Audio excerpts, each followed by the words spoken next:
Hello, everyone. Welcome to episode 29 of Never Before Seen. My name is AmberCyprian, and I will be your host tonight as we bring you a speedrun of a game that has never before been seen in a mainline GDQ event. As always, with the show, if you happen to speedrun a game or a category that has never been run in an AGDQ, SGDQ, or GDQx event, and you would like to submit it to the show, type !NBS into the chat to find the link to be able to send me your runs, and I would love to have you on board. Before we get started with the run that we have planned for tonight, we do have a few announcements. First and foremost, the big one is SGDQ 2022 on-site volunteer applications are open until the end of tonight. That's April 20th. If you're interested in volunteering at the tech station, camera ops, photography, donation stations, and other positions, go to gamesdonequick.com for more information. Do that ASAP because those close very shortly. Also, if you are watching on YouTube, hi! You should go to twitch.tv/gamesdonequick if you are interested in looking at our live content starting weeknights at 7 p.m. Eastern and weekends at 1 p.m. Eastern. We've got something for everybody. I promise it'll be a great time. And your subs, your gift subs, your Prime Gaming subs, and your bits help support our weekly hotfix content. So please consider supporting our daily content if you enjoy these hotfix shows. And Games Done Quick Highlights is a YouTube channel that features highlights of our GDQ hotfix shows. So if you like our YouTube content and you'd like to see more of that, use the !highlights command in chat to learn more about our highlights channel. So tonight here on Never Before Seen, we're spending the night in the junkyard, and you've all been accepted as new members of the Embryon tribe. Freedom Pulse here is going to get y'all up to speed on how things work around here over the next 4 hours or so. So get a snack, get some water, hydrate, stretch, and get comfy because it's time for Shin Megami Tensei Digital Devil Saga. So how are you doing tonight, Freedom Pulse? I'm doing great. Thank you very much. I hope everyone in chat is having a wonderful evening, and like Amber said, get comfy. We have a 4-hour fun fest here, so hope you all enjoy. And yeah, I am looking forward to it. And so I'm ready to go whenever you are because we've got a long trip tonight. And I'm really looking forward to seeing exactly how the battle system works here. And because I've played Shin Megami Tensei Persona games. I've not played any other Shin Megami Tensei games, so this is kind of like one of my first exposures to this in full, so I'm very excited. Yeah, for sure. This game is absolutely wonderful. Shin Megami Tensei is easily my favorite RPG series ever. Love these games. This is my favorite game in the series, so excited to be showing it off tonight. Before we get started, though, there is a bit of housekeeping I need to show off with this game. So many people know this is a PS2 game. I am playing it on the PS3, as it says on the little layout thing. And this is a bit of a public service announcement for people wanting to get into this game because, you know, retro gaming can get kind of expensive. So this game is available on the PlayStation 3 eShop, or the PlayStation Network shop, for about $10 for every single SMT game that was on the PS2. However, this port is known to be a little not very good, specifically just runs slowly. So I'm going to show off something that makes this game run like absolutely perfectly, pretty much, that makes it easily the best version of this game. So in the emulator that the PS3 uses to run these PS2 games, they built in like a little bit of a setting menu for developers to use to help the games run more optimally. And this game specifically features a lot of particle effects and a lot of characters on screen, which causes some lag spikes in a few areas. So to fix that, Atlas decided, oh, well, there's this setting here that says VSync delay. Here, let me pull it up for y'all. It says VSync delay, and by default, it's set to off for most games. However, they were like, well, let's fix this slowdown by turning it to aggressive, which makes the entire game run about 5 frames per second slower than it's supposed to. And the engine of this game runs like the actual game speed based on your frame rate. So the game becomes painfully slow. Thankfully, by holding a series of buttons, which is just left on the D-pad, square L1, R1 for 5 seconds, pressing the start button, you get this fun little menu here. Can turn VSync delay off. Now the game runs as it's intended to run. all nice and perfectly, with a few little lag spikes in there that were being prevented. But with that out of the way, now that y'all know the best way to play this game, because these games are wonderful and love to see people experience them for the first time. I am ready to get started, so ready whenever you are. All right, feel free to count us down for the timer. All right, so timer starts on selecting new game. So it will be on go, counting down from 3, 3, 2, 1, go. So this is Digital Devil Saga. Like Amber mentioned, it takes place in a place called the Junkyard, which is basically a land of never-ending warfare. We play as the main character, the leader of one of the tribes in the Junkyard, the Embryon. We were involved in a pretty typical skirmish with our rival tribe, the Vanguard, when suddenly a giant egg appeared in the middle of the map, just out of nowhere. And we're like, what is going on here? What's up with the giant egg? And suddenly the egg explodes in a burst of light, and everyone in the entire Junkyard suddenly turns into demons and starts fighting each other. We awaken to find inside the egg there's also a black-haired girl by the name of Sarah who doesn't remember anything else about herself other than that her name is Sarah, and that's about it. So, curious as to what is going on, we decide, oh, let's go visit the Vanguard because it was kind of in their territory. Let's visit them, because they probably know what's going on. So we stock up, we buy a shot shell there. This game uses guns. They're kind of useless, except for specifically the first dungeon. So we buy a shot shell, we give it to our man Heat to help us clear out some mobs during the first dungeon here, and we head on our way to the first dungeon. It's worth noting, most of the cutscenes in this game are skippable, so I'll try to keep the plot kind of summed up as I can. There are some that are not, which are generally if the game needs input from you, like there's a dialogue option or something, then you will have then the cutscene will not be skippable. But for the most part, all the cutscenes in this game can be skipped, which makes for a much faster paced run with some very convenient breaks throughout.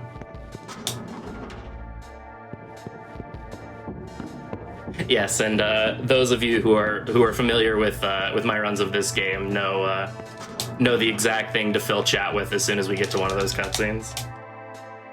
The game likes to inform you anytime you press the start button during a cutscene that you can't skip. Repeatedly.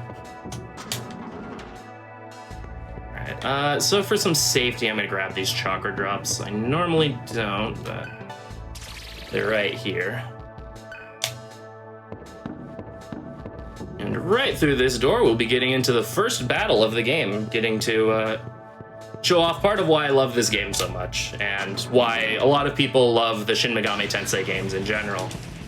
The press-turn battle system. So we won't get to see it as much in this fight, because we're just going to do some quick menuing, or some quick combos here. This game is a feature where if you have two compatible moves on two different party members, you can combine them to do a combo. This game's battle system is unique among RPGs, where each party takes their turn in order. However, the amount of actions you're given per turn is determined by something in the top right corner, the little hexagons you see. They are called press turns. And whenever you hit an enemy's weakness, you see in the corner there before the HUD faded out, the hexagon there kind of started to flash a little bit. Hitting an enemy's weakness or getting a critical hit causes you to turn a full press turn into a half press turn, which means you get one extra action. You can also pass your turn to also get another half press turn.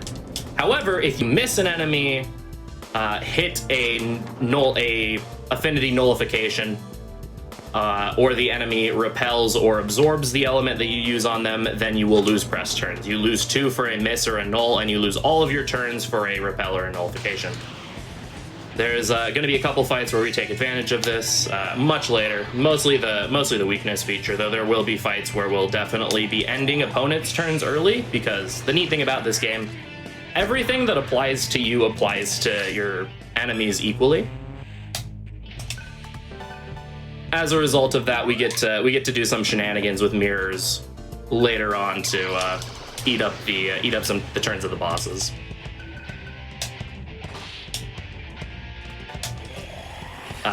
So, neat thing about Surf, levels in this game are predetermined on everyone except for the main character.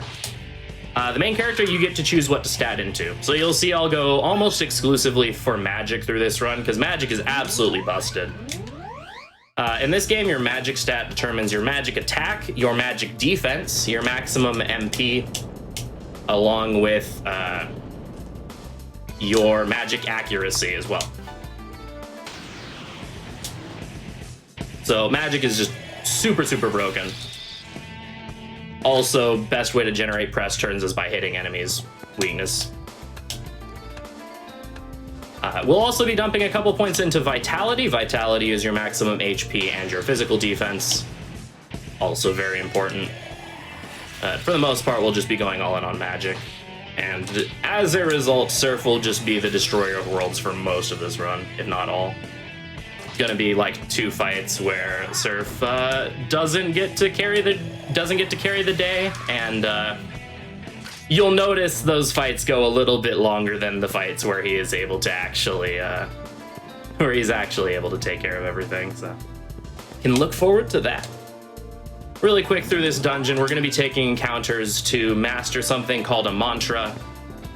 This game, your skill learning system, those of you that have played Final Fantasy IX, how skills work in that game, where you equip a piece of armor and they have a skill on it, and when you take fights, you get points to unlock the skill permanently. This game works like that too. You buy these things called mantras, which we'll get into a lot later. And by taking fights, you get Atma points or AP that go to earning a mantra. So currently, it's that second bar there. You see the purple one. We haven't technically learned an extra point of magic on Argilla. You can get random extra points into stats on every level up, which is normally really cool. On Argilla, I do have to be careful because there is a boss coming up where you can over damage the boss, which causes problems. However, I think I figured out a way to make that not as much the case, but it is something I have to be mindful of. What was I talking about? Oh yeah, purple bar there, mantras. When that bar fills up, you learn the skills. We need to learn Heat. Heat is the red dude. This game is very creative with its names. We need to learn his mantra because he has the fire skill Agi and an ability called Void Fire on it. Void Fire puts up I mentioned nullification eating turns earlier. Void Fire gives your party a fire nullifying shield for 1 turn.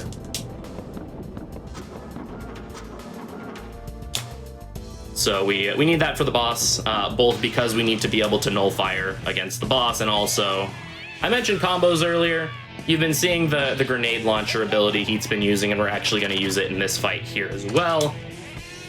We will be using Surfs to kill the next boss, and the skills you need for that is you need someone in human form, and then you need a void skill on one of your party members. Now, Argilla is currently abstaining from the acquisition of Atma points at the moment, so she's not really a good bet for that. But thankfully, it doesn't take many fights, and I think actually he got it while I was half paying attention. He did indeed, so let's swap the shot onto Surf.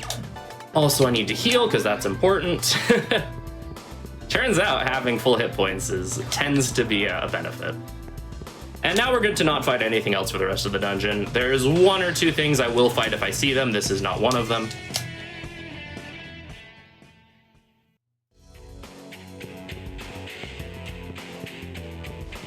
And, excuse me.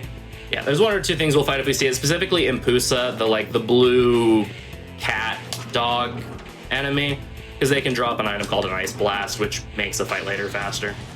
But for the most part, we'll just be running. Run rate in this game is usually pretty well in the favor of the player. Sometimes it can get a little rude, but fortunately so far, knock on wood, we're fine. Yes, thank you for reminding me to always Monton. It's a wonderful Dragon Quest speedrunning reference. Just reminding you to always heal, especially in games like this. Later on, things get a little hairy if I forget to heal.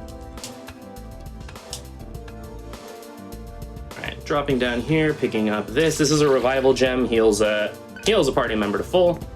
Also grabbing this. This is an Ice Blast. It's basically the ice skill Bufu that Surf has been using. As an item, it casts Ma Bufu, which is the area of effect variant of it. Yeah, so this was a PlayStation 2 game, but it has a PlayStation Classics port on PS3, which the PS3 version is the faster one. Ah, yes, as Amber said, yes, I am wearing Gunner glasses, and they are very nice. Definitely help with headaches, especially for runs like this. Yeah, both myself and my partner have Gunners. I have a pair of crystalline when I work in digital art because I need to see true color, and then I have the amber lens for dealing with blue light. You can also get them in really like dark sunglass style too. It's kind of cool. You should check them out if you haven't already. Big fan. All right, this is the first boss. This is a zebra that's like mixed with the T-Rex, kind of. His name is Hayagriva. This is the leader of the Vanguard. He doesn't know what's going on, and he kind of freaks out. Apparently, being a demon also means you're kind of a bit of a cannibal, and so he's kind of scared of us at this moment in time. And in a panic, he goes crazy and turns into an evil zebra thing, you know, as one does. So we're killing him using Ice Shot, does the most damage possible at this moment in time. When he puts up a Void Ice Shield, it means he is telegraphing his strongest attack, which we then just put up Void Fire. He tells us to burn to ashes, and we get to see the kind of cool Firestorm animation that just completely gets blocked. But this is roughly a 4-turn fight, so one more turn after this one, maybe. Okay, there's red HP. Enemies' HP turns red when they're below 25% health. It's a good way to help you count damage. Also, we got the best possible pattern on this boss fight. Very nice. On that last turn, he can either put up another fire shield or another ice shield, or he can just attack like he did. We got the good pattern there. Easy 4-turn fight. And that's the first area in the game done. All right, so we're gonna put a couple points into Vit here. There's an enemy coming up that does a lot of damage. Argilla is rolling in the bonus points. And we need health to survive getting murdered by it. There's a skill in this game called Power Charge that buffs up your next physical attack by 2.5 times. And the devs are absolutely wonderful at pacing damage in these games, and they decided that a mini-boss in the second dungeon of the game needs Power Charge. So we need to have 9 Vitality on Surf in order to not get one-shot by it. Yeah, that's the first dungeon. We didn't learn anything new. However, we get back to base. We find Gale, the man, the myth, the legend Gale. We'll get more introduced to him in the next few cutscenes. Has kind of gone berserk and was attacking Cielo, but then Sarah wakes up from her coma and sings a pretty little song that calms everyone down. And as we're trying to figure out what is going on, we get a summon from the Karma Temple, which is the giant tower that's in the middle of the junkyard. All of the leaders of the tribes kind of assemble there to receive instructions. So we, as the tribe leader of the Embryon, have been summoned. Also worth noting, one of the rules of the junkyard is that when a tribe wins, when a tribe leader is killed, all of the members of the tribe have to then follow the member of the leader of the victorious tribe.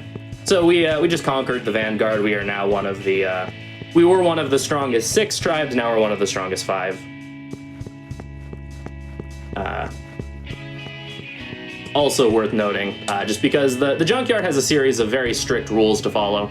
The whole point of the junkyard is essentially that one tribe will conquer the other ones, and again, because of the leader, death of the leader resulting in the rest of the tribe being absorbed into the victorious tribe. The goal is basically for one tribe to conquer the rest of them and then ascend this giant tower we're in to Nirvana. And yeah, so you see the thing in the top of the screen? Every time I press the start button, it pops up. But we got a nice like 7-8 minute cutscene here where the game will kind of give us a little bit more of a lore explanation. I can also set my controller down and drink water because I've been talking for like the last 15 minutes nonstop. This event cannot be skipped. Yeah, So- this event cannot be skipped. Yeah, this hydration break cannot be skipped. Remember, stay hydrated. But yeah, I was gonna say, like, make sure that, you know, you're taking care of yourselves. One thing that's really nice about speedruns with unskippable cutscenes, you can actually take care of yourself in the middle of those cutscenes. Yeah. There we go. But See in chat being filled with this event cannot be skipped. Good. I do have a question for you though. Like, how did you get into running this game? Yeah. So, kind of a weird story actually. I'm like trying to think back. When I was first wanting to get into speedrunning, I've been interested in speedrunning since I was like 12 or something. Mm-hmm. But I didn't really start picking it up as a hobby until I was about 20. And I just spent the longest time trying to figure out a game I wanted to run, just bouncing between stuff. Nothing really stuck. And one day I saw on the RPG Limit Break speedrunning channel, or on the RPG Limit Break YouTube channel, they had uploaded some VODs of a Shin Megami Tensei marathon, and I was a fan of this series. I played 4 when it came out. It was a huge, impactful game for me. Loved the series. I'd never actually played Digital Devil Saga, but the opening run of that marathon was this game being ran by Pink Pajamas, who's just absolutely legendary Shin Megami Tensei speedrunner. So shout outs to him, he's awesome. But I'd never seen this game before, and like watching it played, like I had played Nocturne and I liked the games, and I was watching the speedrun, I'm like, yo, this is really cool, I like this. So I picked up the game, played through it, and I'm like, oh, this game is just absolutely amazing. Like, so when I was trying to figure out games to run, I was like, well, you know, I've kind of wanted to run longer games in general, so I just decided to pick up the run and just fell in love with it. Was running a much older version of the route that was a lot safer. And so the run was just super comfortable. There was a couple scary fights early on, but just super comfortable run, super nice. I was also new to streaming at the time. And just a very good run for me to get off my nerves get rid of my nerves for streaming and for speedrunning, and just very comfortable. This run has very convenient breaks in it, and just fell in love with the run, grinded it out a ton, words that we do not understand. got world record in it, put the game down. About a year ago, I ran this game at another marathon. At the time, I had world record at a 4:18, and I said, I believe the words, quote, I don't think this run can get far below a 4:10. Not even 2 months later, a couple Japanese runners started running the game, and now world record is a 3:47. So, Holy buckets. So my PB is about a 3:50. This new route is like 30 minutes faster, but it's also much scarier. Thankfully, this game is very good about giving you saves pretty frequently. But yeah, game's a lot faster. About a year ago, I would have given like an estimate of like 440 for this game instead of 420. So. Yeah, and I assume the 420 is like for safety reasons and everything, because RPGs, like, you can only make things so consistent. Yeah, absolutely. I actually had a practice run last night that I was on pace for like a sub 410, and then the final boss just absolutely destroyed me for a very long period of time, and I think I finished with like a 431. So barring any just like major catastrophes, knock on wood, the 420 estimate is should be pretty safe.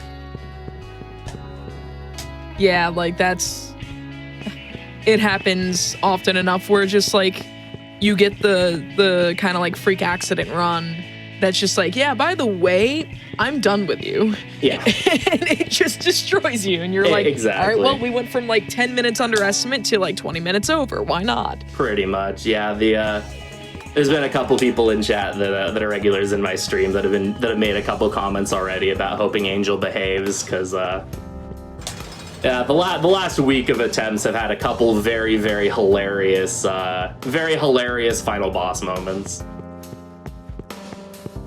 So hopefully we'll see none of that today, but that's in 4 hours. So, but we had our little press conference thing there. The server got hacked by this woman named Angel, who basically is like, "Yo, y'all are demons now. You should end this war," because the war had kind of been stalemating for a while. And so they're like, "Yeah, you need to end this war right now. Also, there's a girl in the junkyard. You need to get her and bring her to Nirvana with you." And when we asked about the girl's name, we didn't know Sarah's name yet because Sarah's an amnesiac. Also, shoutouts to Gale. He does not comprehend very much. Truly remember nothing? You'll see what I mean very shortly. So we'll Brain. I just want to clear something up in chat. People are assuming the 420 estimate is because I'm a memer. Like, no. This was submitted to me back on January 5th of this year. And I only just got around to picking the run up for the show, just because I finally had a slot for it that made sense. Nothing's changed. The estimate was given to me at 420 at the time, and I used that as the opportune time to book it on 420. All right, like I'm not gonna front. I picked it because it was a meme and because I wanted a JRPG, and I was like, Shin Megami Tensei games are good. Let's go with this. And what are Shin Megami Tensei memes, if not just a barrel of memes? Anything to find a cure Yes. for this curse. Oh yes, also Gale does not comprehend. He says that line a couple times. I think he says it like just in the cutscenes that we cannot skip. I think he says I do not comprehend about 6 times or something in this game, so expect to hear I do not comprehend a lot, except in a voice that's a lot deeper than mine. We're going to side with I'm really, really enjoying just like you spamming this event cannot be skipped. So it's just like various lines show up and then it's just like this event cannot be skipped. Like, but an inflexible mind limits one's strategic options. This event cannot be skipped. It's funny, I do it less now, but I got into the habit when I was running this game about a year ago of just, by habit, I see a cutscene, I just start spamming the start button. And so you would just like have it. That's why it's a meme in my chat, because it just constantly does this. So, and then people started being like, why do you keep doing that? I'm like, I don't know. I see a cutscene. I press start. Speedrunner brain too strong. Cielo and I shall remain here. Like I try to occasionally do like lore percent or whatever runs of these games where I watch the cutscenes, and there's always like 2 or 3 cutscenes that end up getting skipped by accident just because I'm like, oh, cutscenes skip. Oh wait, no. I think that happens more often than not when someone offers cutscene percent runs to like marathons of any kind or showcases. It's like, yeah, we're totally gonna watch all these cutscenes. Proceeds to skip like 3 of the cutscenes. Is like, no, I've made a mistake. Oops. It's worse when it's an incentive to turn it into cutscene percent. Oh yeah, for and sure. It's so like, you're not like practicing it, and then you're just like, oh, I just have to, not press the start button. Oh, whoops, I pressed the start button. Yep. So to summarize that cutscene a little bit, we meet back up with like our main tribe leaders, our main tribe members. We have ourselves, Surf. We have Heat, who is very appropriately the angry, hot-headed character.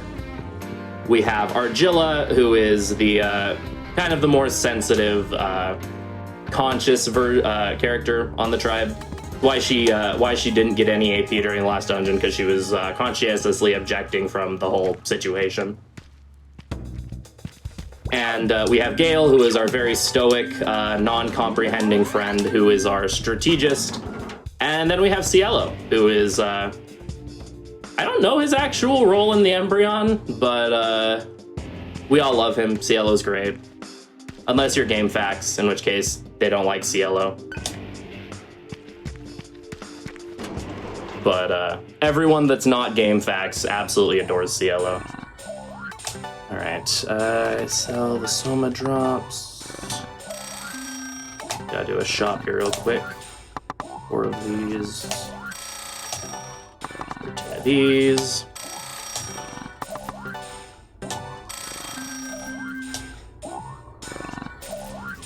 And then we start a fight. So I was mentioning before, attack items. Attack items are really broken in this game. The only reason we don't use them more is because they're kind of expensive. But yeah, we just cast Matera there and just basically wiped the encounter. Is there a point to using human forms? Human forms got used. Ooh, extra strength on heat is huge. That's awesome. Extra brain. Human form, it has its uses against the previous boss fight. We'll also see it in a boss fight in about 30 minutes. I don't want to fight this one. Yeah, like someone just said, he's like the main, like the head scout for the team. So human form gets used mainly for combos. Also, humans happen to be immune to expel attacks, which is why we'll see human form a little later. It's pretty useless overall. It gets used a lot more in Digital Devil Saga 2, and even then, it's kind of more meant to be a bit of a debuff of sorts, or a bit of a player handicap, because there is a chance that whenever you get into a battle, that the encounter will ambush you, where you'll start the fight and everyone will be in human form, and generally that just means you can't do anything. All right, so I had to take 2 fights there, so Argilla could master her mantra. Set Terra onto her, and now we can do more combos.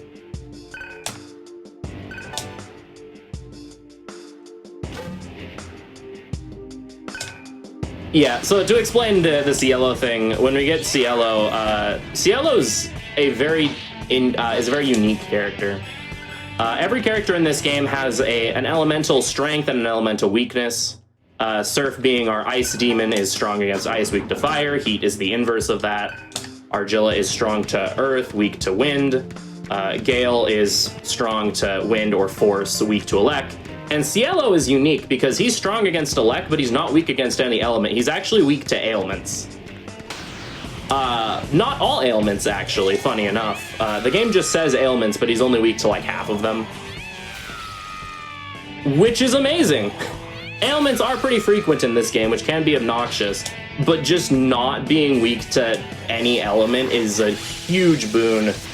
Especially since ailment coverage is really easy to get. Oh, nice, I got another Ice Blast. That means the fight later on is going to be really quick. Does the PS3 version include GDS2? The games are sold separately. Each one is about $10 US. All right, so I just said Surf is an ice demon, so obviously that means he's gonna go all in on fire skills. Because, yeah. In reality, it's just because fire is the best element in this game, but it is always funny that the ice person becomes the fire demon. Oh yeah, lovely Impusa noises. This game has some pretty top tier enemy sounds.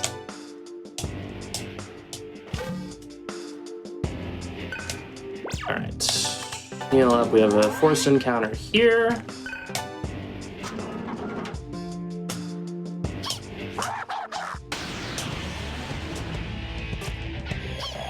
All right, so we're hoping they just do basic attacks, because when you turn on auto battle, you see the thing that says auto on. It makes basic attack animations play faster, whereas every other animation plays at normal speed. So the hope is that whenever we have these forced encounters, that things will use basic attacks because they're faster and usually they're quicker. Ah yes, people are referencing Nue. Nue is easily the best demon noise in this game, and I don't want to spoil it. We'll get there in a little over an hour, or in about an hour, but it's pretty glorious. Yes, you can get rid of elemental weaknesses. So in you learn skills through mantras. I pulled up the mantra grid earlier. It's kind of a linear chart. The way the mantra grid works, or the way skills are set up in the mantra grid, is you learn skills linearly along the grid. So you get Agi, which is the fire skill, then you get Miragi after that, which is AoE Agi, or AoE fire. Then you get Agi Lao, which is like the tier 2 level. All the spells in this game have weird names. I will try to clarify what they are when they happen. I've just been playing these games for so long, I just kind of don't think about it. You get the tier 2 single target, tier 2 AoE, tier 3 single target, and then tier 3 AoE. On the mantra that has the tier 3 AoE skill, you also get a resist passive that makes you resist that element, which means you can remove your weakness. If Surf goes all the way to Miragi Dine, then he also gets the fire resist passive, which removes his weakness. We will not be getting to any mod dines because they are expensive and take a long time to learn. We will be getting Agidine and Bufudine, but we will not be seeing anything beyond that. I think this works. I should have just used Bufu. Okay, never mind, we're fine. Great. So here we're fighting a couple encounters. We want to learn our mantras from the final mini-boss of this dungeon. We are working on protection on heat, which gives Dia, which is the healing skill. 2 people with Dia allows you to cast Media, AoE healing, which is very, very essential for a couple of bosses coming up here. So we need to get that. Surf is working on fire. Like I mentioned, fire is easily the best element in this game. Argilla is working on Bolt Spirit to get access to Zeo, mostly just because there's a lot of enemies coming up that are weak to electric in the first part of the game. So having someone who can use electricity is super important, especially since Zeo combined with someone who has Bufu allows you to cast Mazeo as a combo. So mostly set up there. Argilla throughout this run will mostly be more of a utility character. Every character has a very specific role in the party. Heat is the physical, like the physical tank. Argilla is the magical glass cannon. Gale is kind of an all-arounder with a slight lean in magic. And Cielo is your agility character. And as a result of this, because you can kind of spec whatever you want into Surf, so by the end of the game he'll just be a physical tank with ridiculous magic defense that is easily the tankiest person in the party. Unfortunately, that means Argilla kind of doesn't have a role in the any percent run. So she mostly gets used for utility, so she'll be picking up a bunch of kind of one-off mantras that will help us with a few boss fights. Those of you that do like Argilla, though, I have good news. This game has completionist categories, and in every single one of them, Argilla gets used as one of the main party members. The bad news is that the 100% category of this game is about 24 hours. So... Oh, God. I have completed 2 100% runs. Only one of them was done. Only one of them was actually done like single segment. The other one I just was like, you know what, I'm segmenting this because, you know, physical health is kind of a thing. My first run that was done single segment was like 31 hours. With like, there was a 2-hour nap in there where the timer was running. But can't recommend trying to run single segment. It's a harrowing experience, and those who were there for that, there was definitely moments of lapses in sanity. But yeah, you do get to fight Demi-Fiend at the end. Those of you that like Demi-Fiend, there's another less spooky category that I kind of made up called New Game All Bosses. That's like 8 hours that I've done like 1 run of so far. The unfortunate thing about New Game All Bosses is no Demi-Fiend, because Demi-Fiend is New Game Plus only, and New Game Plus in this game is incredibly boring. How many was mandated cutscenes? Like maybe an hour. No, not even like 30 minutes. Oh, that's actually not bad at all. Was unskippable. Yeah, the problem is that it's like that run is like probably 14 hours of grinding. You don't have to hit level 99. That's part of the run. You have to beat all the bosses and master all the mantras. Some characters will be 99 by the end of it. You still haven't regained all that you've lost. I mean, yeah, no. Yo, he just got a 2nd point of strength. Let's go. Okay, that's really exciting. Yeah, it's 14 hours of grinding. There's a song in this game called Rivers of Samsara. It's one of the more popular songs in this game because it's really good. It's really good until you have to listen to it for about 12 hours on repeat. I do still really like the song. But definitely, I did an any percent run like a week after finishing the first hundo run I did. And like I started my eyes started like involuntarily twitching as soon as I got to that dungeon. I was like, oh, huh. It's fine though.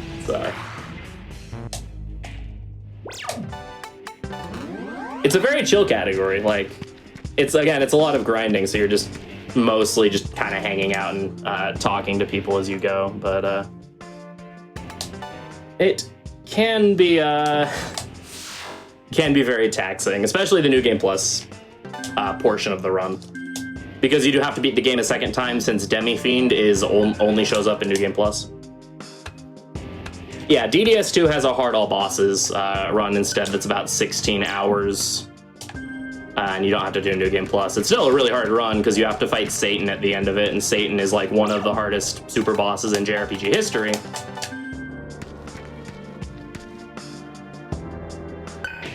But, you know, it's something. Yeah, no, the 2 extra points of strength on Heat are huge. Normally, Heat has about 14 strength for a boss that's coming up. He's going to have at least 16. Also, he's going to have 14 for another boss that's coming up,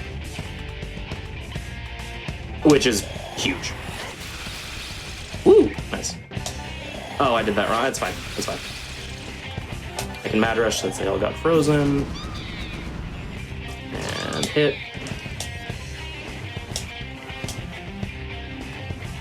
Alright, so here we do this. I throw the Ice Blast. I forgot to throw the other one. I like never have Ice Blasts because for the most part in like an actual like attempt you'll only get ones that you get dropped and they're pretty infrequent. So I kind of forgot I had that, but we're good. Yeah, Demi Fiend's kind of easy, to be honest. If you know how to cheese Demi Fiend, he's actually quite easy. Okay, good targeting. So this is the boss that I had to put a bunch of points into Vit for. That power-charged body rush can do 77 damage to a Surf with the current stat that he has. You may notice he has 78 max HP. So we have to get 9 Vit on Surf for this. Heat has 82, so he's fine. If Argilla gets targeted, then she just kind of dies, which is unfortunate. We do have 1 revival item, but if he targets Argilla twice, then we're in for a bad time. It would be a reset and a PB attempt, but this isn't a reset. I did save before this fight because there is a pretty good chance that he can kill me. However, barring any misses here, and I definitely shouldn't be saying these words out loud. Wow, what do you know? The fight was going to be over that turn, and then he decided to just whip a little bit. It's fine. Anyone who's familiar with my streams will tell you that I jinx myself a lot. But you've been having otherwise decent, like, RNG. Like, don't do this to yourself. Who is harder than Demi Fiend? Satan. Also, Elizabeth in P3 is harder than Demi Fiend as well, but that's mostly just because Elizabeth is the very unfairly coded boss. But that's beside the point. So yeah, we did beat that boss though without dying, and I actually had perfect mantra routing there. I was a little scared I was going to I was going to end up not having enough AP, but we're actually fine. When do we see Jack Frost? He will be showing up in like an hour. Alright, so I'm gonna need y'all's energy for this next fight. Those of you that have played this game, you know what's coming up. Those of you that have not played this game, you'll see why I'm saying this very shortly. So basically what's going on in the story here, I should explain. We have this plan to ally with another tribe, to basically team up together to defeat one of the stronger tribes, and then what we do after that we'll just kind of figure out as we go, whether we betray them or we just kind of merge or whatever.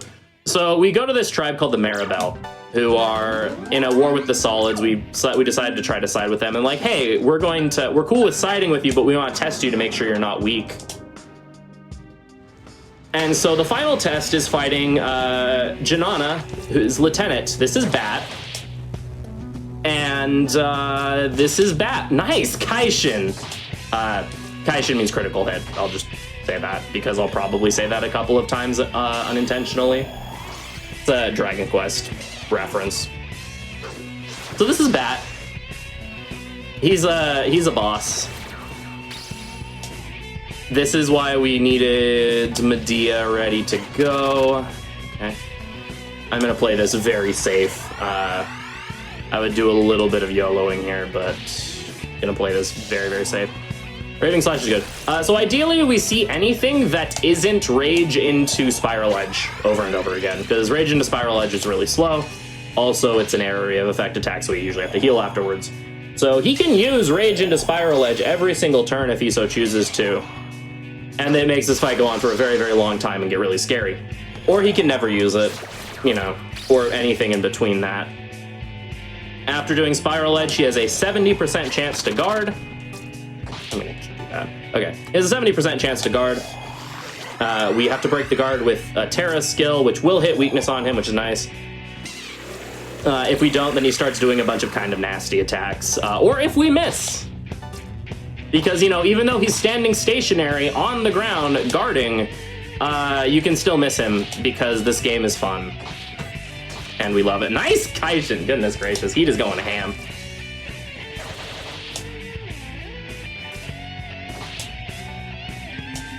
Let me just say, Heat like never does this when I actually play games. Usually my my discourse around Heat is a lot more aggravated. So this is hopefully a good sign. All right, and that's Bat 1 down. That made that fight look really easy, but I've lost many runs to that fight.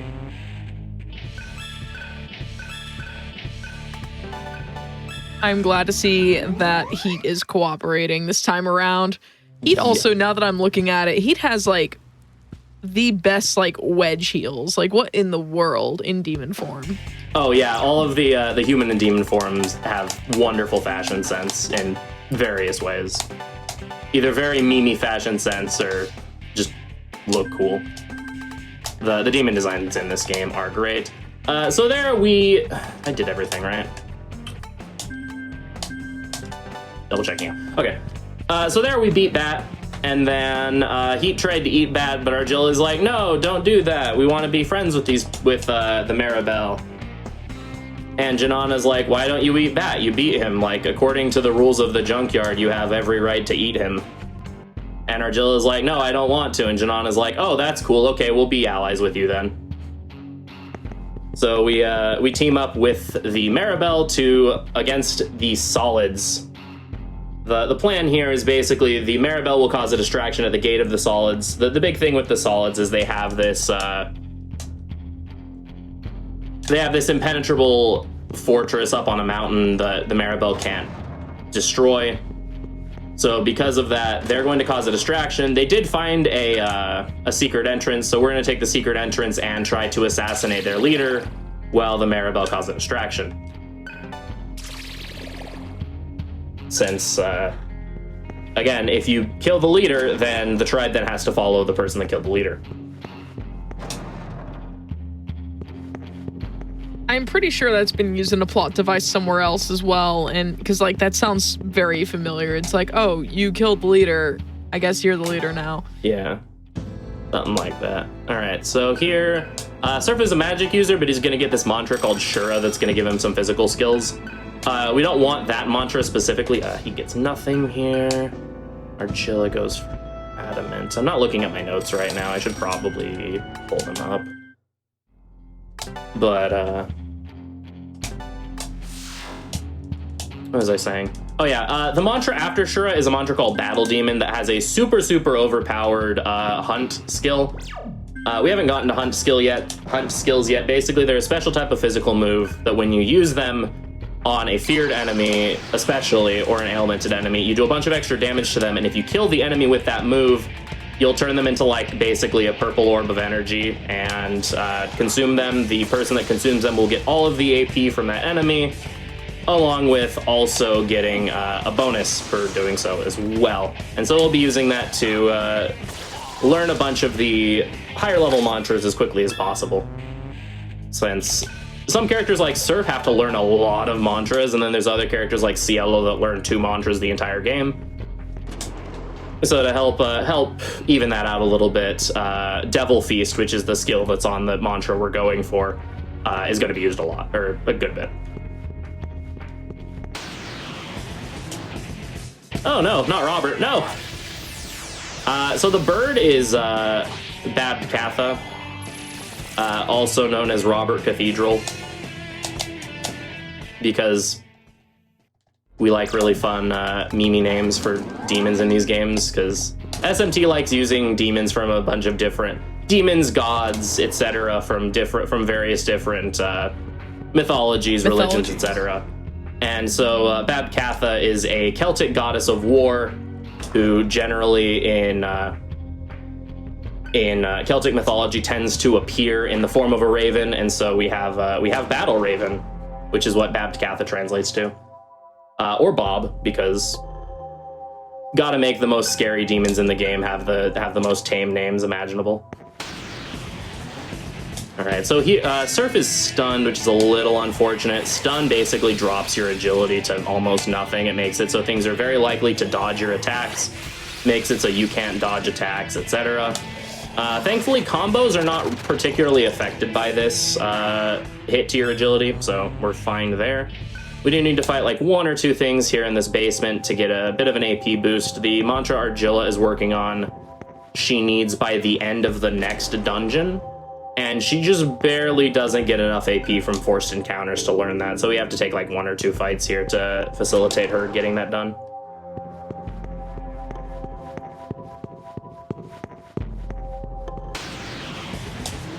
All right, Nekomata. Speaking of enemies that have really fun death sounds, is this gonna hit? Okay. Yeah, Finn McCool is a fun name to. They're like, what does that say? Oh, Finn McCool. Yeah, Nekomata has a fun death scream. One of the notable ones of just like, oh, my ears. Okay. All right, so we ran in front of a statue, and that kind of pitfalled us down to a basement with poison gas. Fun fact, the poison gas doesn't do anything. The extent of what the that's rude. The extent of what the quote poison gas does is in fixed spots your camera gets flipped, and that's all it does. Nice mute, bro. Also, there's a cow there. Fun fact, those cows can ambush you while prone. It's the greatest mystery of these games, of this game, how a cow that's just kind of lying prone there manages to ambush a couple of battle-hardened soldiers, but so is the world in which we live.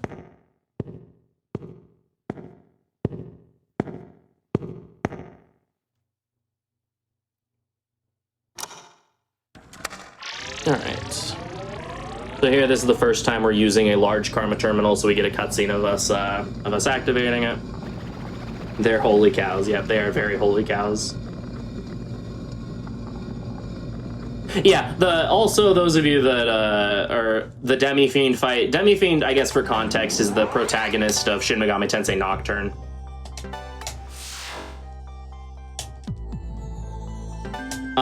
The fight is in this dungeon in New Game Plus after a certain point in the game. And yeah, the poison gas is what facilitates that fight. So technically it does kill us. Just in a very indirect and mildly scary way. All right, so here the gimmick for this puzzle is if a statue has blue eyes, you can safely walk in front of it. If it has red eyes, you cannot. I'm going to run terrified from the succubi.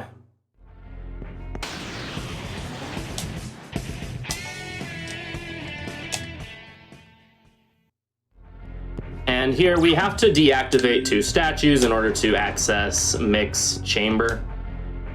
Each of these statues is guarded by a key, so we have to beat too many bosses to get said keys. Saving, the Valkyrie fight's pretty easy, but she can occasionally just kill us. Yeah, surprise cow.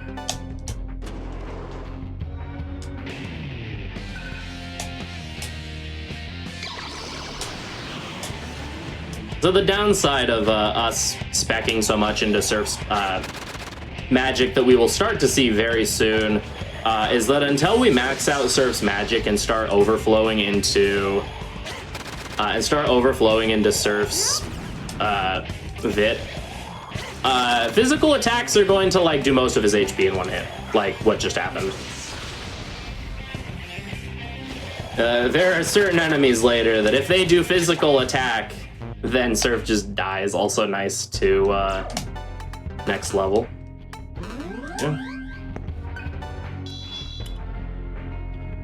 You gotta love speccing into being a glass cannon squishy mage, because that's basically what's happening here.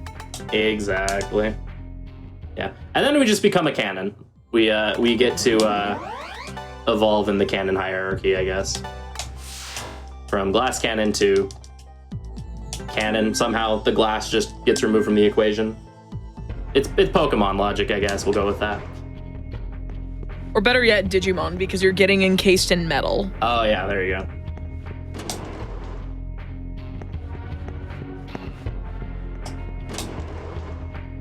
All right, so who in chat likes Dungeons and Dragons?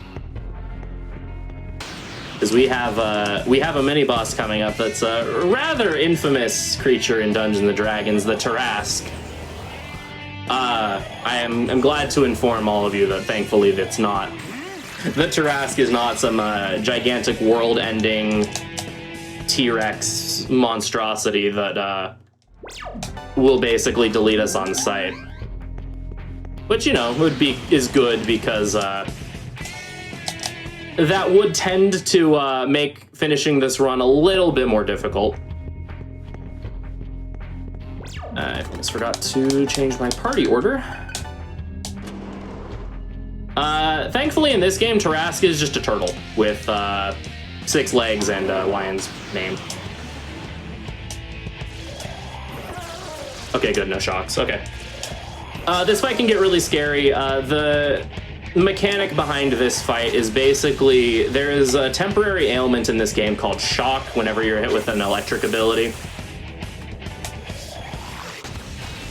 where you get every single physical attack against you will be a guaranteed critical hit. So the gimmick behind this fight is basically he spams electric attacks until he gets shock, and then he spams an area of effect until he spams an area, and then he starts spamming AoE Fizz until you die. That's why we got Void Elect on Argilla, to prevent that. And thankfully we did not get any shock procs. Oh boy, Argilla getting luck. The most useful stat. Big fan of the luck stat. Funny enough, we actually, in 100%, that's like the 3rd stat we spec into, because luck actually does things in the long term. Single points of it don't do anything, though. Oh yeah, true. Also, in a parallel universe, you summon him and he gives you a ride through the rivers of Tokyo. All right, so we got both of the keys. We fell down that pit there because it's a shortcut. All right, this is the hardest puzzle in the game. I need you to bear with me as soon as I run away from this encounter. Truly, encounters are the scariest puzzles in these games, unironically. But no, so this puzzle. All right, we have this left statue. We need to take the left statue key and turn it right, and then the right statue. You'll never guess what we have to do with the right statue key. You gotta turn it right. No, I gotta turn it left. It is the hardest puzzle in the game. Oh my goodness. Exactly. It's especially difficult because turbo is allowed for this game. I use it to mash through text to save my hands. And if you're not paying attention, right is the default option there. So if you pick the wrong option, the game kind of drops you down a pit and you have to climb back up. Also, shoutouts to games that allow turbo because of mashing. Like, it's not worth your hands, honestly. Yeah. So, yeah, because for the longest time, I did not, and I have to wear, I get to wear these fun little compression gloves now, which are very nice, but definitely prefer the having access to turbo and getting to keep somewhat functioning wrists. All right, so this next fight is also kind of scary. If I get a specific set of actions from these enemies, then I just die. Here's a running theme you'll notice with not just this game, but SMT games in general for the speedruns. All of the inconsistent fights, or the fights that can just kill you, are fights that go first. Because generally you do some sort of setup on your first turn to make it harder for you to die, or you just blow everything up in one turn anyway. However, when things go first, you don't have that luxury. So here we just have to hope that this encounter here does not kill us. All right, so we get to Mick's throne room and we find out that apparently someone ratted us out and told Mick what was going on. More like someone batted us out, but we'll see what I mean by that later. All right, we got a good turn order here. Or we got a good turn set. If they spam Hell Thrust, then people just die. Also, if they use Raving Slash a bunch, it has the chance of inflicting the Panic status, which is the worst status in the entire game. You basically have a random chance of doing something, usually something doing a random action on your turn, usually something detrimental like reverting to human form or doing some random move, or just sitting there and doing nothing. So fortunately that did not land. That was the big thing I was afraid of happening. Again, also with Hell Thrust, because Hell Thrust has a decent crit rate as well. And so we blow up those two waves. Now we get Mr. Turdak here. He can also be a little spooky. We're going to be using Venom Claw with Heat. Turdak has the side effect of being weak to poison, so he has a very, very high, poison has a very, very high proc rate against him, as you just noticed. Poison in this game is quite good when it works. It inflicts a percentage of HP of damage. Thank you, Heat, for the miss. I really appreciate it. All right, that's what we don't want to be seeing, is what exactly just happened. Nice, Surf died, very cool, you'll love to see it. And let's see, how scary do I want to play this? I think Heat has enough health to live. I'm gonna heal Argilla. The poison should kill him here. Yes, okay, we're good. Had to stop and think about that fight because I really didn't want anyone dying there. Oh, he has 16 strength. This next fight is going to be spicy.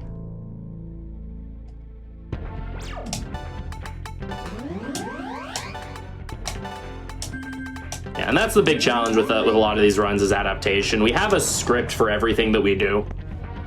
Every single one of these fights has theoretically is scripted. The problem is, everything that can happen during the fight likes to cause some variability in said script. So a lot of the skill associated with these runs is learning to adapt and doing so quickly. Yeah, Home Slice did in fact go banana cakes all of a sudden. Shoutouts to Shin Megami Tensei 4A and some of the very wonderful writing in that game.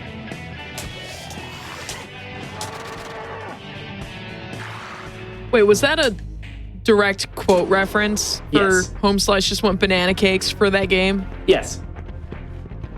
In like the first major dungeon of the game, you meet a character whose name is Nozomi.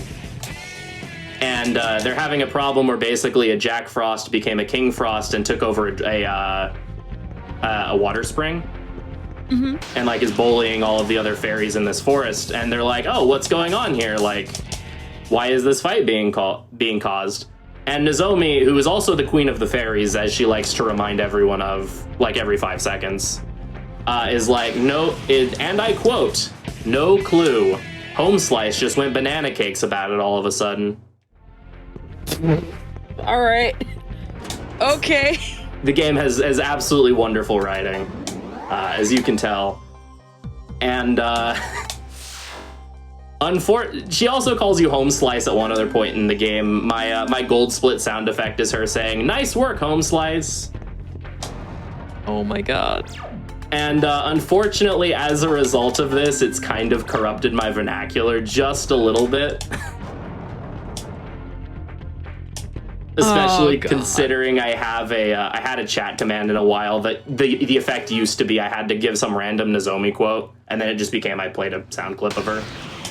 But lots of home slices later, and occasionally that'll be spoken. All right, so this is Zeus. This is the worst fight in the run.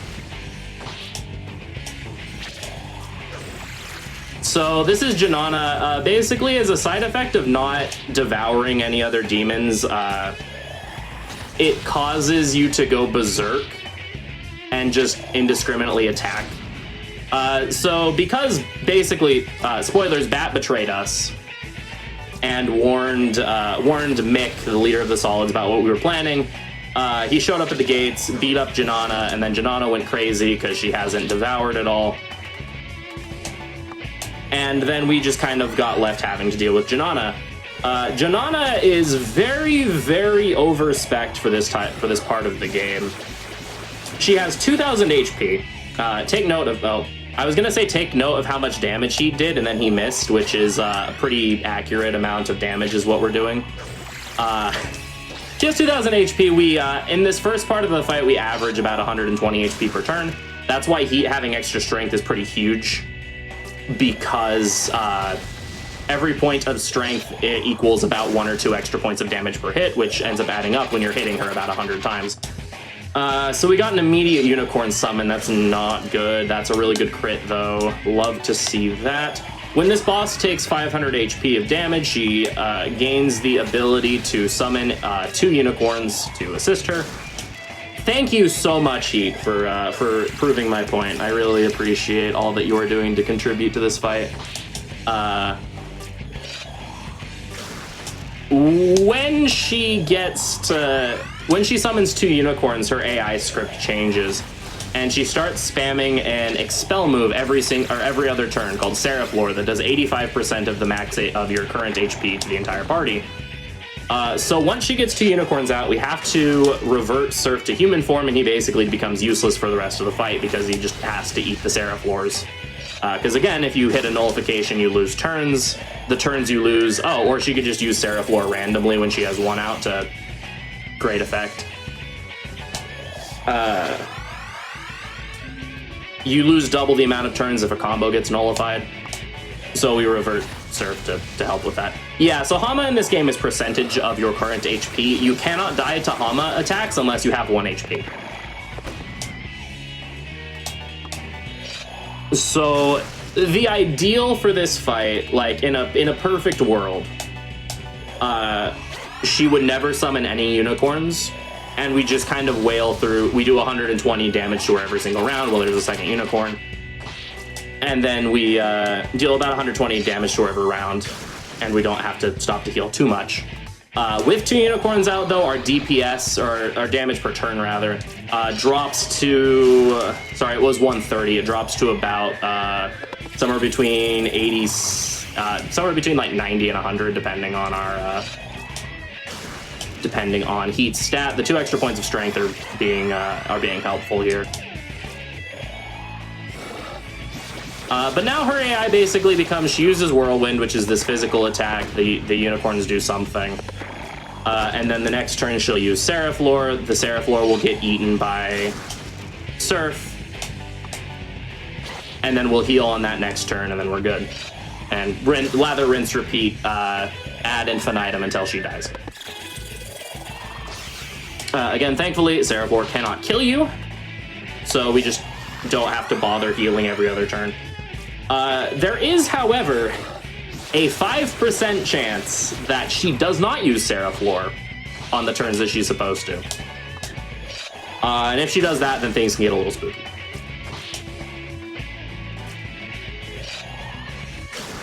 Nice crit.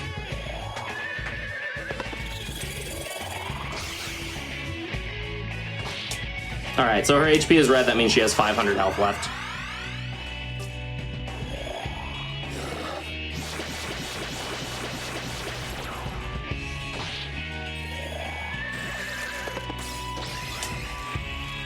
And yes, for those asking, Hama is percentage damage in this game, but Mudo, aka the Dark Element, is still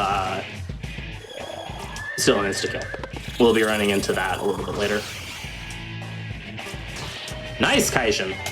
Again, Kaishin is shorthand for the phrase Kaishin no Ichigeki. It's a Japanese Dragon Quest term.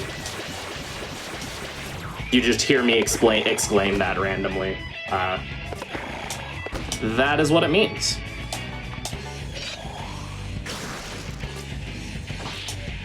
Because I'm a nerd and I enjoy my Dragon Quest.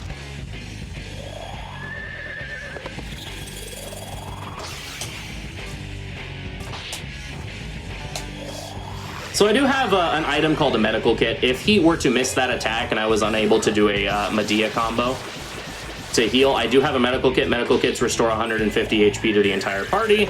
I would rather not use it against this fight, but I do have it here to use should I need it. And there we go, that Zeus is done. Nice! That was a good fight. Other than the 2 heat misses, that was a good fight, which we take those. I've had heat miss upwards of like 7 or 8 times in one fight before, so definitely will not complain. And so yeah, that was the scariest fight in the rundown.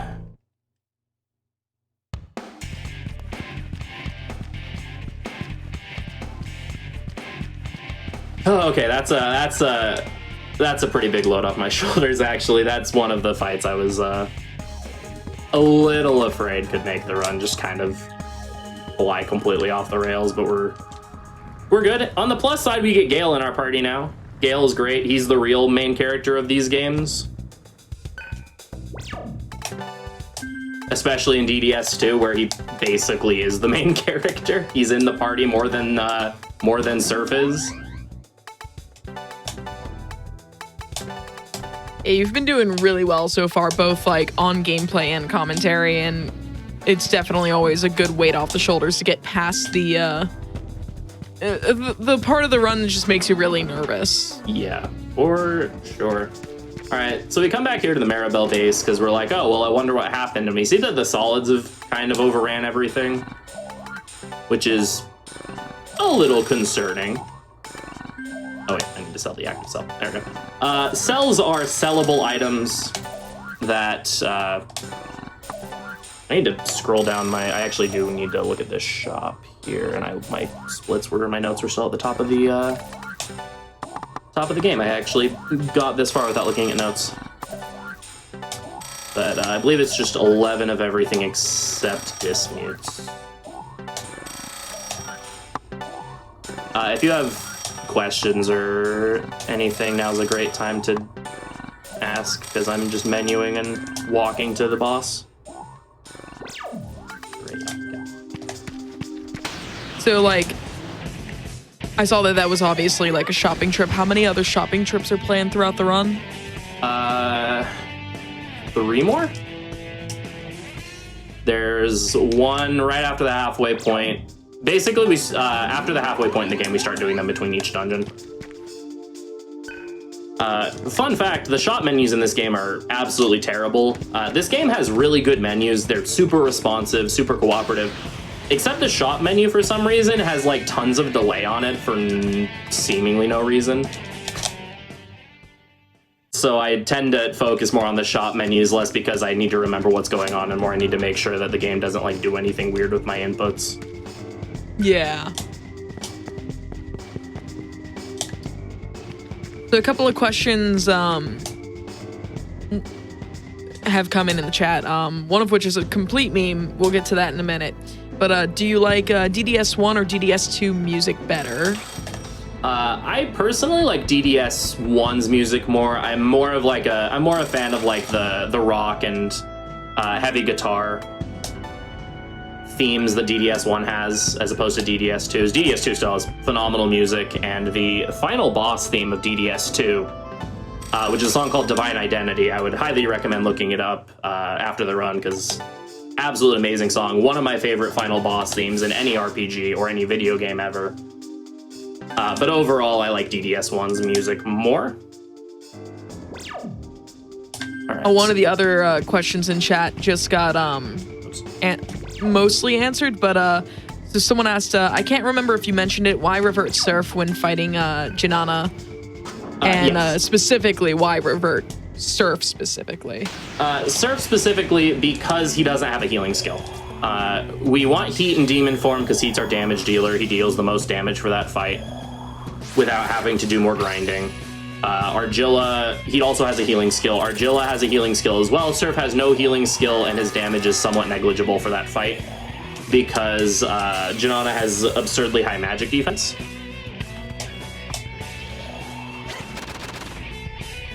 All right, so this is Bat 2. How many people like coin flips? Because this is coin flips the fight. On every single one of Bat's turns, except for his first turn, which is thankfully scripted, he has a 50-50 chance to either use Void Expel or Void Earth.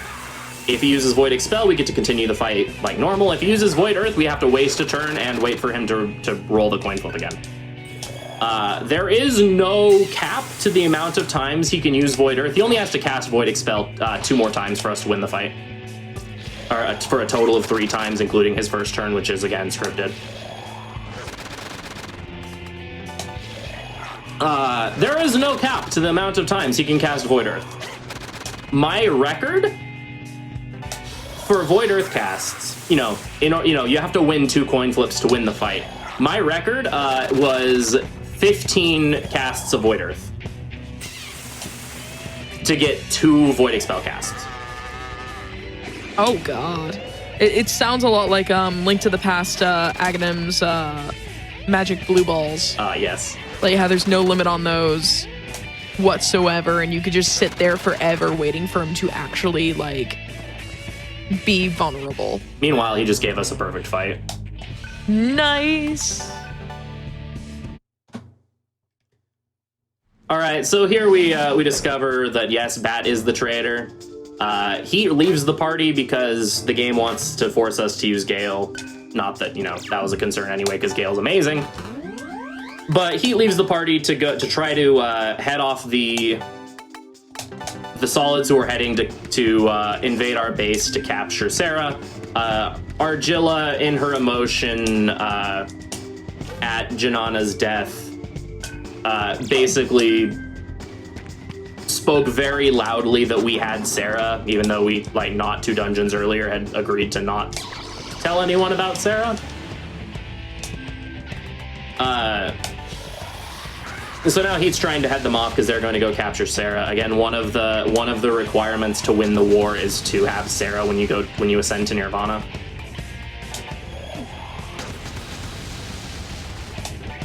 So now we're stuck in the Maribel's base, and the gimmick behind this dungeon is basically just tons and tons of gauntlet fights. We're going to be using Devour skills for the first time in this area because Surf has to get a bunch of mantras learned here by the end of the dungeon. As a result of this, we do have to take advantage of some of these fights to get some Devours.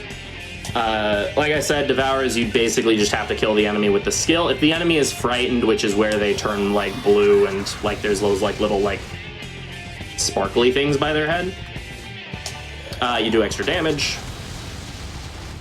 And you have a slight chance every time you do a Devour that your character will get a stomachache, which means that if they end the fight with a stomachache, they will not get any AP for that fight. Also, they have a chance of losing their turn when it gets around to them in the combat order. So ideally, that does not happen at all throughout the run. However, we do have strats to try to minimize the amount of fights that we end with Devours.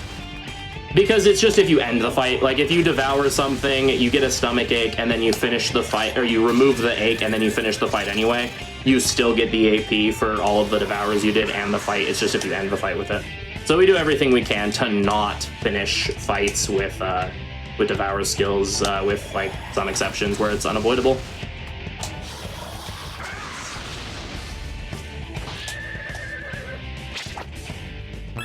Alright, so there we get Fire Demon done in one fight.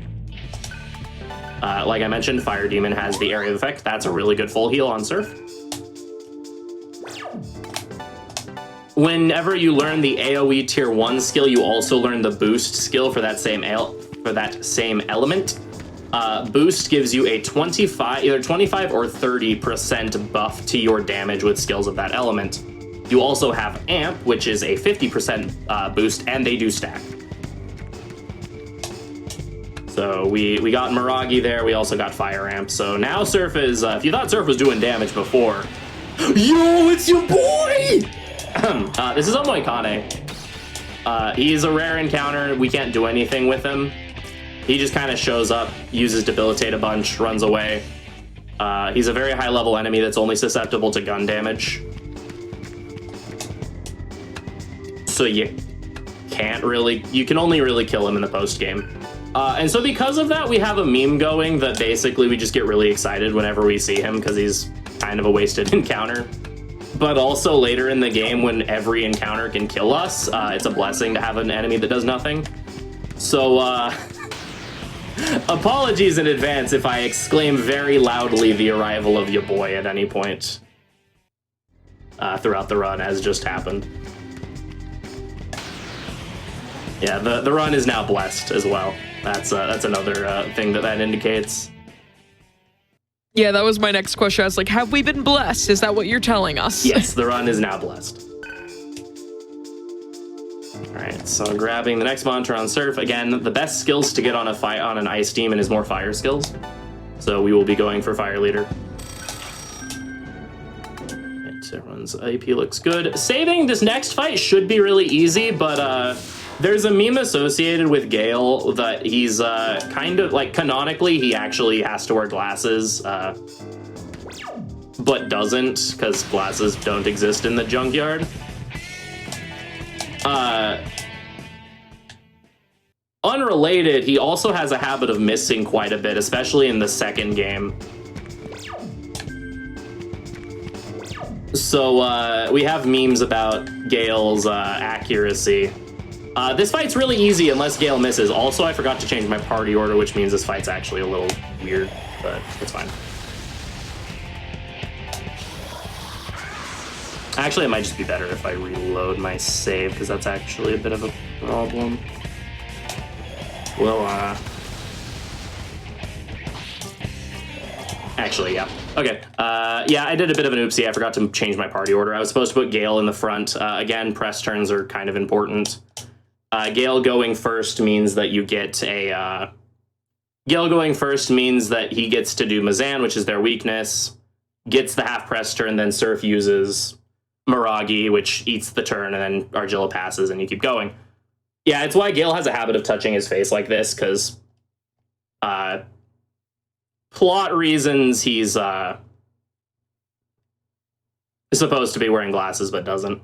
All right, so again, showing off the debug menu thing to turn that off because it resets itself whenever you reset. I'm playing on a fight stick. No, I'm playing on a very loud Hori turbo controller. It has very clicky buttons. I also just like kind of have a habit of being very heavy-handed when I play games. So let me actually change my party order. There we go. Wow. Amazing. The thing that we can do. Save again. All right, so I don't want to jinx anything, but there is a slight chance that the game will soft block itself in an encounter because of that reset. Hopefully it does not happen, but if it does, we can just reset again. It's a bug with the emulator that the PlayStation 3 uses to run PS2 games. Fingers crossed that it does not soft lock then. Yeah. And that you have not jinxed us.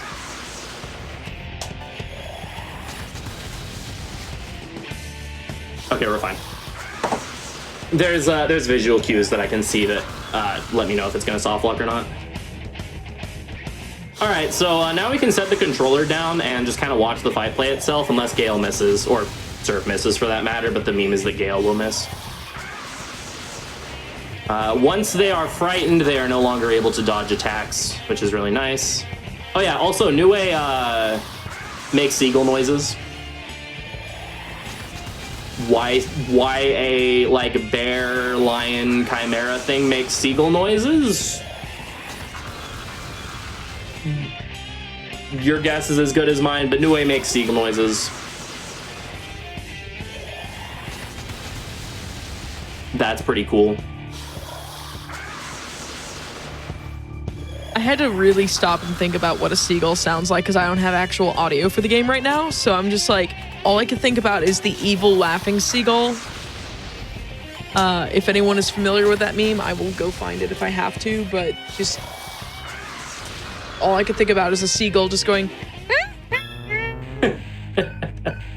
Not quite that much, but yeah, it's pretty funny. It's just like weird bird noises coming out of this like giant chimera thing. Ah! And you're like, oh, all right. At least it's not like a Finding Nemo seagull or anything. Would definitely make that fight very interesting. Just every time they die, mine. All right, saving again for safety. We should be fine. This is getting to the point in the game where we're so under-leveled that random encounters can kind of wipe us if they want to. This problem will only get expanded upon further the farther we get into the game. So we're gonna be saving a lot.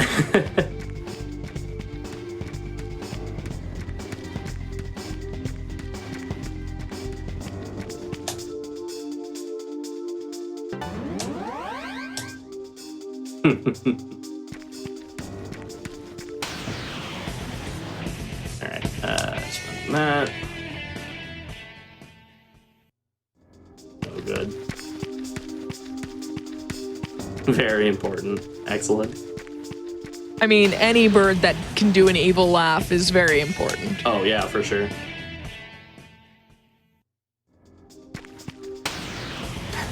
Thanks, game. So something to note about these games is that there is no minimum step threshold between encounters. I've actually been getting very lucky with my encounter rate. However, there are definitely times where you can, like, in the course of about 7 steps, get like 4 encounters. So hopefully we don't see that very much. But it is something that is capable of happening. Alright. Yeah, with how few encounters, or rather how spaced out the encounters have been, I absolutely would have been convinced that there was a minimum step encounter, or step counter for encounters. There we go. Too many damn counters. Oh, no, yeah, I've just been getting insanely lucky.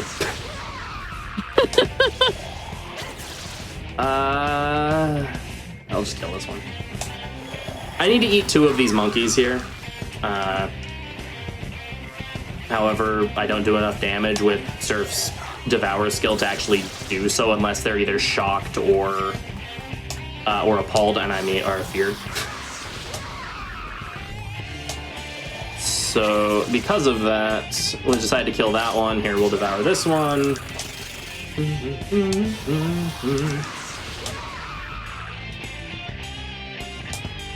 I mentioned the home slice thing corrupting my vernacular. Nothing does as much as this song. You hear this song a lot during like fights like this where you're just kind of going through the motions, and so some parts of this song I've come up with lyrics to.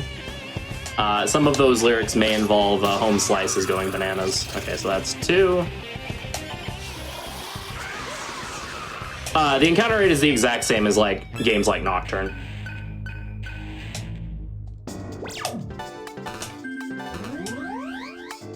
It is a fairly common misconception that this game has a higher encounter rate than like Nocturne, for example.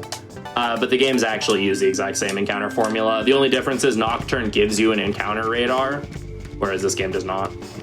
So it's easier to feel like you're getting encounters more frequently, when in reality, Nocturne can give you 1-step encounters just as much as this game does.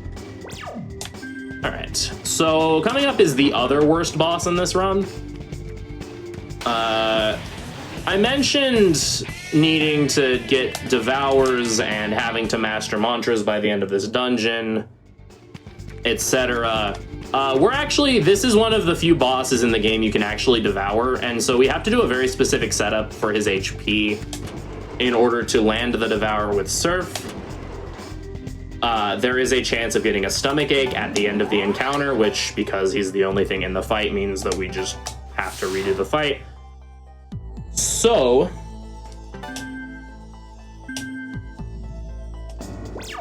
because of that, I'm saving before this encounter.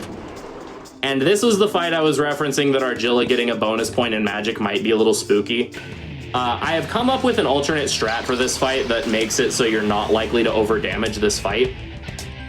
In fact, you're incredibly unlikely to do so. All right, so we have to land sleep on Adavaka. First of all, he's a mini-boss, he can be slept. And we need to sleep him because he hurts really bad. Okay, this is a good start. We'll see why we need to sleep him. All right, so he's not great. Okay, didn't land on Argilla. Yeah, or he can just kill us. Okay, he's asleep. So ideally, he will stay asleep for the rest of the fight and never wake up. He has a random chance of waking up every couple of turns.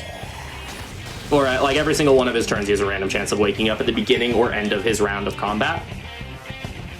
So ideally, he will never wake up. And we just get to see Adavaka is asleep pop up on screen over and over again. So we're just going to auto battle through here. As soon as his health turns red, I need to count how many hits I start doing. He has about 1,500 HP. His health turns red at about 1,300-ish. So once his health turns red, I need to count what attacks I'm doing. I'm just kind of watching now. Turf is doing a lot more damage. Adavaka is asleep. Adavaka is asleep. Check, okay. Okay, so 1 Gale attack.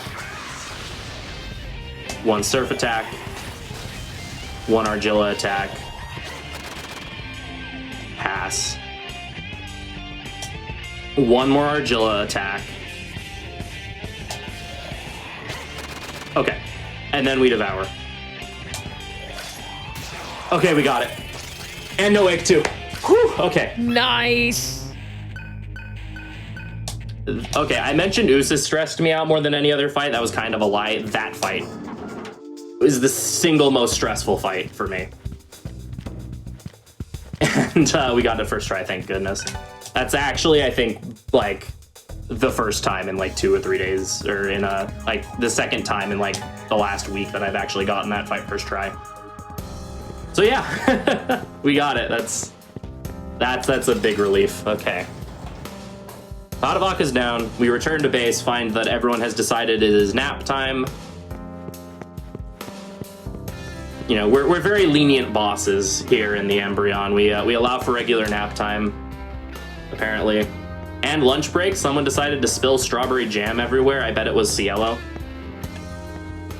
We should go reprimand him for this. But in reality, the Solids beat us here. Sarah was taken from us. And they told us to go to coordinate 136 to meet up to get Sarah back. You know, obviously this is not an ambush or anything of the sort. We're obviously not walking into a trap here. We're just gonna, you know, a guy with the name Mick the Slug seems pretty trustworthy. Just saying. All right, and then Battle Deep. Okay, cool, I had enough money.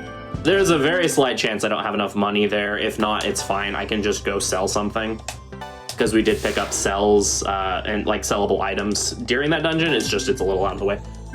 All right, so time for coordinate 136. It's time for story time. I hope people really like stories and unskippable cutscenes in large amounts, because that's what is about to be in our future. I just need to menu real quick.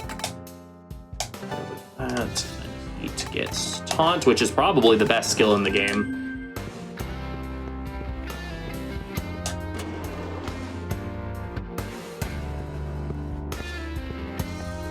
And we head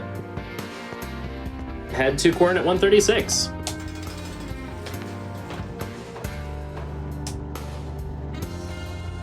Which also means we're getting our first break coming up here in about 25 minutes. Sounds good to me. Just let me know when we're there, and I'll do our usual spiel about taking care of yourselves, all that good stuff. Oh yeah, also in this war-torn area, coordinate 136 is actually a fun house. Or a fun castle. So that's a little more than a house.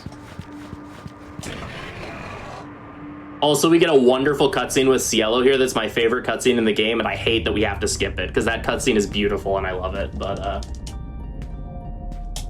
oh, also, so something we haven't really mentioned.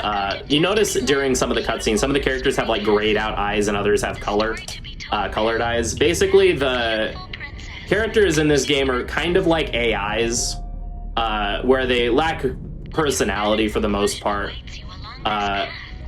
Don't have memories of anything but the junkyard. However, occasionally characters' eyes will get color and they'll suddenly start developing a personality.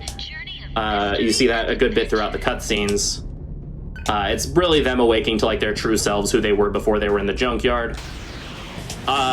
When Cielo wakes up to his personality, he becomes very Jamaican. Like, very, very Jamaican. Oh my god. So, that cutscene involves Cielo and a cat. Basically, because Cielo failed to protect Sarah and kind of got beat up, Gale was like, you're not allowed to leave your room until you're better. We're gonna go take care of this. Meanwhile, a cat sneaks into Cielo's room and helps him break out of his house arrest. And it's wonderful. And yeah. You'll trust me. There's a few unskippable cutscenes involving Cielo. You'll get to see the wonder that is Cielo and why everyone loves him.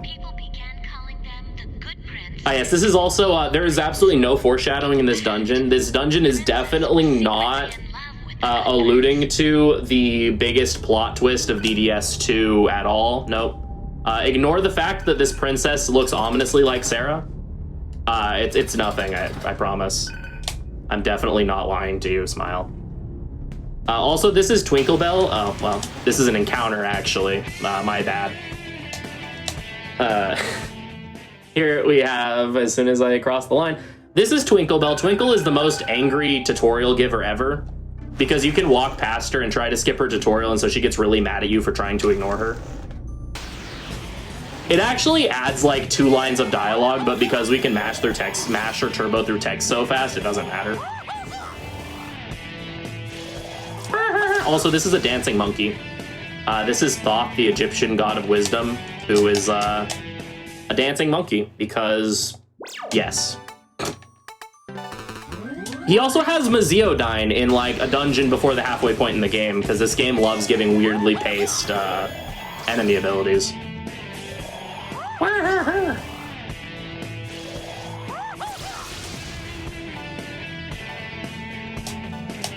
And we failed to run. So Gale has an ability innately, or that he came with, called Quick Escape, that gives, I believe, a 45% boost to your run rate, which is huge. The problem is your run rate does get capped, and we're also very underleveled. You notice Gale joined the party at level 20, while Surf was about level 14-ish.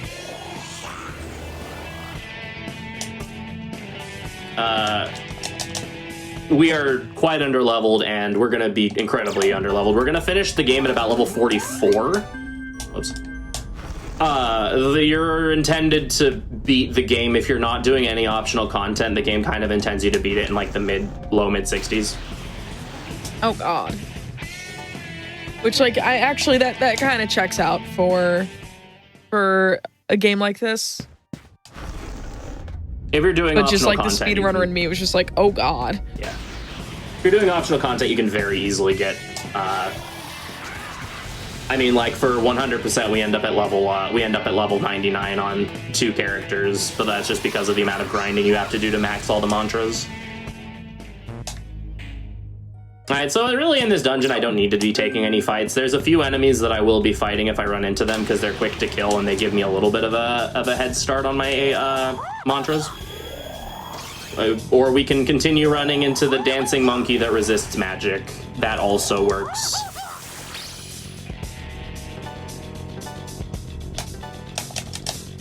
That is true. It's not as bad as Mbufudan on the second boss of the game looks at Strange Journey. Also, ignore the fact that this blue painting happens to look a lot like a certain main character. Again, it's nothing. Zero foreshadowing going on.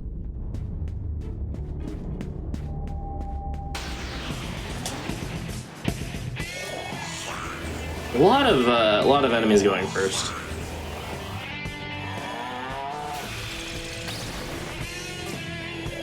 All right.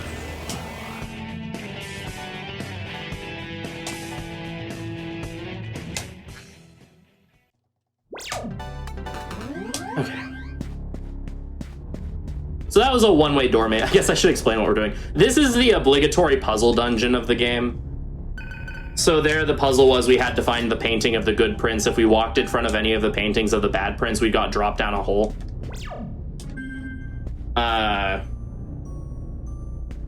And it's a one-way door maze, so you go the wrong way, whatever. Also, time to validate the run. E-ho! E-ho! E-ho! E-ho! E-ho! E-ho! E-ho! Yo! E-ho! Exactly. And then they changed their line, and we stopped listening to them.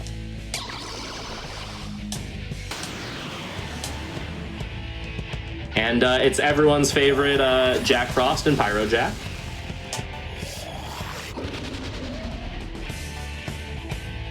And unfortunately, they're going to get a little bullied.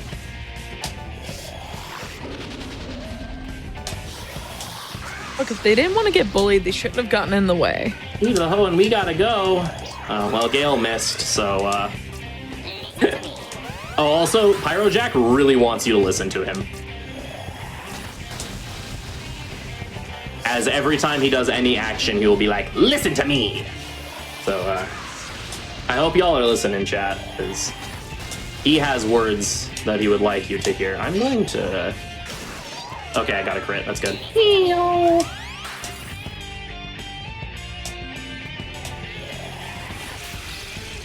Yeah, unfortunately, we have to focus fire our friend down first because he has healing skills. So we can land poison on Pyro Jack, or we can just get critical hits for days. That also works. Because poison is based on percentage of HP, if we land poison on Pyro Jack, he takes like 140 damage a turn. It's rather insane. So you'll love to see it if it happens. If not, it's no big deal. We're still doing a lot of damage, and there they go.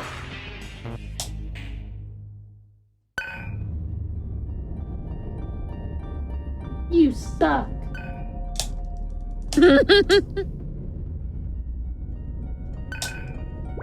All right.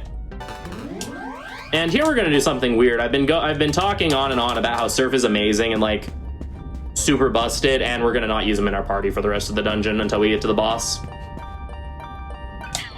Because those Pyro Jacks and Jack Frost that we just kind of bullied are now random encounters. So Surf has obscenely high magic defense, which is both a blessing and a curse. It's a blessing because nothing can kill him using magic. It's a curse because the rest of your party does not have really high magic defense. So if we run into an encounter of 5 Pyro Jacks and they all spam Miragi, they will get 10 turns. And Surf will probably live. Everyone else, though, might be looking a little crispy. So we kick Surf out of our party for the rest of this dungeon to avoid that. It does mean that Jack Frost becomes super spooky. However, Jack Frost can do more other actions to prevent that. Also, Heat's magic defense is terrible, so he'll probably die before everyone else anyway, and they'll stop getting press turns off of him. All right, so here we have some light puzzles. Something fun to note about this game that's really nice is that whenever you're in these puzzle rooms, you can't get encounters, which is super nice, by the way. So we just have to move these mirrors around. We have to take the beam of the princess's love and bounce it into the good prince away from the statues of the evil prince. Yeah, I like the puzzles in this dungeon a lot as well. In a speedrun setting, of course, they do get very, you know, going through the motions. I go over here, I now flip this switch. Like, I really don't pay any attention to what I'm doing for these puzzles most of the time, which then makes me making a mistake even funnier because I have to, like, actually stop and think about what I was doing. But we just gotta do 3 of these light puzzles to remove the bars to continue forward. We get to hear the same spiel from the princess about how she's falling more and more in love with the good prince every day. Also, we get these treasure chests. These are the only treasure chests in the game that like look like treasure chests. It's kind of cool. We get an HP noise, increases your max HP by 10. We also get a magic noise that boosts your magic by 2 permanently. We will be using that to help Surf get to 99 magic faster. Muscle memory is a very funny thing.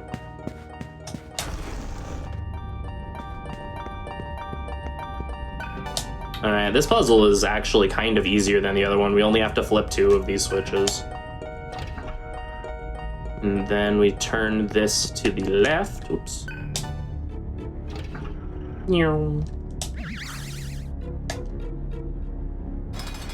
And there we go. Alright, so from this point on, this dungeon gets absolutely terrifying. There's an enemy in this dungeon, Sarasvati. She has an ability called Tentarafu. Tentarafu is a very fun ability. It does medium panic element damage. Yes, panic is an element. To the whole party. It'll do about 140 damage to everyone and has a... No, not 140. It'll do like somewhere between 60 and 80 to everyone and have a chance of inflicting panic. Friendly reminder that panic is absolutely terrible and will can potentially lock my party down. Argilla has the skill Void Panic set, so if I run into an encounter with a bunch of Sarasvatis and I go first, I can use Void Panic before I try to run away. Oh, okay, let's run away from the he horde there. I was about to say, like, that is a horde of Jack Frost. The whole crew. Yep. Just showing up. They can show up in groups of 5 and just be like, the council will decide your fate, and then just kind of explode you. You came to the wrong neighborhood. Exactly. There's a clip of a couple months ago. I was grinding for I was trying to grind for a world record in this, and I got to this dungeon and got first struck by a group of 5 Jack Frosts. And it was basically a quote of me just saying, hee-ho, no, for like 2 minutes because I couldn't run and they just kind of killed me. There was definitely, that got thrown around the SMT Discord a lot. Somehow I am not surprised whatsoever. Like, if you're going down, you might as well go down in flaming memes. Exactly.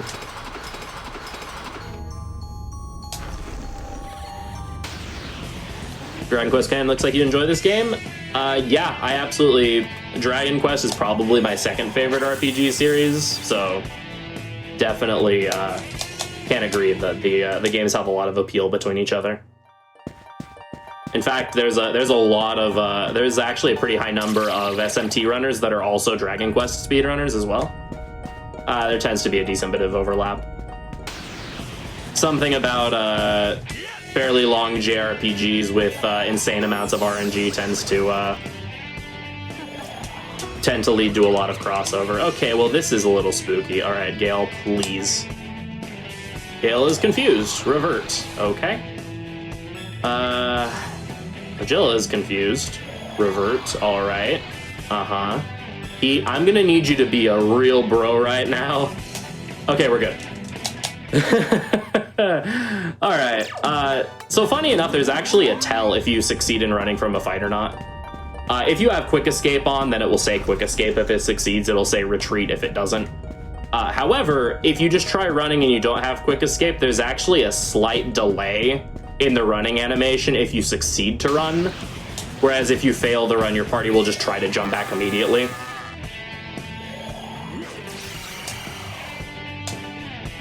So like there it said retreat instead of quick escape, and you saw them just kind of jump backwards immediately instead of waiting for a second. Whereas here, quick escape, they waited a second, they jump backwards. It's a weird slight difference that too many hours of playing this game has taught me.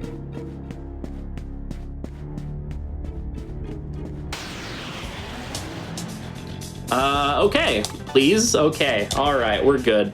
Everything is fine. Nothing's on fire. Everything's fine. It's going to be okay. Exactly. Nothing's Mostly. on fire because we ran from the pyrojacks.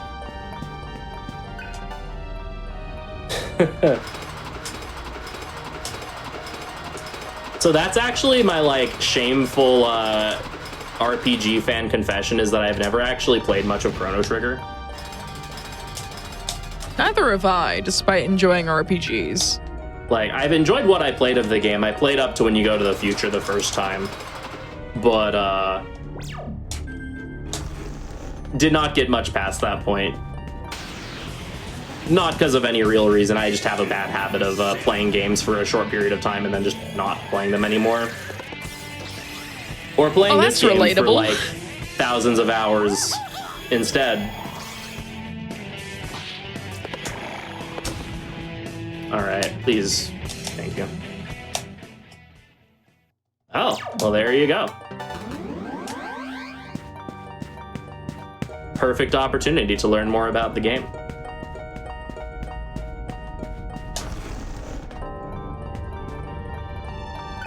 Oh, so right as the story is getting interesting, the data gets corrupted.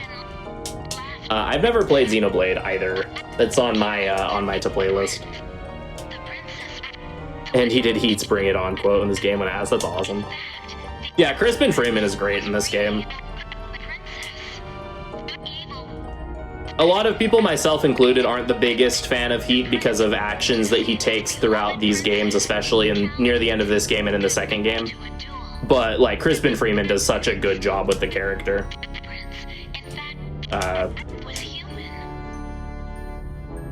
Yeah, like, the voice cast in this game is just phenomenal. And we'll actually get to hear some of it coming up soon, because we will have some cutscenes, so.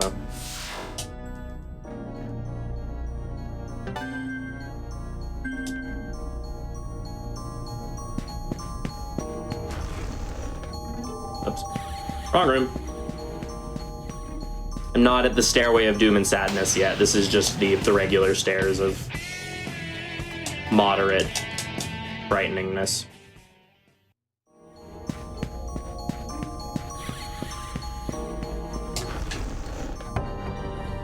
Alright, so this is the final puzzle of the dungeon.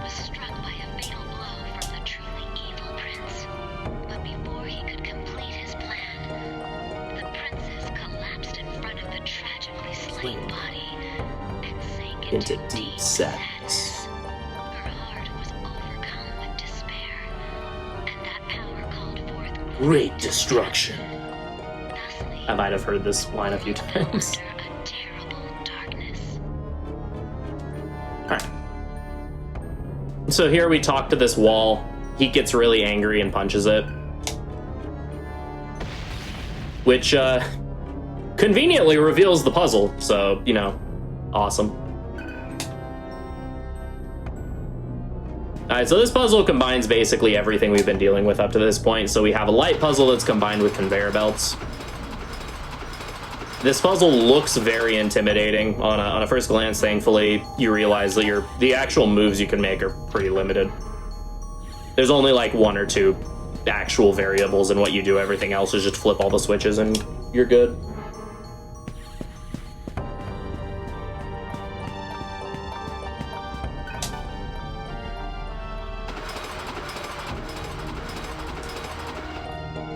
Yeah, so this is available on the PlayStation 2 normally, which is original hardware. It's also on the PlayStation 3 store for like $10.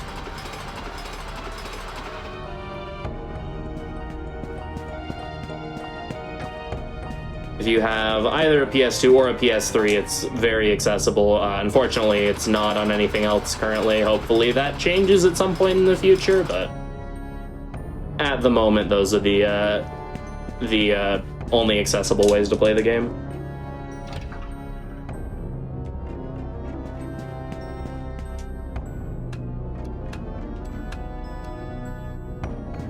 Also, when the shoutouts to this dungeon's music being kind of a bit of a miss for this game. However, once you get high enough in the dungeon, they add a random horn just going whack randomly, which is pretty exciting. It's the highlight of the track. Shoji Meguro was composing it. He's like, all right, I need something to spice up the end of this dungeon a little more. And someone's like, why don't we just throw on a whack randomly? He's like, genius.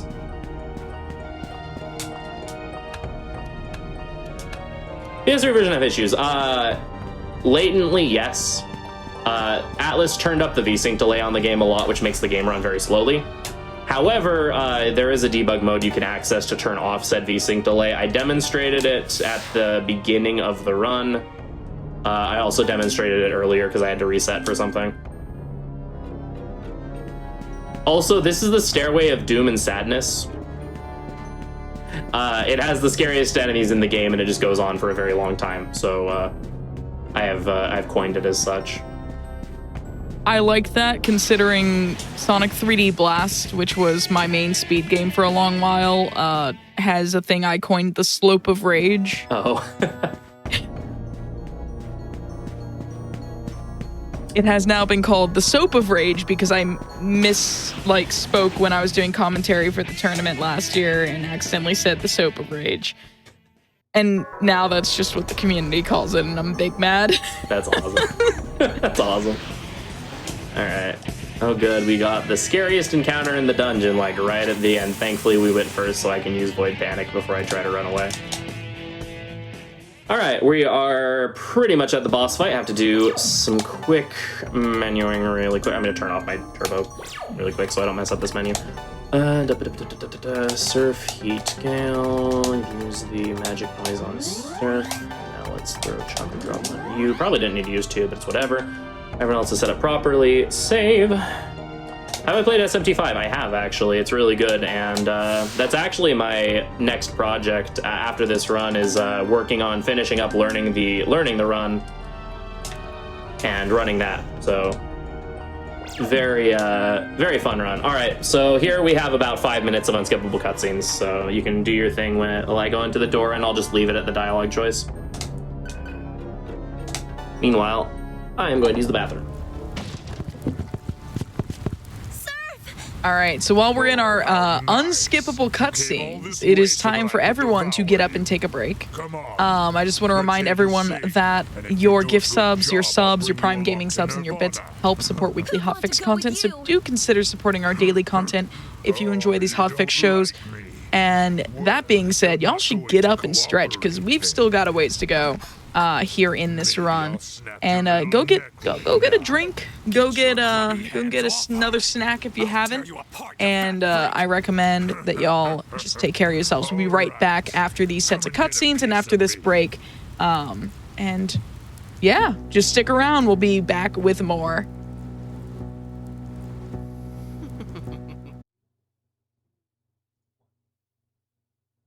Welcome back to Never Before Seen, everyone. We are at a dialogue choice. If you had stepped away to go take care of yourselves, we have to wonder whether or not we can or whether or not we understand. I'm here with Freedom Pulse, and this is Shin Megami Tensei Digital Devil Saga, and we've still got a ways to go in this run, so go ahead and take it away. All right, let's pick this back up. We are going to say that we can't. Fun fact. This game has a data transfer with DDS2, and there's a couple bonuses if you pick the correct dialogue option, but in DDS1 going into DDS2. Fortunately, the correct answer is always the first option. It's also faster here to pick the first option, so we'll get started with this in 3, 2, 1, go. So here, to summarize, basically, surprise, surprise, evil person is evil. And is holding Sarah hostage, and basically they're saying that if we want to free Sarah, he has to kill us, and we're like, no, we don't want to kill Heat, so we're just kind of gonna stand here and let him punch us. Fight ends when we hit right HP. Thankfully, we're a low enough level that it only takes 2 punches. We get beat up a little bit, but then Cielo shows up and shoots lasers out of his mouth to save the day. This is notable because it's the only time that Cielo was able to shoot lasers out of his mouth. And surprise, surprise, Bat also betrays Mick and goes to hang out with the Brutes. Also, shoutouts to Where Are You Going from Gale. And now we're going to corner Mick and take care of business, because we do still need to conquer the junkyard and take care of their boss. So, another dialogue choice here. Yep. We'll tear you apart, you fat freak. And here we have Rahu. Where are you going exactly? All right. So Rahu is split up into two forms. His bottom half is weak to fire. His head is weak to force. So we're gonna do a bunch of damage to him, and then he's going to split up, and he is going to steal one of our party members. Hopefully, it is anyone that is not Surf. It is Heat. That is the best case scenario. He grabs Heat. So now he's going to absorb some HP and MP from Heat every single turn that we get an action in. Also, Heat can't do anything. But he will uncapture Heat either after we do enough damage to the head or after we kill the body. We will be dispatching the body in one more attack. We're going to do a little more damage to the head. The head does have more HP than the body does. So getting that little bit of damage in here. All right, the body is down, and now the head is left. All right. So he kind of doesn't need to survive this fight. We don't really care if he dies, so we're going to use Venom Claw a bunch, which will take his HP down really low. Just because Venom Claw does a lot of damage. So if you're wondering why I don't heal Heat, that's why. I'm going to heal Gale, though. Something I neglected to mention before when Heat left the party previously was when a character leaves the party due to story reasons and then comes back later, they actually automatically master whatever mantra they had set. He will be leaving the party again right after this boss fight, so if he dies, that's fine. He'll just master his mantra in the background. But yeah, there you go. That was Rahu done.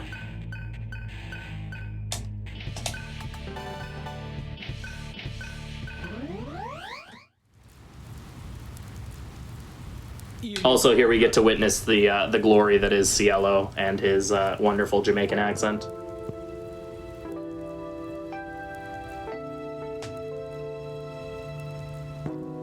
Well, it looks like Bat got away. Also, more certified Gale moments. He would make a better ally than Cielo. Oh, come on! I totally saved Sarah back there. Are you joking? Bat makes me sick. Yeah, what she said. What is joking? As far as I know, it means you So aren't Gale has not yet fools. woken up to his personality, so he still does not comprehend. Surf. Surf. I'm sorry. Oh, you're hurt. Yeah, he don't understand self-control. Well, at least everyone's all right now. Totally. I'm sorry. I came here to help, but I've only created problems. There really isn't anywhere I belong. Hey, why you say that, Sarah? You've got a place to stay. Also, friendly reminder, he got stabbed in the last cutscene and he's totally fine now. We're comrades, am I right?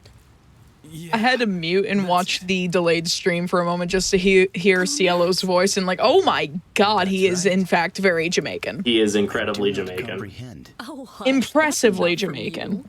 you. Hey, say something, Surf. Sarah is our comrade, which actually starts a new cutscene. Yeah, Argilla is voiced by Amanda Winley. Which is 10 seconds of awkward silence. Where Sarah hugs Surf and then he just kind of glares at us for a bit. There may or may not be some tension forming in the party.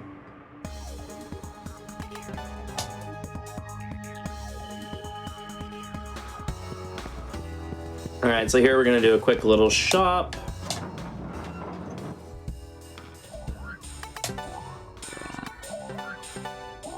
Sell this. Sell this great chakra. drop. Oh, I did get a muscle drink drop. That's really good for later. I need 11 Lagni bombs, and by that I mean Magni bombs. So when I mentioned the game, the reason why Atlas turned up the VSync delay a ton to prevent lag or whatever is demonstrated most with the items we just bought, the Magni bombs. We're not going to get to see it much in this run because we'll be mostly using it against a single target boss. Oops, I didn't mean to do that. Fix that really quick.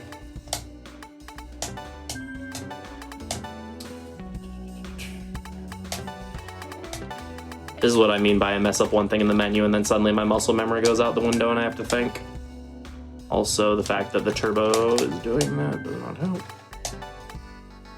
Okay. Limpa, quick escape, and death resist. Okay, fixed it.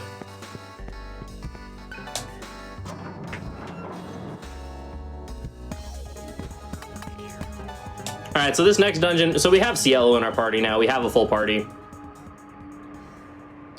And the game is immediately going to kick Heat and Argilla out of our party to make us use Cielo for this next dungeon here. So we're just setting up our party and everything. For my personal favorite dungeon in the game, it's also where the game starts to get real spooky. This is Abandoned Ship.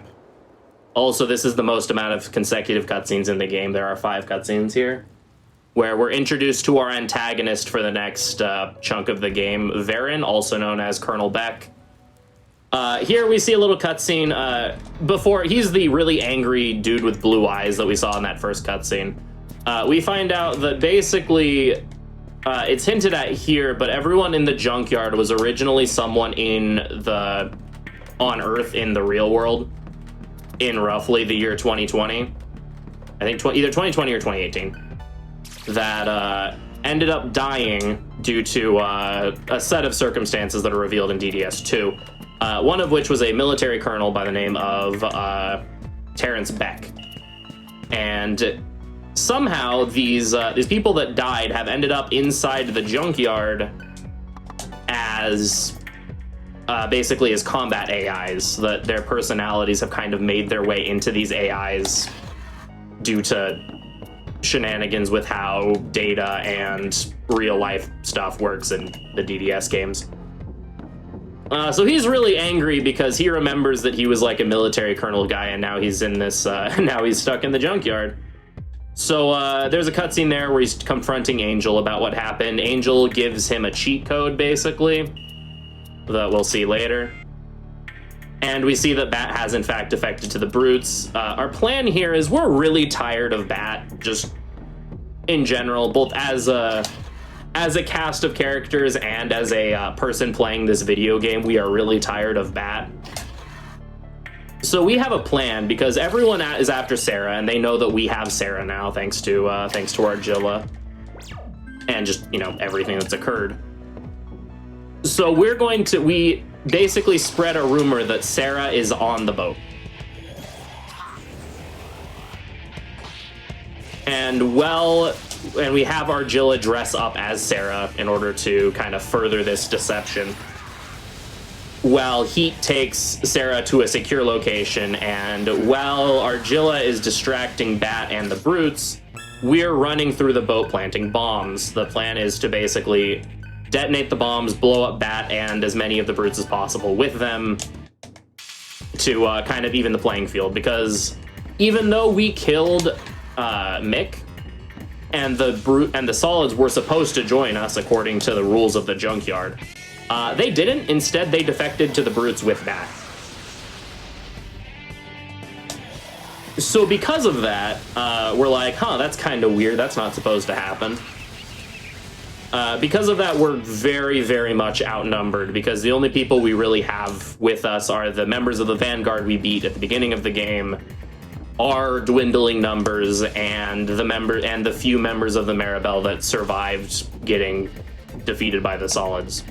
So to level the playing field a bit, we're just going to kind of blow up as many of the Brutes as we can.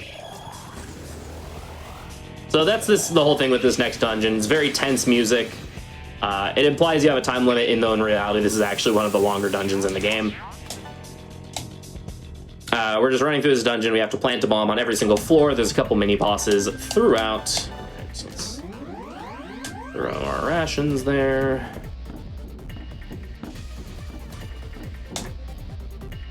Just making our way to our final confrontation with that. Well, final in this game at least. All right, so we got Battle Demon done on you. Now we go for Ice Demon on Surf.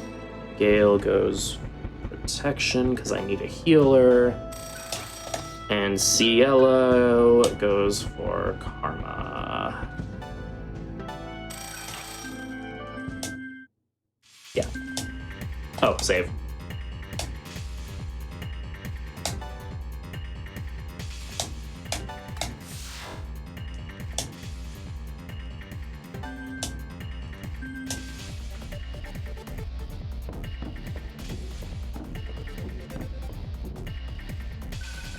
So Gale reminds us here, we can't leave this dungeon until we beat it, so this is very much a gauntlet of a dungeon, which is part of why I like it, just the very tense atmosphere surrounding it. Plus, again, we finally get to get rid of Bat, which is a plus.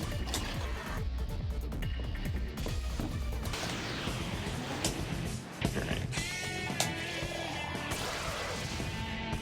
This is Chatterskull. Chatterskull is scary.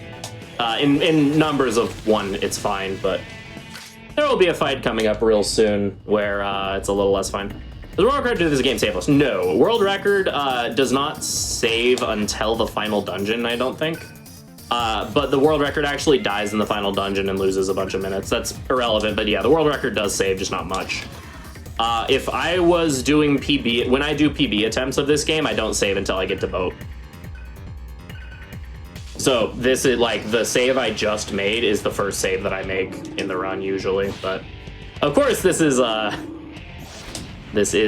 marathon style run and I would like the run to actually finish, so we have been saving throughout. This has been deathless so far, other than me having to do a reset because I messed something up in a dungeon, but definitely having the comfort of, you know, the run not just dying at any moment is, you know, rather ideal for a setting like this, you could say.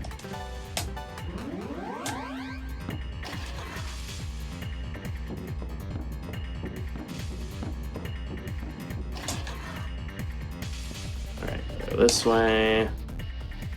So you actually place the bombs in the order 1, 3, 2, 4, 5, 6, 7, 8. Yeah, the final dungeon is very, very scary. The estimate is close. So my PB in this game is 3 hours and 50 minutes. For reference, the average for all of my practice runs for this game have been around 4 hours and 15 minutes. Due to how widely the randomness in this game can swing in either direction. Figured giving like a 30-minute off my PB was pretty reasonable. Especially for SMT, like I usually do that. And yeah, I submitted the game back in like January. Yeah, it was January 5th. I saw an opportunity to meme and like actually have a good run on, so I took both opportunities directly in front of me. Gale has not learned his mantra yet, so I still have to be throwing rations.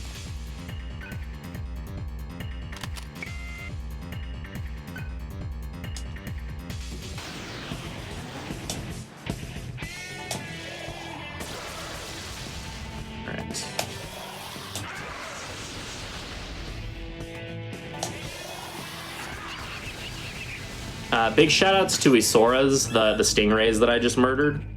They're really easy in this game. I also run the True Demon Ending category for Shin Megami Tensei Nocturne, which is like a 14-hour run. Did I do that many? Oh, right. Devil Feast over Shockwave.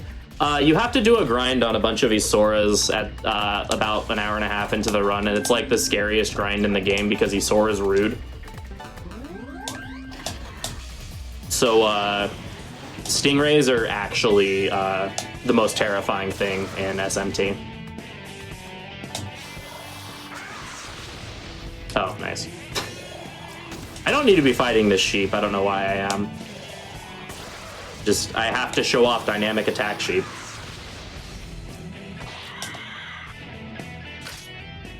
Shoutouts to the probably like 6 people in chat that get that reference. It's probably more than that, but... Also, Cielo does have quick escape as well, and sometimes it works better than other times. Or, you know, Cielo can just get crit and completely destroyed by this this town right here. There we go. Yeah, it's funny because the completionist category for DDS is up there for one of the longest SMT runs, with 100% in this game being about 24 hours. But yeah, meanwhile, any percent is one of the shortest SMT runs. It's a meme video by a fairly well-known SMT YouTuber that likes making meme videos about the games. He wrote a song about that sheep. Just called it Dynamic Attack Sheep.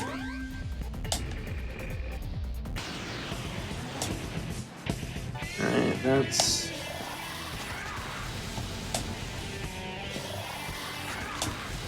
Yeah, a lot of the endgame mantras in this game take forever to grind and also just cost several millions of Maka. Jim Reacher video. There you go. Yeah, it's around BLTW 100, but unfortunately, you're technically not allowed to take any breaks during the DDS one. Or like the runs have to be single segment.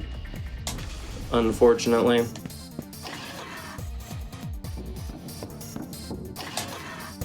So many turns, yes. That.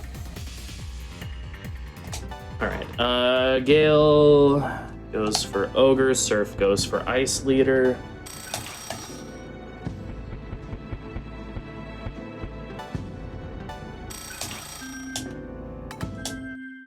Yeah, you can fight all of the bosses in the... I routed out a silly little category for this game that's all bosses new game. So basically everything but Demi-Fiend. Demi-Fiend, you can do all of... My PB for that in one run was about 8 hours and 30 minutes for every boss that wasn't for all of the bosses you can fight in regular new game. How is that even possible? Lots of endurance and a healthy dose of disregard for your own physical health. I've done it single segment once, and it was definitely one of the more challenging things runs I have ever completed, just because staying awake for that long is a challenge. And I even took a 2-hour nap in the middle of the run. I did the run a second time segmented, and it was a lot easier to do, but you know, it was segmented, which is fine for me. There was definitely a point in time, very way long ago in speedrunning, where segmented was actually the norm rather than single segment. Oh yeah, for sure. And like there has been talks about having talks in the community about changing the rules for stuff like DDS 100% to allow for breaks. Like for allowed to like stop the timer for like what Breath of the Wild does, where you're allowed a like 9, 10, 12 hour sleep break. We just haven't had that conversation yet. So it just hasn't happened because there's only 2 people that have ever done runs of the category, myself and Connery, who's another DDS SMT runner. And we just haven't had the conversation about it, so. It's definitely something that I would love to see implemented at some point. It just kind of, you know, It depends, because the category is very grindy, but there is a level of of comfiness to it, and it being cool to like show off just completely bullying Demi-Fiend. And a lot of the other bosses in the game that definitely have that coolness factor to it of seeing a complete run. It's a very, very steep barrier of entry, expecting people to go for that long. Like I said, my first run of that game was about 31 hours. And then the next run I did that was segmented was like 26. So it's still very demanding. World record is around 2240 something, and even that's still a lot.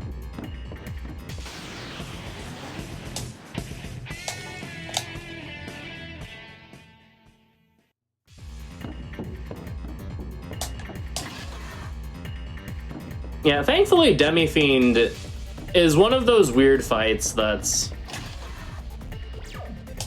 really intimidating, but has like kind of a bit of an oversight that just makes that can make the fight a bit of a joke if you know what you're doing. Because bosses in this game do have limited amounts of MP, and so because of that, you can kind of cheese that to make one of Demi-Fiend's ads do literally nothing the entire fight, basically allowing you to debuff him to full and making the fight just a complete joke. It's a bit of an adventure to get to that point in the fight, and the fight still takes 40 minutes, don't get me wrong. The Demi-Fiend fight in the speedrun is still 40 minutes long. But it's at least like a somewhat comfortable 40 minutes. I did this wrong.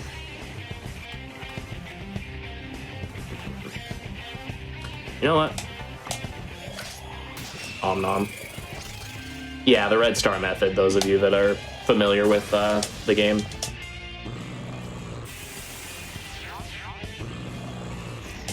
Oh boy, Mudo.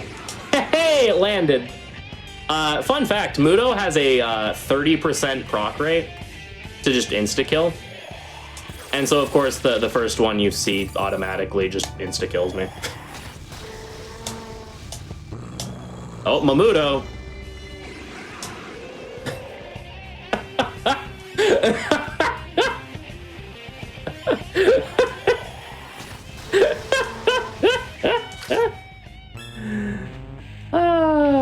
I love this video game.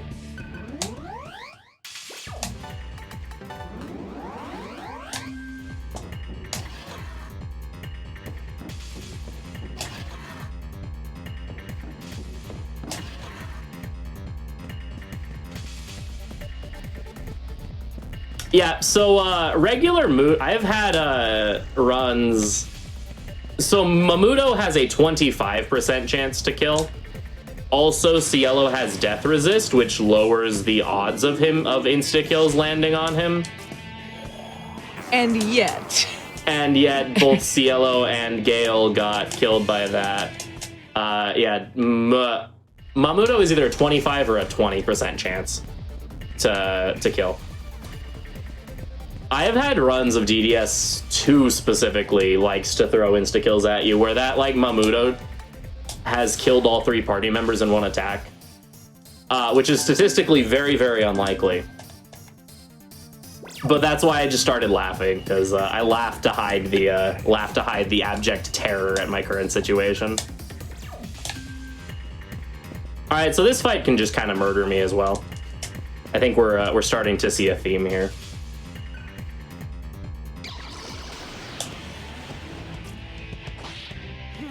Okay, never mind, we're fine.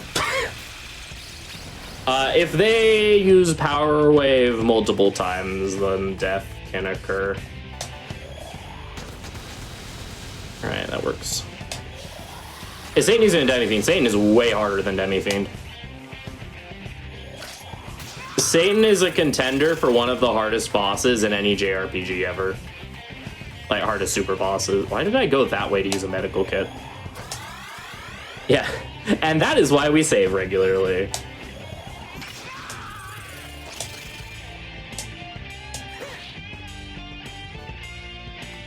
Oh, when your home slice goes bananas. There we go. Yeah, Satan's way harder. You also can't cheese Satan at all is the big thing.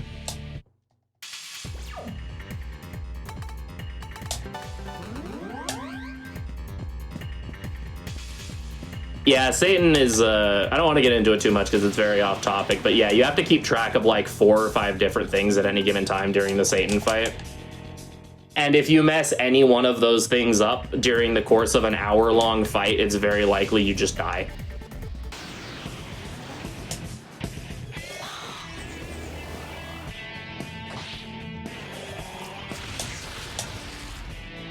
One of my proudest achievements in gaming is that I was able to beating DDS2 Satan.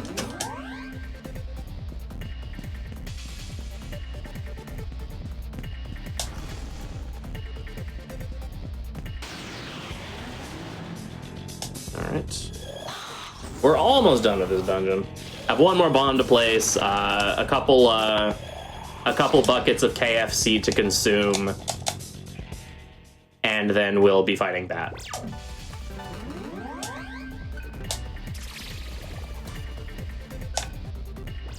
No. I was debating doing something kind of, potentially risky, but no, I'll play it safe.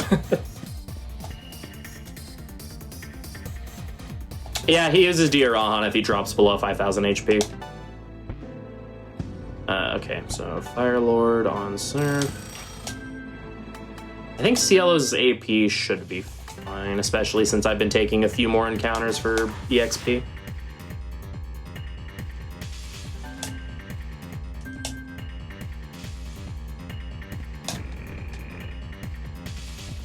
Yeah, you have to individually count to 3, count to 4, and count to about count down from about 30k.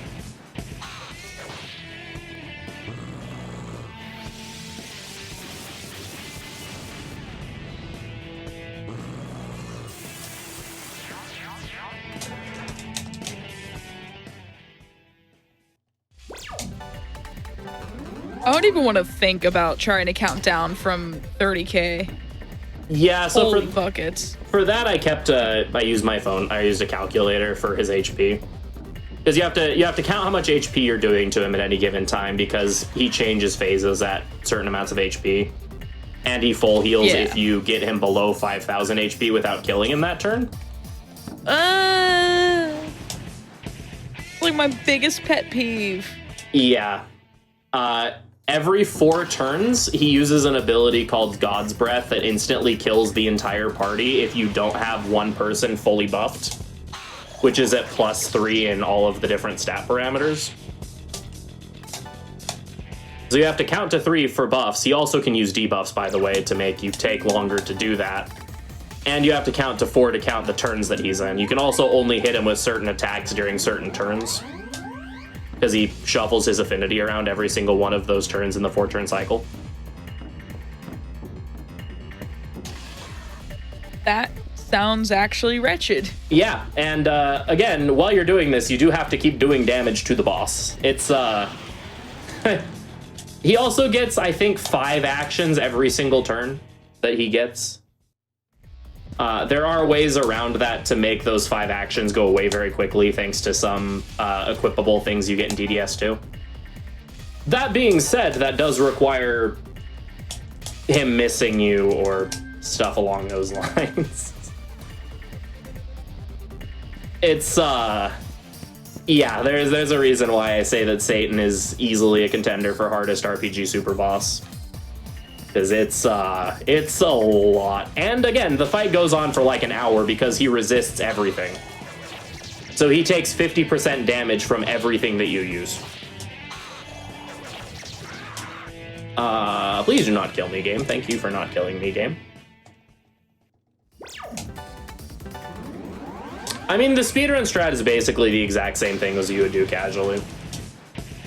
Because there's not a whole lot you can do. Like, when a boss requires so much, there's not a whole lot you can do to speed up a fight other than just reacting faster. Yeah, like I said, beating that boss is one of my most proud accomplishments as a gamer, or just, you know, as a fan of the series.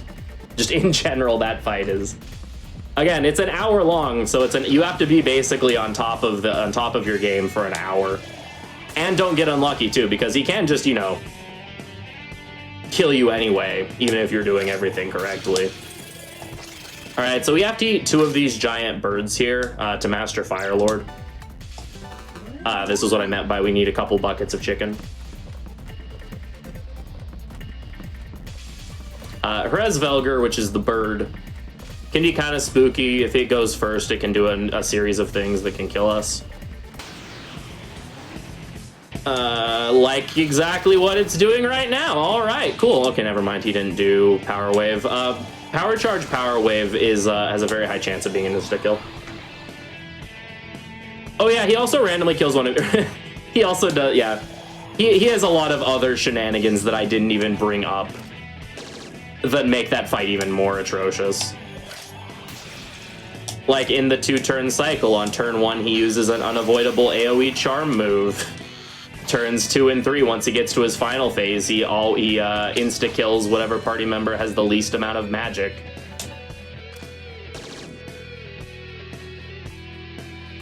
All sorts of beautiful, wonderful things. Alright, speaking of beautiful, wonderful things, I think I'm gonna have to flee in terror in the face of this bird.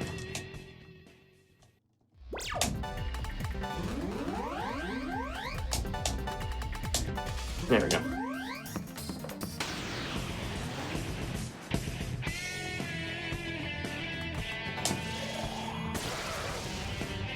You know, I'd rather get Fear versus Shock. So Devil Feast, I haven't gone into much detail on. Devil Feast is an insta-kill move that devours. It has a 100% chance of eating enemy that is feared. And has a very high chance, we say 50 because 50 is a good number, of, nice, thank you, of insta-killing anything inflicted with an ailment. Oh, that's lovely. Okay, cool, it's feared. So ideally we get Fear so that we can just devour and not have to go for the random chance. So that took a second, but we're fine.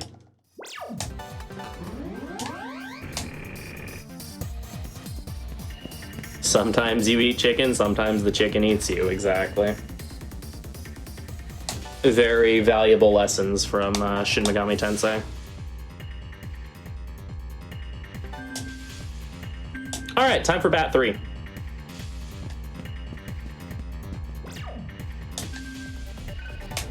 This is either the easiest boss in the game or completely unwinnable, depending on what he does on his second turn.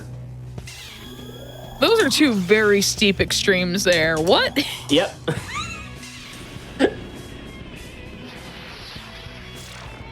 So Bat 3 gets a fun move called Zotzthalabane, I think that's how that word is pronounced, that turns your party members into a bat. Like a small little cute little bat. When you're a bat, your stats are dropped severely, and you gain a weakness to force. If he bats all 3 of your party members, then he will not guard on his next turn.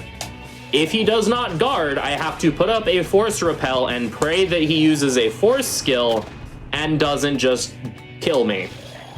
The problem is that using force repel means he doesn't get to do his full turn, so he doesn't get to guard for a second turn, which then means that in the next turn I have to hope that he does a series of events that does not result in me dying before he guards. Thankfully, he did not use Zotzthalabane 3 times, so this fight is free.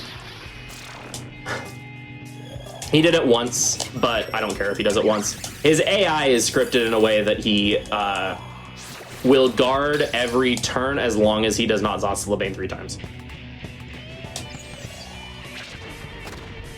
So because he did not, free fight.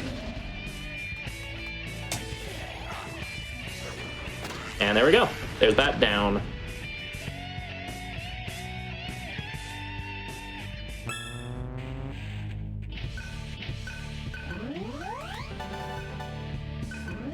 Oh boy, Surf is getting swole. Because we know how good strength is on our mage.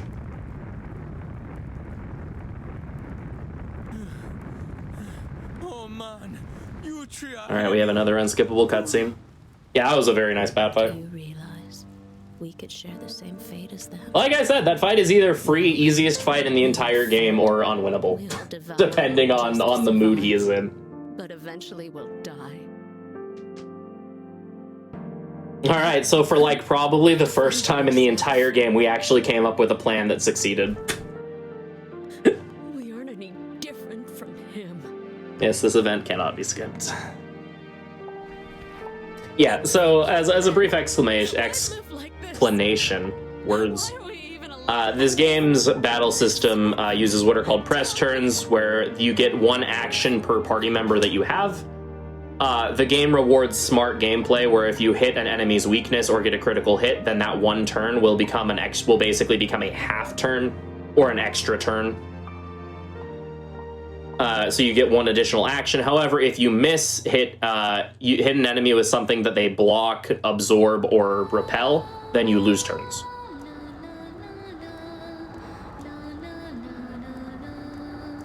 Surf, tell me!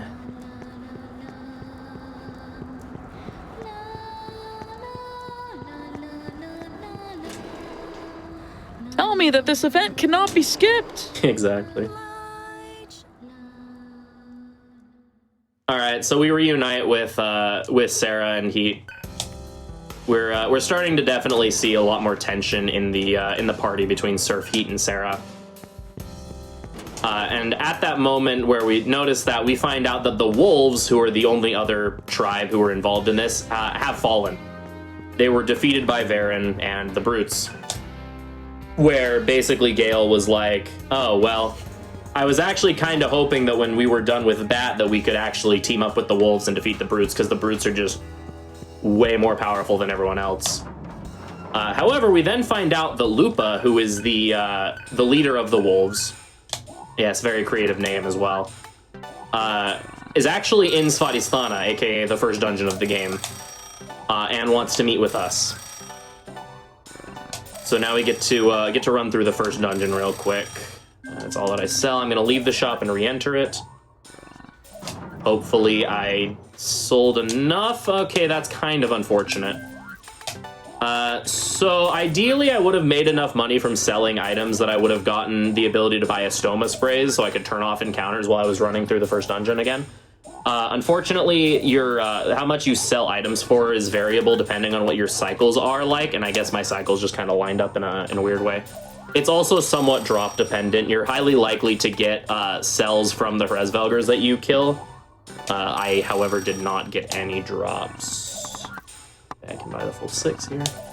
Making sure, really quick, I do have 4 firebombs. Yep, okay.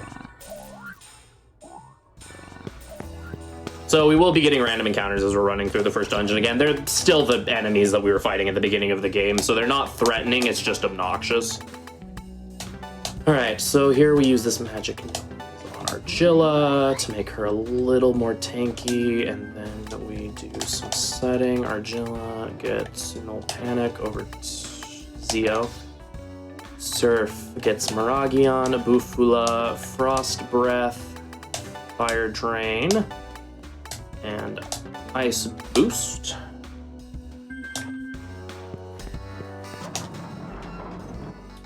Yes. I did change my party order. Cool.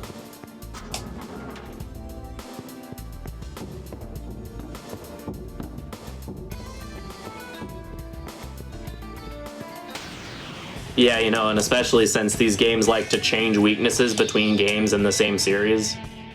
You have some enemies in DDS 1 that are also in DDS 2 that are weak to different things. What? Yeah.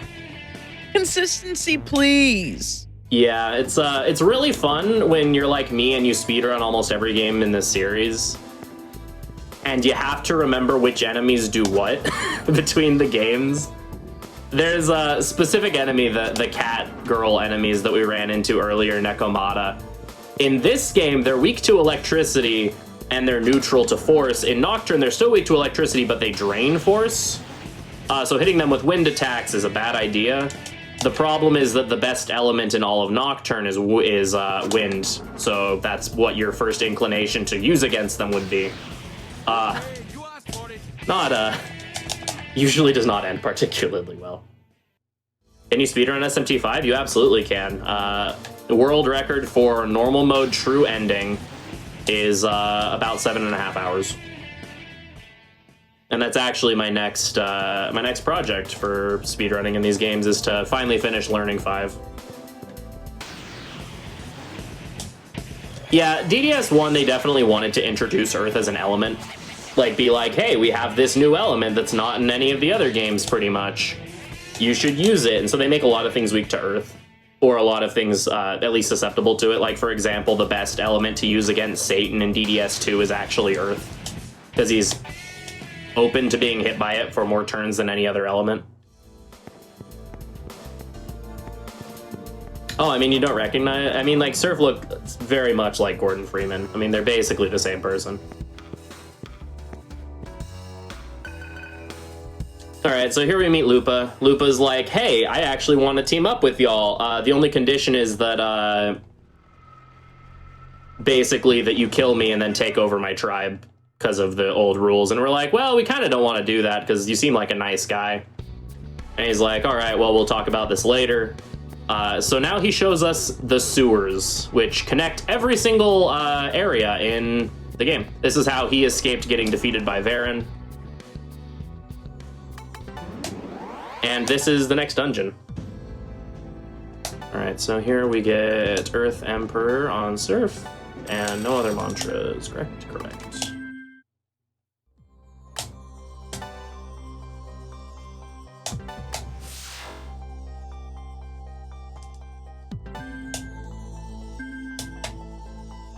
So this is my second favorite dungeon in the game. Also, people that have any interest in the 100% run, or whatever, you get really familiar with this song. The song is called Rivers of Samsara. It's a great song.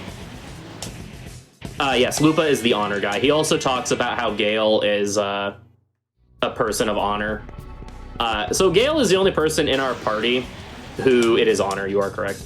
Is the only person in our party who has not yet awoken to his personality yet. Gale is kind of a unique character in this game. Due to the plot stuff with DDS2, Gale is kind of an exception amongst the members of the Embryon as far as his identity. And his relationship with a lot of other characters. So he's had a bunch of, like, near awakenings a couple of times, but he's fought it off every time, and he's about to actually finally get his personality. Oops. Yeah, let's just headbutt the Stingray real quick. Send a message. Okay, apparently I didn't send the message strong enough. The majestic sea flap flap wants your soul. Yeah, exactly. He's just floating there menacingly. But Lupa mentions that he sees that Gale is a man of honor. And so that's why he wants to befriend us, because something about the brutes are basically pretty dishonorable and underhanded. He also mentions that the wolves fell to Varen alone.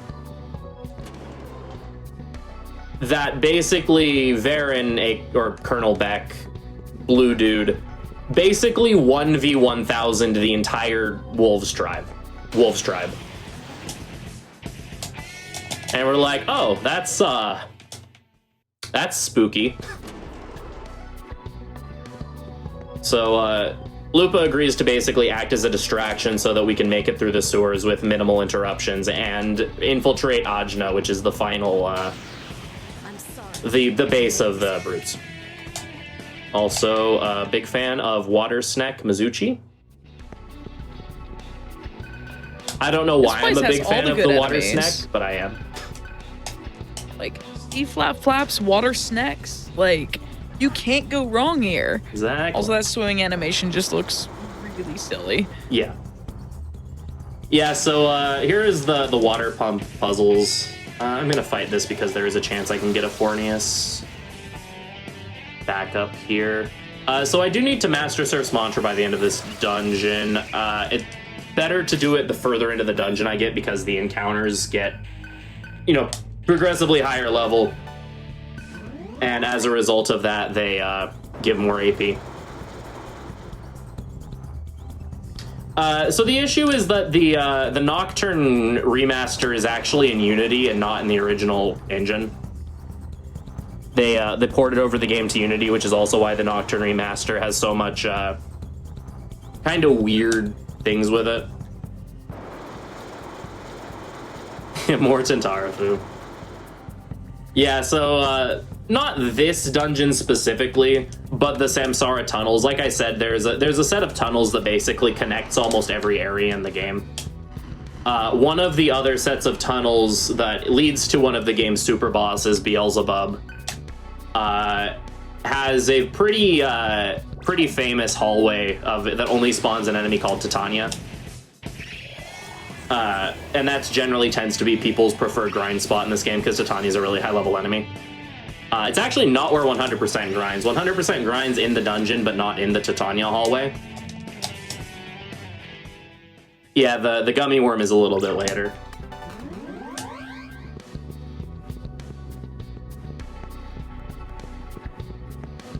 Alright. Yeah, so this specific part we will not be seeing any Titanias, because that would be absolutely terrifying considering Titania is an enemy from the final dungeon. But the same scenery and music does play in that part of in that area of the game. We have some big fans of Titania in chat as well.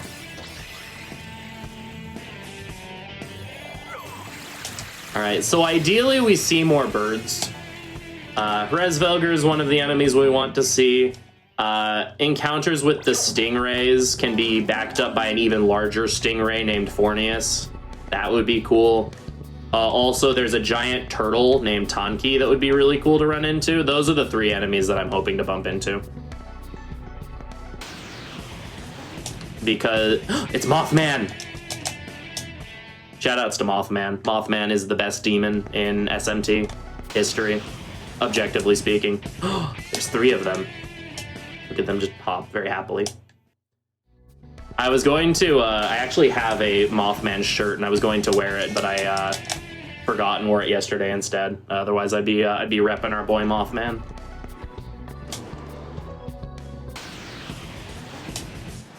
She still says it's just very garbled because some of the audio quality in the Nocturne remaster is just a little garbled. Ooh, we are seeing Mothmen in droves.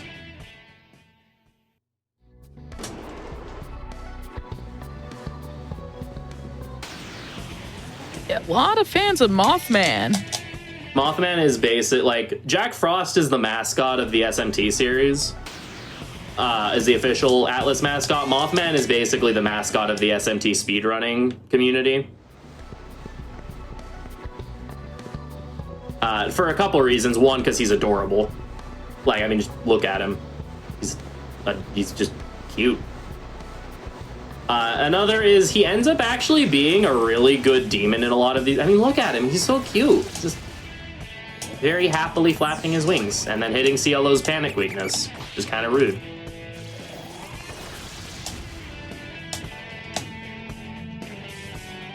Alright, thankfully Argilla has Patra. It also happens to end up that Mothman is a really good demon in a lot of the games in the series. And so he ends up being used in several speedruns for long periods of time.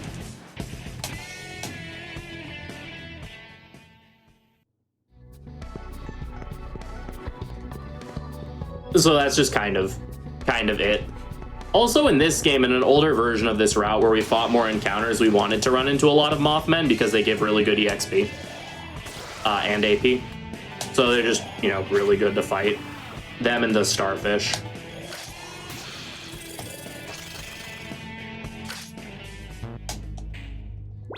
There's a great multitude of reasons to love Mothman. Plus, yeah, it also just became one of those things that some people started memeing about it, and then it just kind of became a meme that just kind of compounded on itself.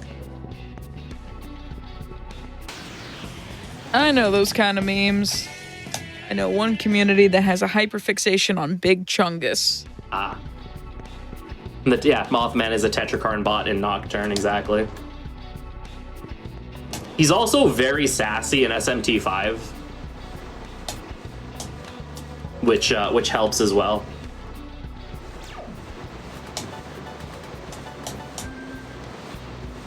Because there's something about seeing someone really as adorable as Mothman just give you just 11 out of 10 levels of sass.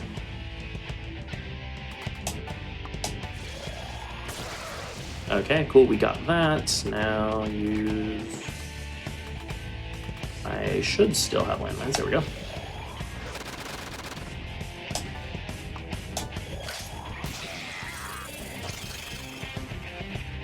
I was gonna say, it's funny because like actual Mothman is like for context, Mothman is a piece of West Virginian folklore, basically a half moth, half man creature that abducts children.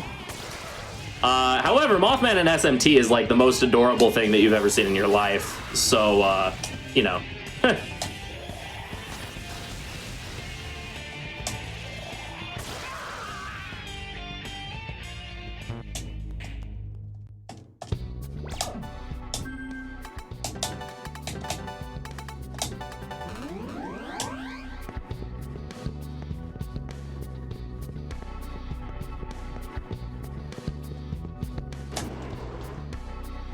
Oh yeah, exactly. It doesn't help. There's like several SMT meme pages that started the trend of everyone freaking out about Mothman as well, and then the localizers realized this. All right, so this is Tonki. He is a turtle.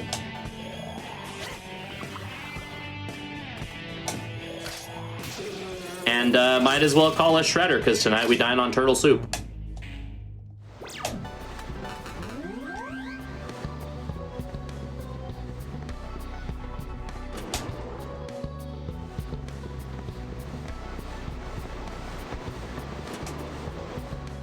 Yes, the Muito Real.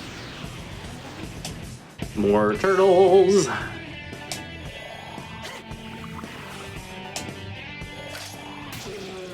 Thing has a face that only a parent could love.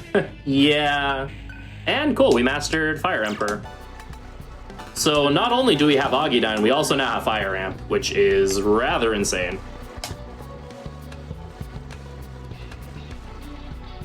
We are very swiftly approaching the ability to deal over 1,000 damage in one attack.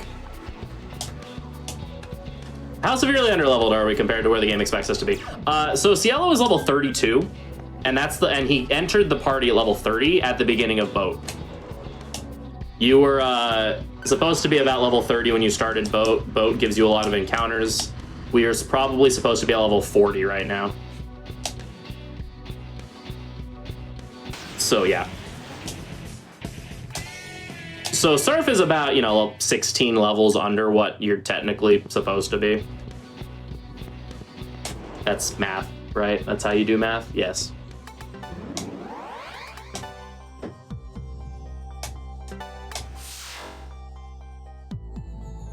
Yeah, so we spent all of this time making sure that we rush Agidine. The next boss in the game is immune to fire. I have everything I need, right? Oh, I can set life bonus. That's actually not where life bonus goes, but it's whatever. So, yeah, that's fun. Alright, so remember when I mentioned that Varen had basically 1v1000 the wolves? He gained an ability called Hunger Wave. That basically, that state that we saw Janana in earlier, where she went berserk and couldn't tell friend from foe.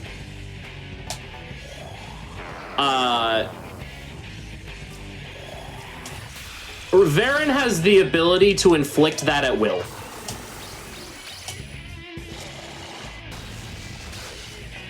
Oh, that's unfortunate. So he found Lupa and inflicted him with hunger, so now Lupa is a very hungry doggo. Also, Lupa turned into Cerberus. So, unfortunately, we have to fight Lupa here. All right, so I'm only at -1. So taunt, I haven't mentioned this. I should actually explain what taunt does because I've been using it in like every fight since I got it. Taunt is a special debuff that inflicts 2 levels of a defensive debuff and 2 levels of an attack buff to the enemy.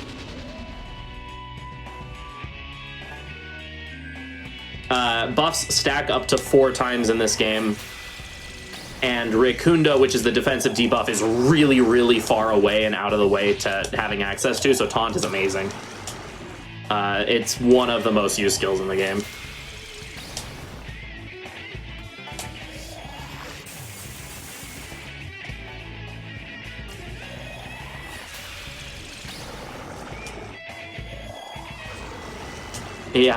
Yeah, so I mentioned before that Hama can only kill you if you're at 1 HP. It's only happened to me twice. One of those times was last night against this boss, where he crit Surf, left him at 1 HP, and then used Mahama and killed Surf. Please stop using that.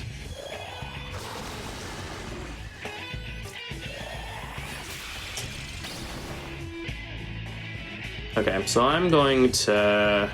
He's already at max strength, so there's no reason to refrain. Fire drain. No. DDS2 does? Ooh, Legathon when I use Fire Drain. Thanks for the full heal. I think I need one more of these.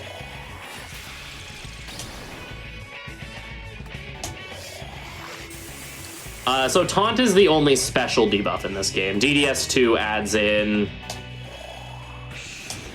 in other ones that Nocturne had, and even a couple additional. Okay, well that's kind of rude.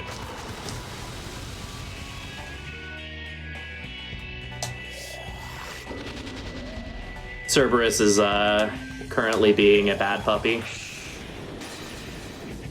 Thankfully, we have a spray bottle in the form of Ice Breath, I guess.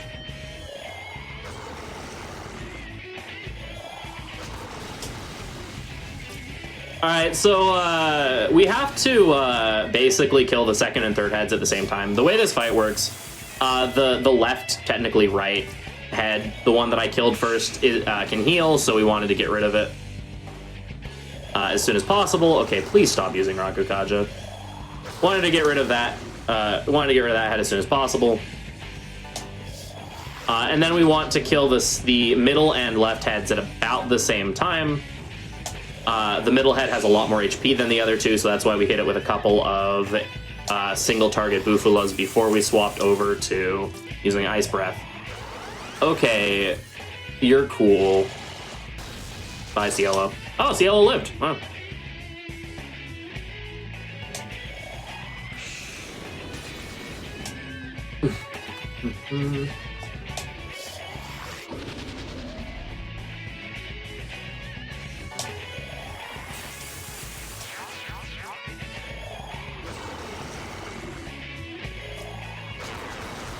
Thanks for the heal.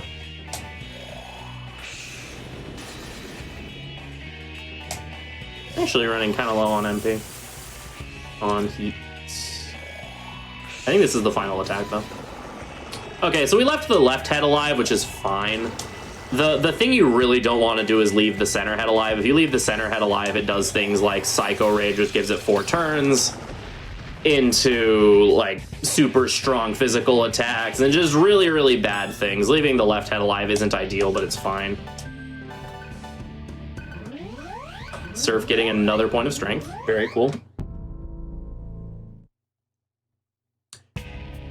Yeah, specifically the middle head. The left head can do some weird things, but for the most part, it's mostly you just don't want the middle head to be left alive.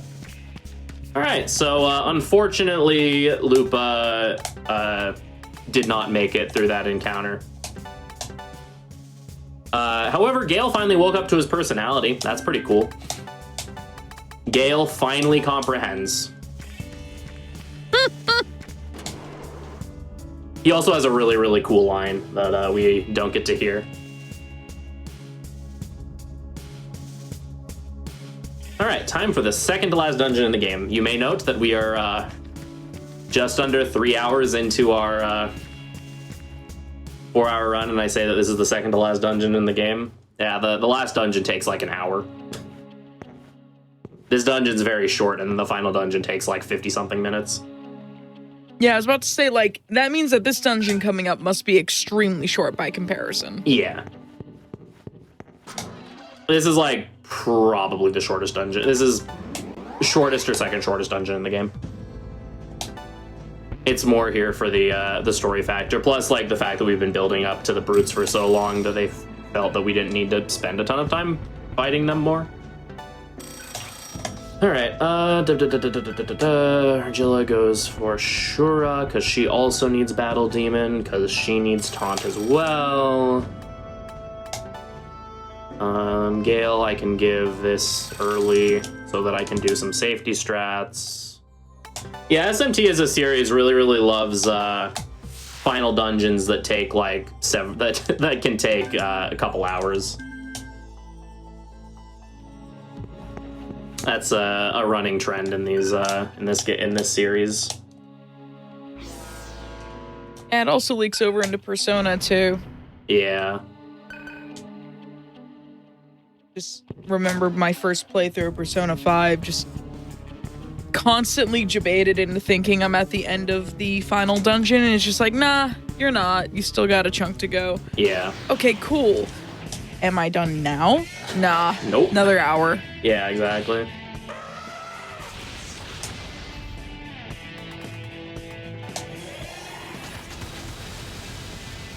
Yeah, I mean, regular SMT4 is pretty, like, has pretty short final dungeons.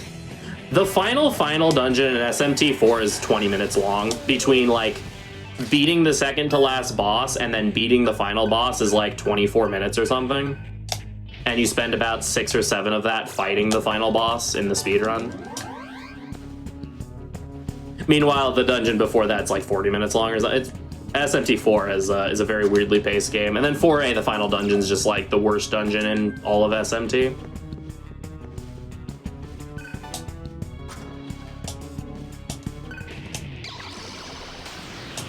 Autosoma is kind of really far out of the way in this game. You can get it. It's just kind of hard to get to.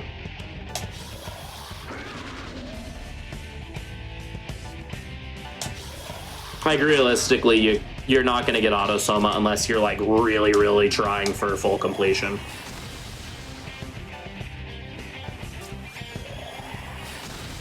Oh, I actually underdamaged her. Huh.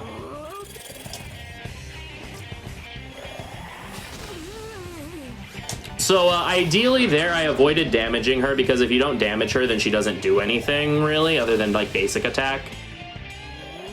If you hit her, then she starts summoning reinforcements, and then once she gets 3 reinforcements out, they start spamming whatever element you are hitting them with. So in this case, she'll start using fire. Which is kind of scary, because Surf is weak to fire. It doesn't do much damage, but her getting more turns isn't necessarily something we want to see. So ideally we skip her using reinforcements, but my damage ranges are a little low right now, so...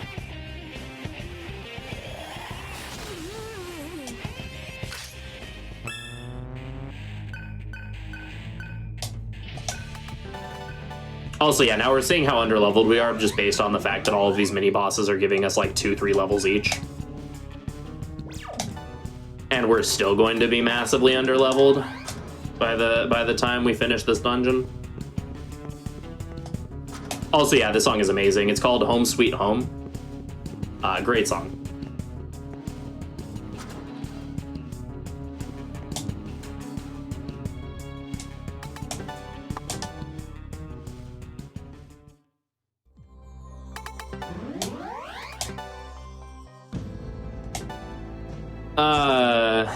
Yeah. Alright, Battle Demon on... You already have Violent God. I can grab Illusion on you now. Oh, no, never mind. I am, like 3k short. Very nice. I don't need it right now, but...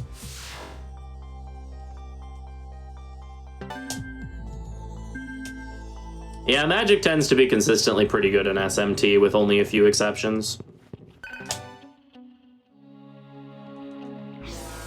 Generally, if you're playing an SMT game, magic tends to be the safe bet, with exceptions of stuff like Strange Journey, where the MC can't use magic.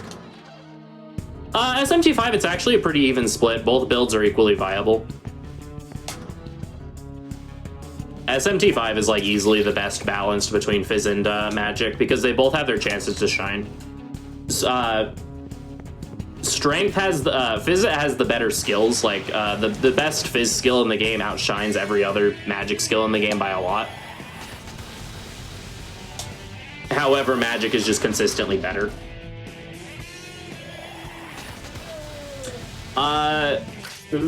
Nocturne's Fizz is kind of weird. Magic is better than Fizz in every way except the fact that Pierce only works with Fizz.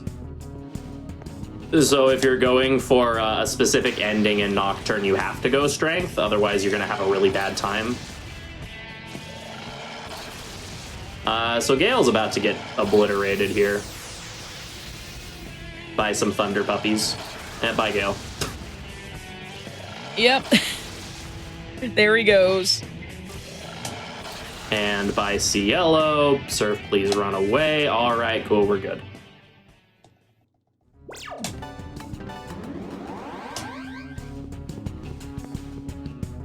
All right, so here we're gonna reach under the table, find an odd morsel, but then we're gonna reach further under the table and get a Soma, which is the best healing item in the game.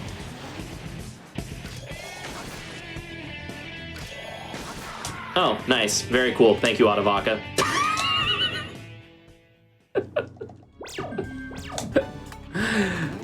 So that was why I was really, really desperate to put Otavaka to sleep earlier on, because he does about that much damage when you fight him earlier.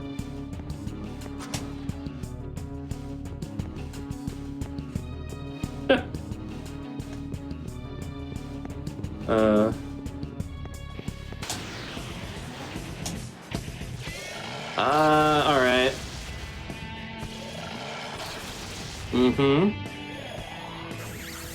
Death resist, by the way. So stone as an ailment is actually death element. It's not like a normal ailment. Let's see. How can I get out of this situation without getting murdered? Actually, I can just kill this, and that would probably be my best option.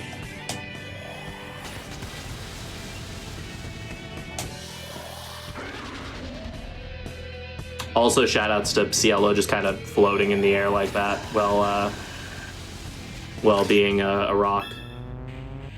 Yeah, that's how rocks work. That's how gravity all works. Yeah, exactly. I mean, he's a jet, so why wouldn't he just stay frozen in stone in the air? Exactly. All right, time for a worm. A lot of worms, actually. A great multitude of worms.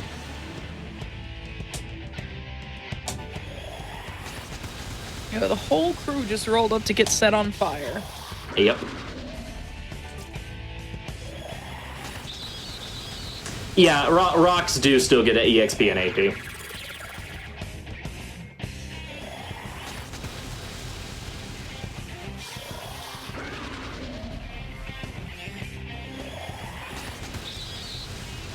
Alright, so that was 2 rounds.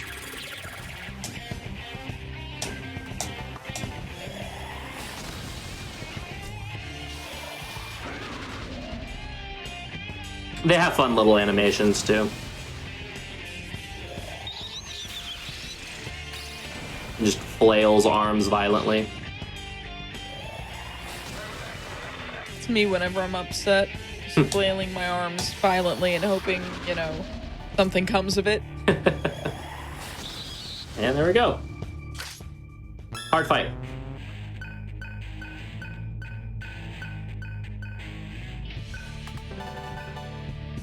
All right, we are slowly but surely getting to the magic number of 99 magic. 99 magic is the magic number. What do you know?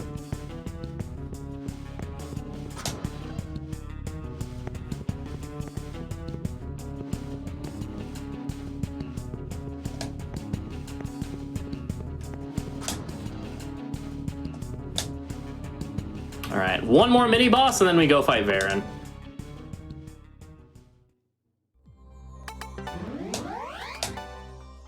Alright, so here I can grab Illusion early. Doesn't really matter, but it gives me a bit of a buffer if bad things happen against fight later.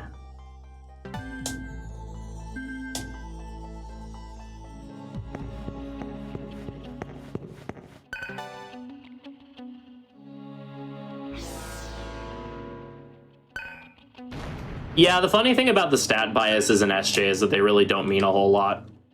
I've speedran SJ before, and we go strength bias in the run, and I've ended up with every single stat as my highest stat many times. Going strength bias every single time. Because it's only a bias. It mean, like, all the bias means is that every level up you get, you have a 60% chance of getting 1 point into that stat. So basically that means every level up you get 3 points into luck, because games are funny. Okay, Gale is gonna get obliterated again.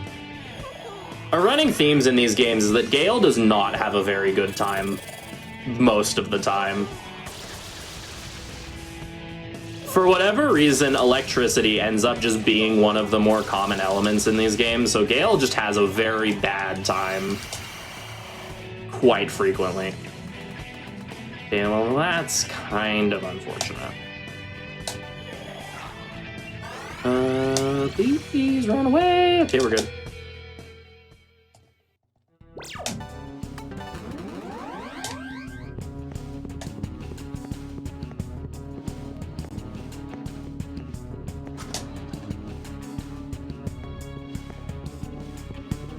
Double check. All right. All right, so this next boss fight is Katobla Pass. And yes, I believe that is in fact how you say its name, Katobla Pass.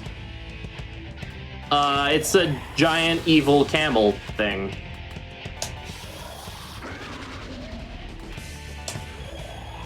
Friendly reminder that the stone ailment is death element. So avoid death protects you from stone gaze.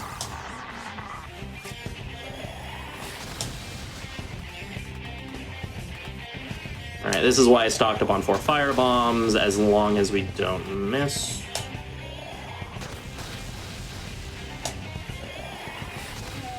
There we go. That's Katobla Pass down. That fight can be really scary if he wants to be, but thankfully we 2-turn him, so he doesn't get to do any of his scary stuff.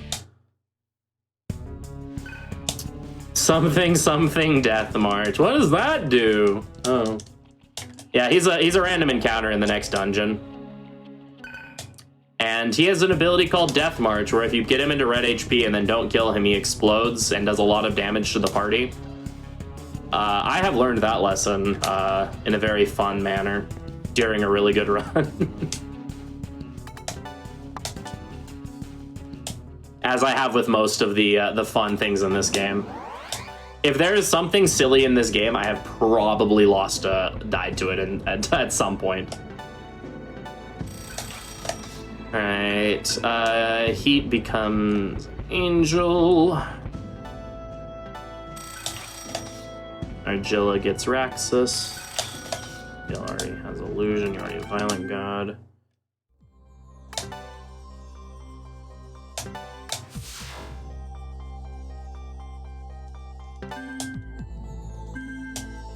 We overflow into Vit. Since Vit is HP and physical defense, it's the next best stat.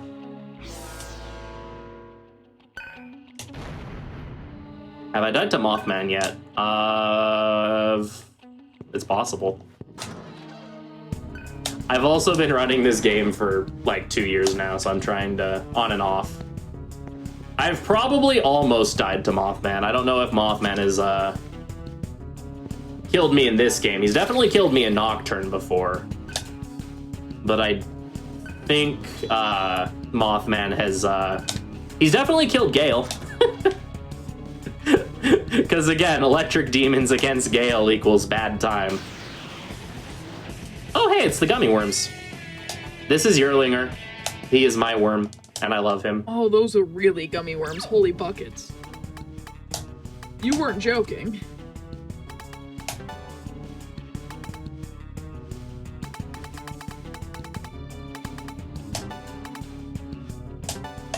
Rakukaja there. First strike. Technically supposed to be over 7. I'll put it over 3. Save.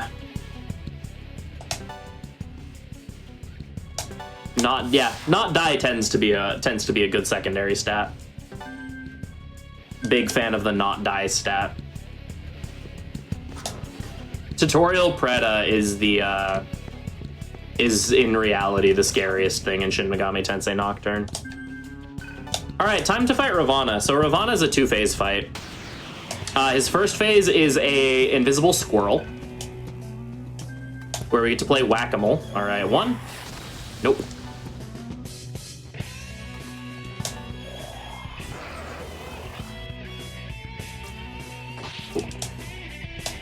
3. After a couple of turns, Sarah tells you where he is. So I'm just doing some probability things to make sure that I know where he is whenever he is revealed. He is in the left or the right? Okay, so he's in either 2, 5, or 6. I'm going to guess 6. He is in 6. Okay. So we need to get to 3 Rakukajas. Your buffs persist between phases, and he hurts a lot. All right, so now he's gonna move again. He moves to a spot that is not, or to a different spot, so he goes to 1 and 5. His presence is on the left side, so he's in either 1 or 2. He is in 1. So let's throw this medical kit to make sure we're healed for phase 2. And then bonk the squirrel. All right, so he evolves from a squirrel into a tube of toothpaste, as one does. And Ravana Phase 2 is a bit of a random nightmare of a fight, so let's hope this goes well. So this is where he reveals his hacking ability that he got from Angel, called Hunger Wave. It has a random chance of inflicting hunger to the party, which is an ailment that basically takes control of your party member away. All right, only Gale getting hit is good. Basically, how this fight works: he uses Hunger Wave. Sarah will come and help by healing 1 random party member of hunger per turn. So because of that, there is a lot of randomness in who Sarah decides to save. We don't really care about CLO. Surf is our damage dealer. Gale puts up Repel Force every single time, because after Hunger Wave, he follows up with Infinite Wind. Okay, this is potentially scary, which is a force skill. We repel it, it does a bunch of damage. All right, so this is, okay, that's good. We wanted Gale here. Sarah is very notorious for not cooperating with me. So saving Gale is good.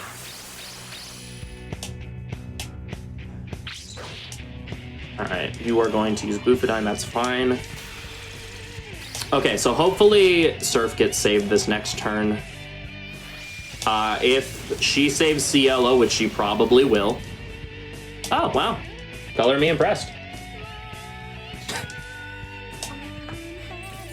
Yeah, Sarah really likes CLO. For some reason, it feels like her AI has a tendency to favor saving CLO. All right, let's heal. All right, it'd be really cool if CLO smacked Gale. Okay, no. If CLO smacked Gale and got a critical hit, then we'd actually get a bonus turn. Funny enough, but no such luck. Yeah, for some reason, it feels like her AI tends to favor CLO, even though there's really nothing to it. Oh, wow, she actually saved Surf? Wow. I think this is the most cooperative I've ever seen Sarah be in my life. RNG giveth, RNG taketh away. Pretty much, because yeah, normally this turns into a case of I'm like yelling at Sarah to save the right person. All right, that actually was a really good fight. All right, so coming up is the final break in the run. I don't know if we want to take that break or not. Yes, we will be taking that break so that everyone can kind of get their stretches in before the final stretch of the game. So we are Awesome. going to take a moment just to remind everyone that here on Hotfix, we like to take wellness breaks so that we can get up, stretch, hydrate, get something to eat if we need it, stuff like that, without having to miss any of the run. These are low pressure showcases. This event cannot be skipped. And I would like to remind you all that you are awesome for being here. And if you are watching on YouTube, if you're watching the VOD over on YouTube, come check us out over on our live channel on Twitch, twitch.tv/gamesdonequick. Starting weeknights at 7 p.m. Eastern and weekends at 1 p.m. Eastern. If you want to catch any of our live content, it'd be much appreciated. But until then, go take care of yourselves, make yourself some popcorn, and get ready for the final stretch as we head towards the final dungeon. So we'll be right back after this. All right, we are back with more never-before-seen Shin Megami Tensei Digital Devil Saga with Freedom Pulse as our guide through the game. We have finally skipped the event that could not be skipped and have taken our final break, and we are on our final stretch into the final dungeon. So I'm going to turn it right back over to Freedom Pulse, and he can bring it on from there. Yeah, let's hop right back into it. We only got one dungeon left, but it's a bit of a doozy, so let's get back going in 3, 2, 1, go. So yeah, in that cutscene, so Sarah finally got her memories back, and she remembered a lot of things about where the junkyard came from. Also, Varen finally told us, oh yeah, by the way, everyone was Nirvana is basically Earth.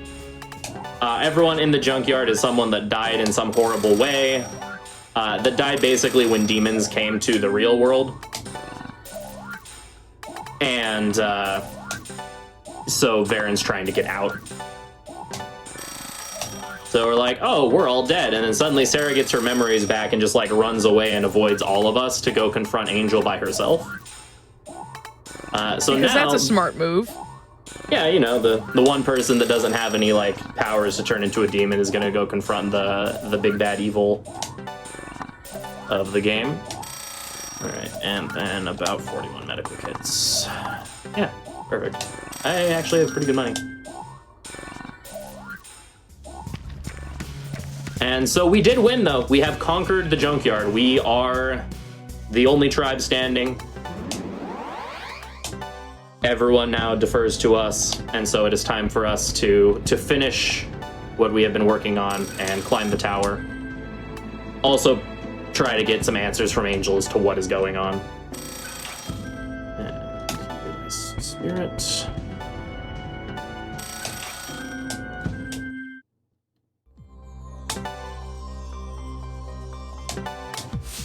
But the Karma Temple is gonna be a little bit less welcoming than it was at the beginning of the game.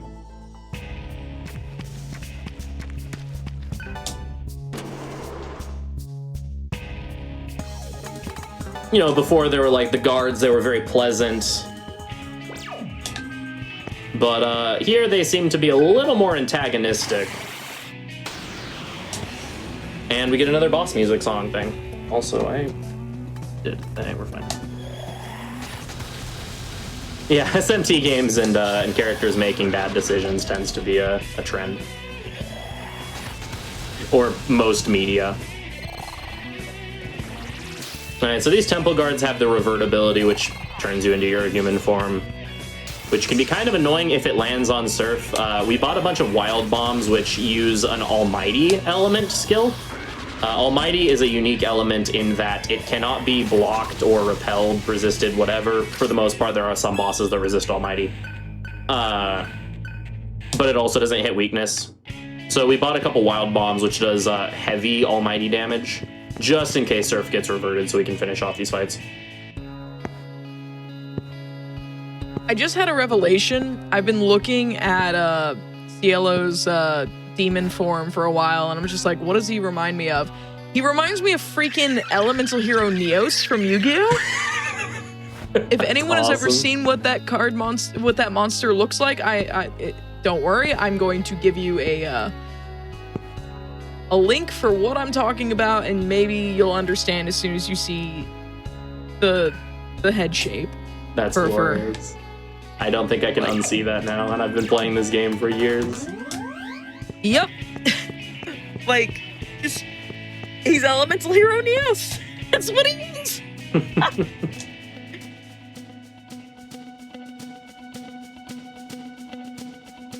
Alright, so this is Karma Temple. This is where we'll be spending the rest of the game. Also, Spider Silk is the name of the song. It's either Spider Silk or Spider's Thread.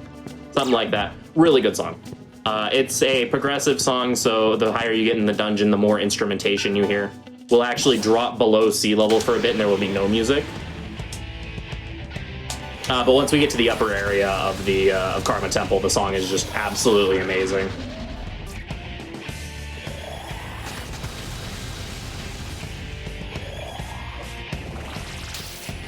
Yeah, like someone said, the purple fits even more since Neos is a fusion. Heroes are a fusion archetype, so it fits even more that Cielo's purple. Alright, so get to dispatch some more temple guards.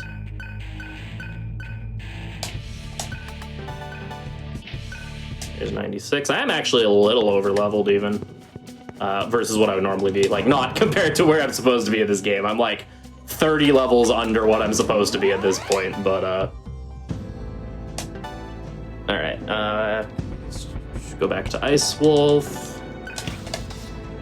You're still working on that. Argilla is done with mantras for the rest of the game. Gale is technically done, but for marathon safety, I'm actually gonna work on Adamant for some more ailment coverage for him. We're gonna be doing some really cheeky strats to protect ourselves from ailment-related death later through this dungeon, but the cheeky strats are also rather inconsistent. So I'm gonna, for marathon safety, I'm gonna be putting some ailment protection on Gale just in case. All right, Surf Argilla Cielo, menu, Surf gets no panic over 8. Argilla gets Taunt, Void Ice, and Life bonus.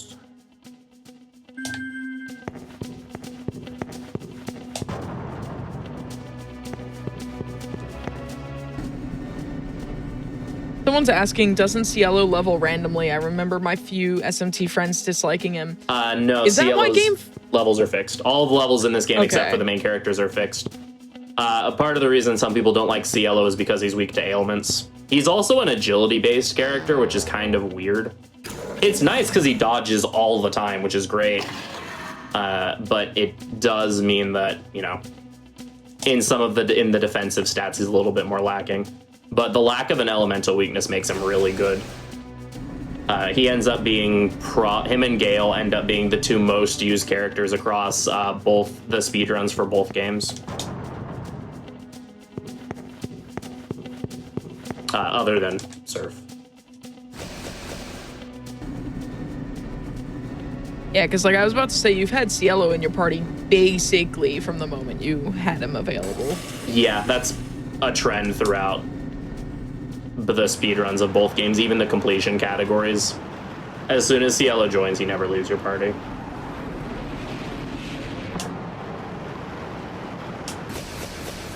Because like in completionist categories, you end up using Argilla a lot more because her value as a secondary mage ends up being a lot more important when you're doing optional bosses and grinding a bunch of levels.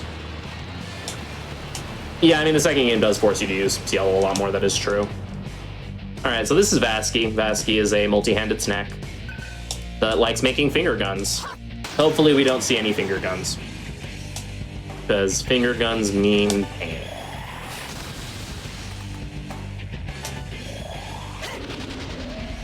And so the way that this fight works is actually kind of interesting, where you're going to see us using Void Ice every single turn against Vasky, and Vasky's not going to use any ice skills. That's because Vasky's one of the few bosses in this game with somewhat intelligent AI, where if Vasky detects Void Ice or Ice Protection in your party, it won't. He will not do anything. Oh wow, Argilla. All right. Only need one. Will not use any ice skills. However, if Vasky does not detect any sort of ice protection, Vasky will use a move that I don't remember / can't pronounce the name of. That's basically a super high freeze chance on the entire party, and you're about to see what happens when ailments are inflicted. That's finger guns.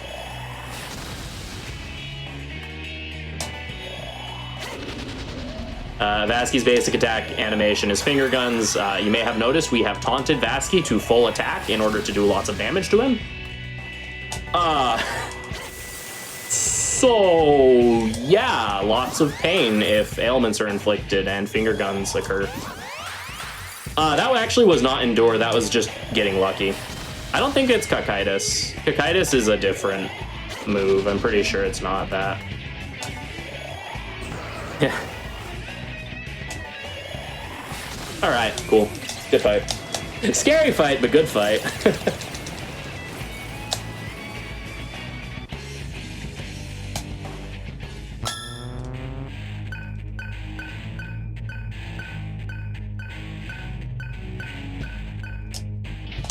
Alright, so we finally have max magic, so now we're going to overflow into it.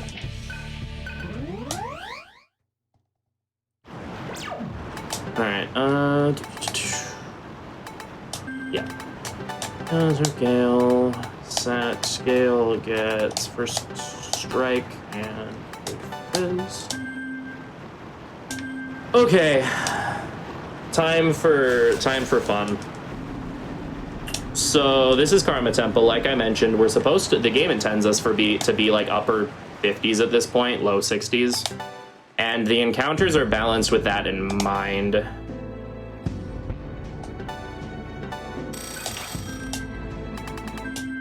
Oh wait, safety strat. Gale needs Kichijo.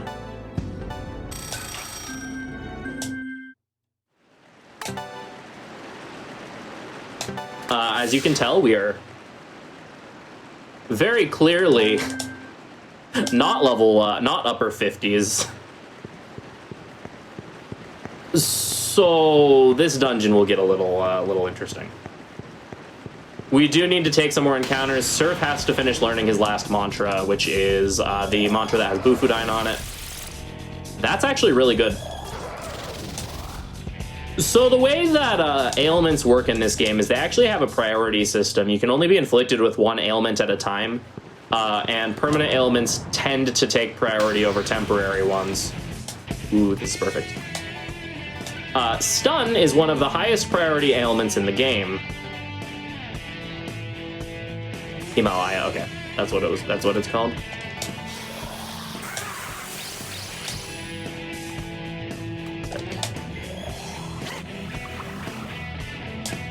I actually just totally forgot what I was saying because I had to focus on something else. Ooh, hail. So here we have to devour 2 more things to get Surf's final mantra. Okay. I'm going to wait on this. Alright.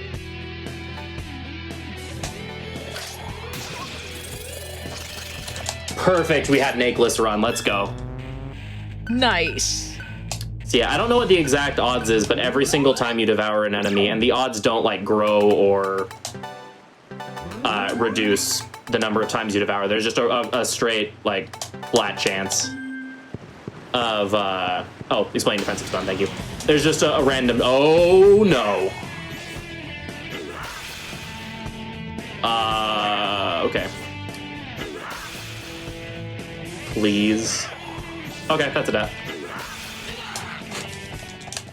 First death. That's the scariest encounter in the entire game. And that is why that's the scariest encounter in the entire game. So now we're back to the... Do you ever get bellyache this late? It's every time you devour, you have the chance of getting a stomach ache. And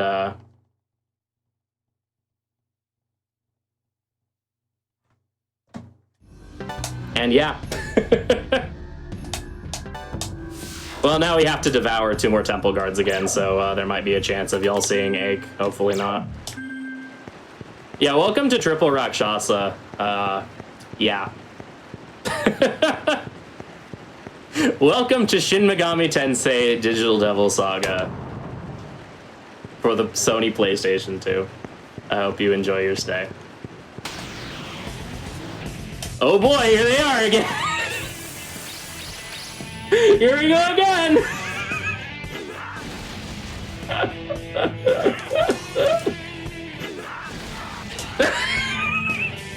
Okay, we got away. We're good. Oh, I love this video game.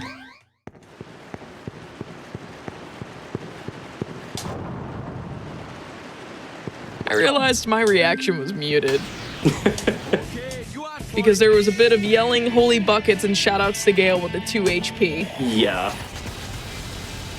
Oh my god. Like, we missed you so much. It's so good to see you again. So, fun fact about Key Blast, that the move that was the instrument of my demise, it's low accuracy.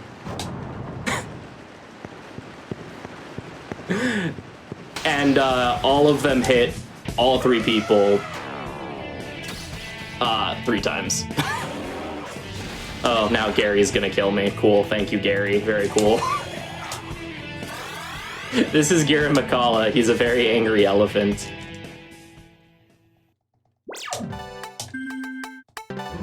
His belly has physics that make me afraid. Yes.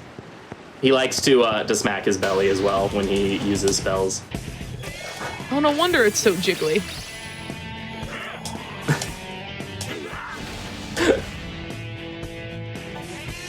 Hello, Rakshasa. How are you doing today? Well, I'm missing my 3rd sibling, but you're looking like you belong on the floor.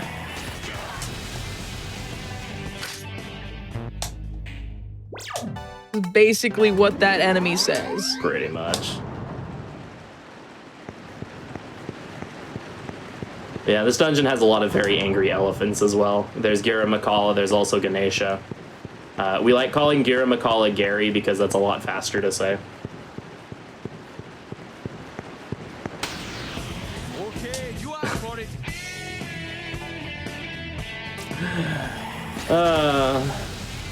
Hello again.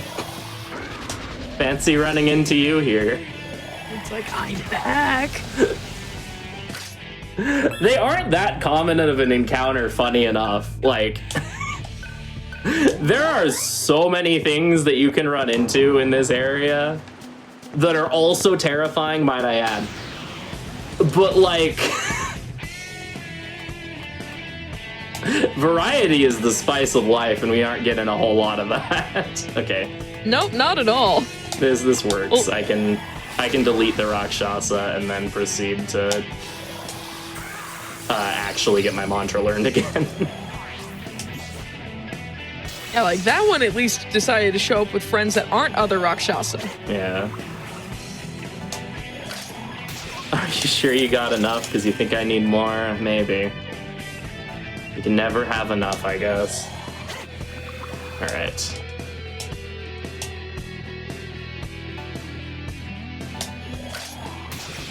Nice. I really hope the thumbnail for this video when it goes on YouTube is just a pile of Rakshasas around, like, the face cam. That's awesome. Alright, so once again, we have an Akeless run. I didn't want to say anything in case the game decided to disprove my my previous declaration. Alright. Okay, we hit the save point, we're good.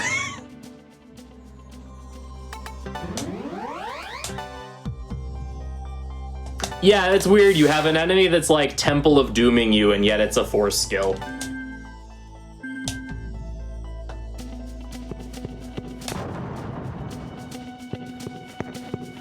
We will not be meeting the Colonel today.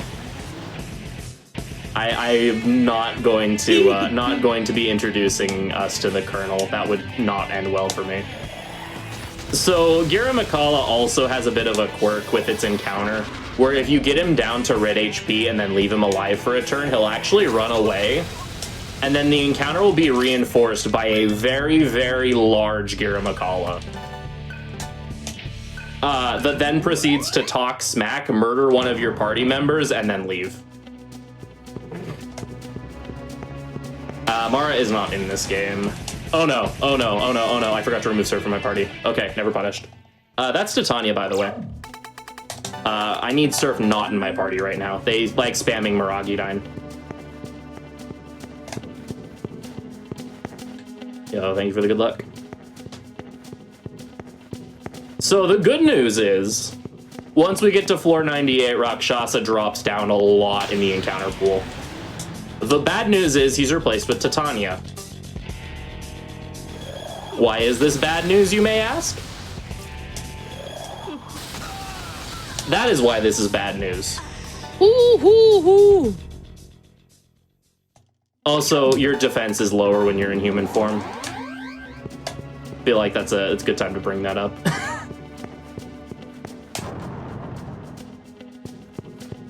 Yeah, you run into things with Revert my Revert here. Don't talk to me or my little Garys ever again. Exactly. Yeah. Yeah, no, he seriously, he kills a party member, refuses to elaborate, and leaves. Alright, so I'm gonna grab Fire God. I, like, 0% chance I actually learn it, but I'll grab it anyway, just cause. If I were to, in some strange reality, actually master Fire God, it would make the final boss free. The problem is it takes just way too long to learn. Plus, I'm not in a situation to fight any more encounter. Yes, Titania can, in fact, spawn in 3.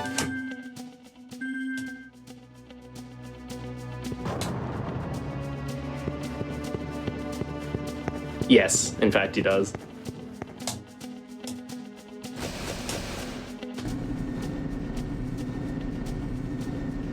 Yep, Titania can, in fact, spawn in 3. And even though I kicked Surf out of my party, they still have a high chance of killing me anyway. Argil is kind of the only one that can tank this. Yeah, because as you can see, even in demon form, Titania's kind of painful.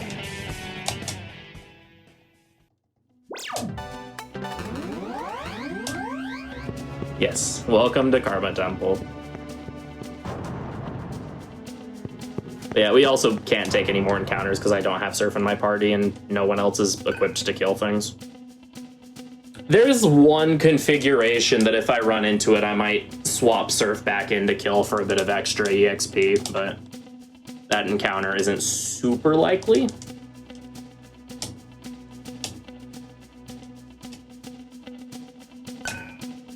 All right, so here's the encounters. Yes, here's the encounter. Oh no.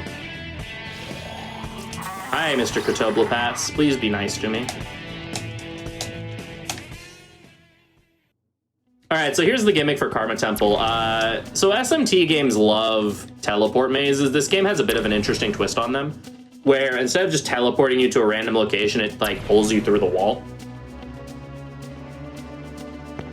So a lot of the puzzles in this dungeon involve walls that involve these wall teleporters. There's also another gimmick to this dungeon that the dungeon is supposed to have, but because I'm playing on PS3, it doesn't. Once we get a little bit higher in the dungeon, there's supposed to be invisible and basically invisible walls and fake walls, where like things that don't look like walls, once you get close to them, a wall shows up, and things that look like walls that vanish when you get closer to them. The game is supposed to have those. The engine that this game runs on is really weird. Technical explanation. The engine is really weird that this game uses. And emulation, which is what the PS3 uses to run this game, has a hard time with those weird engine quirks. So the walls that are supposed to be, so basically the fake walls and invisible walls just show up as they're supposed to, or show up as they really are and don't actually function properly. Essentially. So instead it will just look like I'm going through a maze normally, instead of being like, oh, there's supposed to be fake walls here. Yeah, Nocturne has that same problem on PS3 as well, with invisible wall mazes where you can actually see the walls. DDS2 on PS3 is a similar situation. In the final dungeon, there's a puzzle that involves an invisible floor, like an invisible floor maze where you can see the entire floor and you're not supposed to be able to. So, along with PS3 just being faster because of load times, PS3 is also just easier to run on since you don't have to deal with fake walls. Yo, it's your boy! I appreciate that on Discord, your mic cut out part of that. That's awesome. Once again, Amoekane. Think of it like a metal slime, just there's actually no way for us to kill him. So instead, we just get really excited when he shows up to bless the run. Also, because this is Karma Temple and every encounter can kill us horribly, running into something that doesn't actually inflict any damage to you is really nice. So the run has once again been blessed.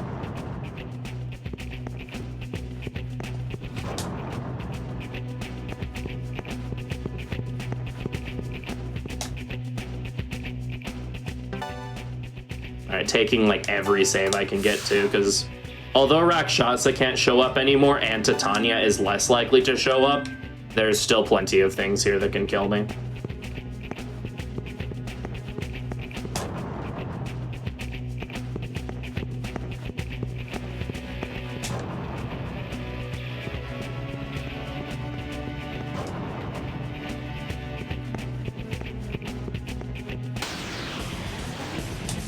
Oh, hey, remember when I said, I'm like, Titania is less common? Apparently, she decided to pay us a visit. She is only using single target, though, which is actually very nice. Rather infrequent that she only uses single target, so... Small act of mercy.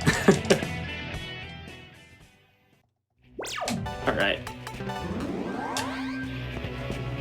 Oh, we're almost to where we have to start using muscle drink strats.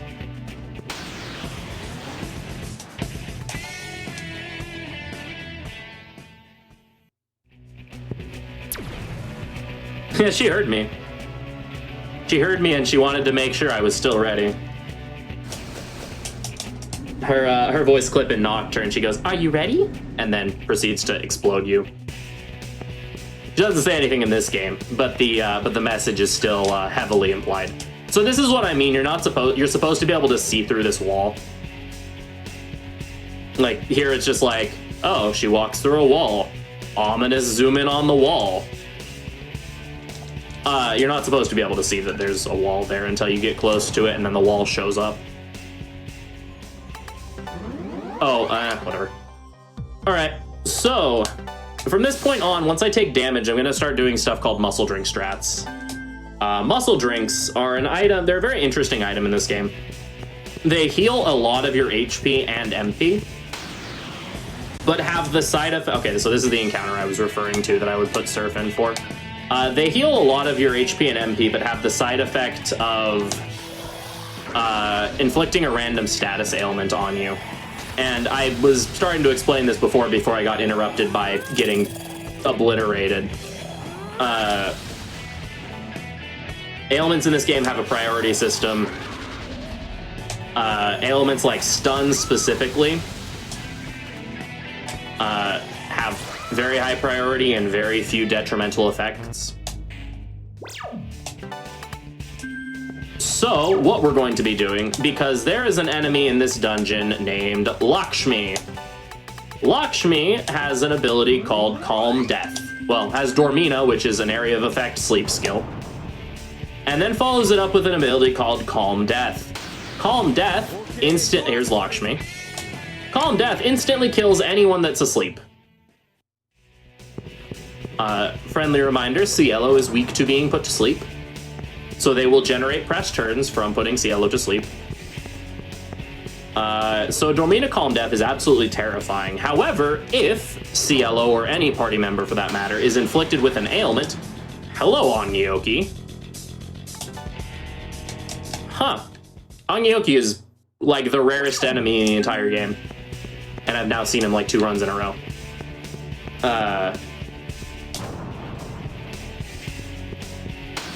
Blessed? Question mark? I guess. Oh, here we go. So... Oh, never mind. She woke up Cielo. We're fine.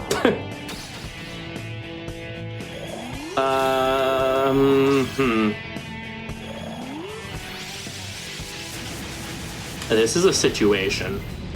that I currently find myself in. Bye, Cielo. Nice knowing you.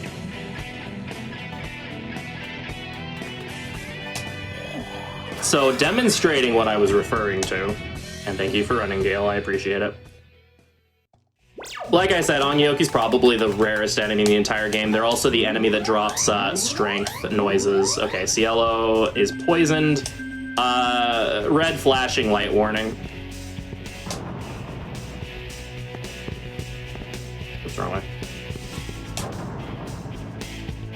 Because poison also works. Stun is ideal, poison also works.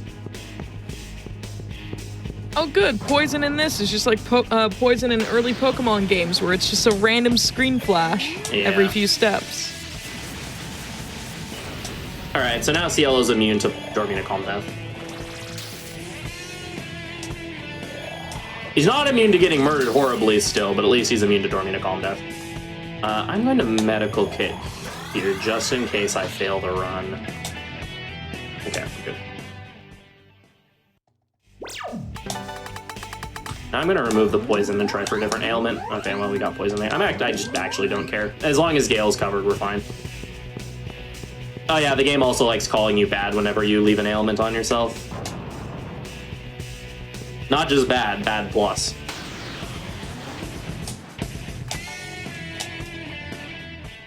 So yeah, the ideal is that I get stun on Cielo and Gale and that I keep it on me for the rest of the game.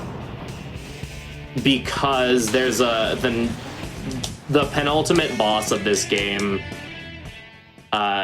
likes using ailments on you, and the fight can get delayed by a decent bit every time that happens.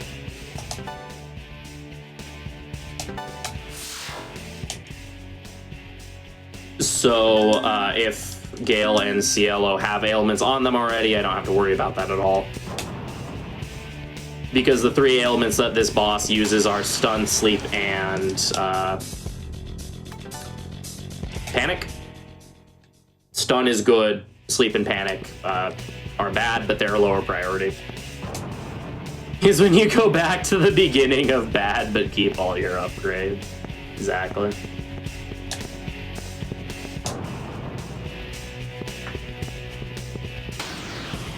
Alright, we're almost to the next boss.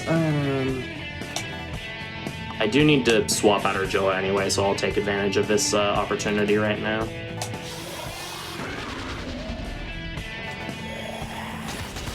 Because once we get out onto the balcony... Oh, nice Maragudine. Once we get out onto the balcony, things are going to start spamming words a lot more. I mean, force skills.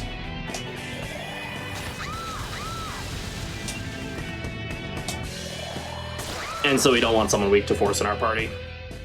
Also, things stop using fire as frequently. Alright, also Cielo got that learned already. That's real neat. So, party order. Wow, you really want to be poisoned today, don't you, Cielo? Which is fine, I guess, but I only have a finite number of those, so. Alright, do I care about anything else? Really? There's nothing else I could really put on him that would make this safer since he doesn't have other stuff learned. Okay. So we're almost to the next boss. Bosses, we actually fight a pair of bosses in sequence. But first we gotta go through the balcony. The balcony is like the needlessly longest area in the part of the entire game. Because it has 3 of these instances where we have to run to that wall, press a button, raise the stairs up, then run forward.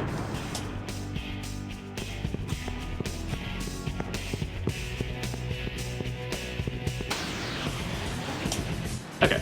Again, for safety's sake, I will be taking these encounters.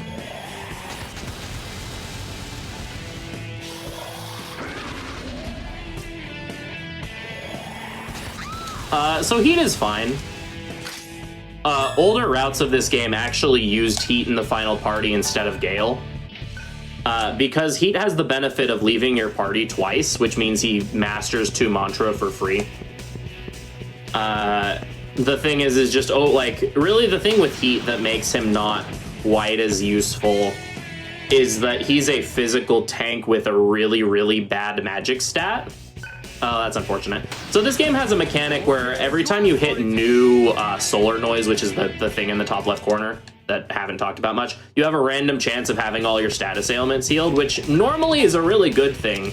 But when we want to keep stun on ourselves, it's kind of unfortunate when it happens. But yeah, Heat's okay. Again, he crumples to magic, and like everything in the end game uses magic. So he's just kind of would be warming the floor for the rest of the party a lot of the time. In the old route, we would actually get all of the ailment protection on him. So he would just be immune to like every single ailment in the game, which would be your how you would deal with some of the more obnoxious, like Dormina Calm Death, for example.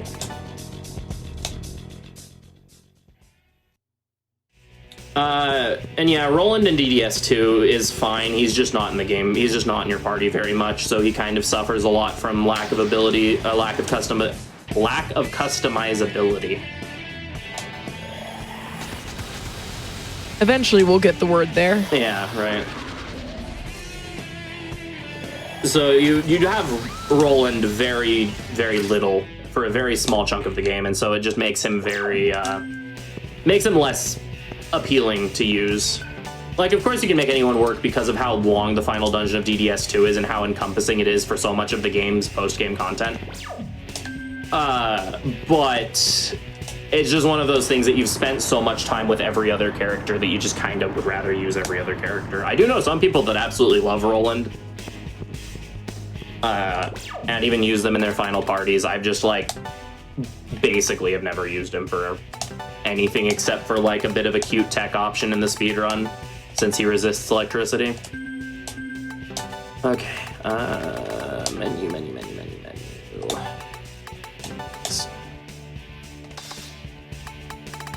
Yeah, we'll use Heat for this fight because we got a buff onto him, which helps for this next fight. Yeah, so they kind of balanced magic a little bit more in DDS2 by making agility play a bit of a bigger role in the magic accuracy formula. But magic is still by far the best stat. All right, so this is Jatayu and Garuda, the birds. We have to use Void Death every single turn against Jatayu because he uses Mamudun, because that's a fun ability to give to bosses.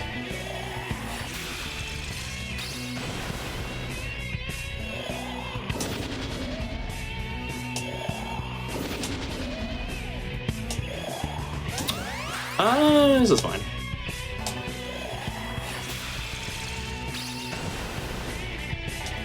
Shoutouts, this is just a joke I find funny. There's a speedrunner of this game who's Australian, and so he named the split for this fight Emu War. So,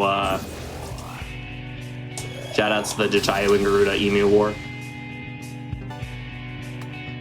Alright, so Jatayu dies to 5 Bufudines. So we get to... we actually have not heard that line at all, funny enough. Alright, so now it's Garuda. Garuda is a bit of a rude dude. And by dude, I mean bird, man.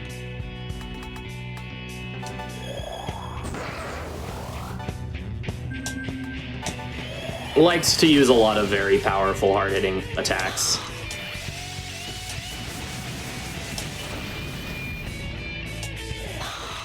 Like Power Charge! Alright. Do this so I can keep getting damage in. It's possible to play this fight too carefully and get locked down. So this is why we have Void Fizz on Gale, is specifically for this. Well, and then he's gonna Mahama on me anyway. Thank you, game. Very cool.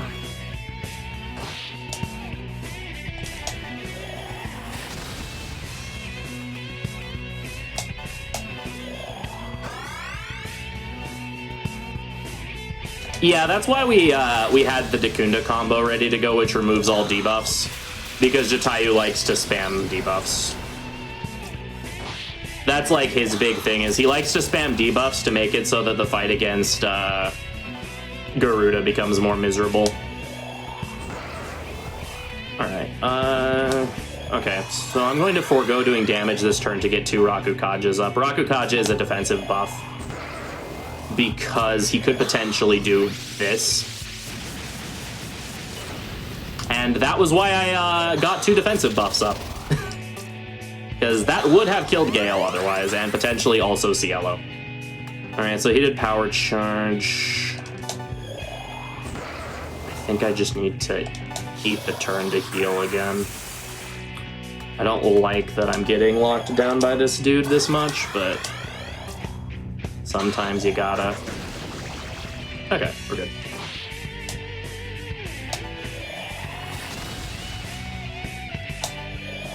Surf is tanky enough at this point, I don't have to have him at full.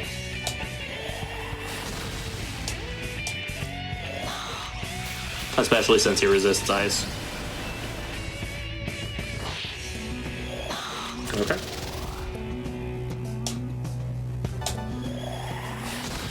Yeah, Megadol is kind of painful.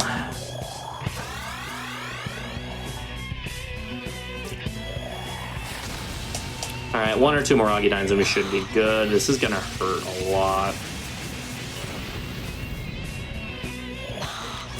Alright. We should be fine though. I'm just gonna... Oh my! Okay, yeah, I have to full send. I have to full send this. Alright, we're good. It was one of those commit or die sorts of situations.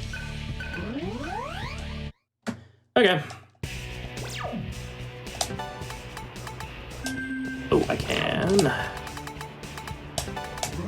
Eh. Oh, of course, Heat gets it. That's fine. As long as someone has it.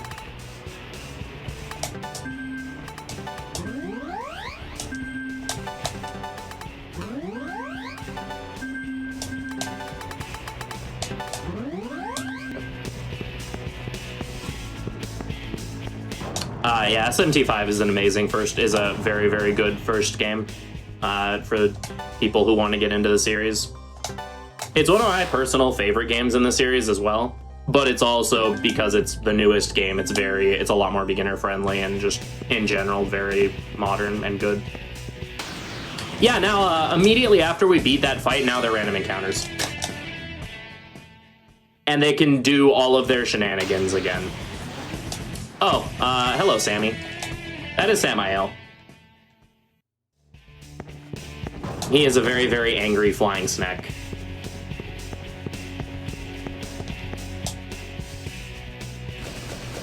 Alright, we're in the final stretch now. We just have to do some walking and then the final 2 bosses.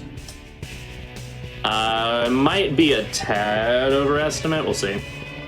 It's gonna come down to the final bosses, basically, but it is what it is. Oh no. All of the Lakshmis. The other annoying thing about Lakshmi is that she repels fire and ice. Oh, thank you so much. Parvati, thank you so much.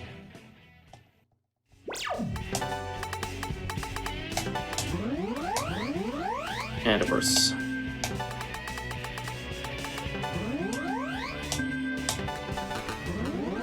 Big fan of Parvati. Oh yeah, that was also Samael, also known as Slifer the Sky Dragon, also known as Slifer the executive producer.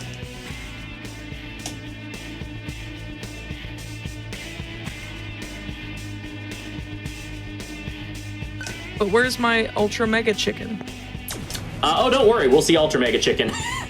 Ultra Mega Chicken is actually in this dungeon. Not raw specifically, but there is an Ultra Mega Chicken. Yes.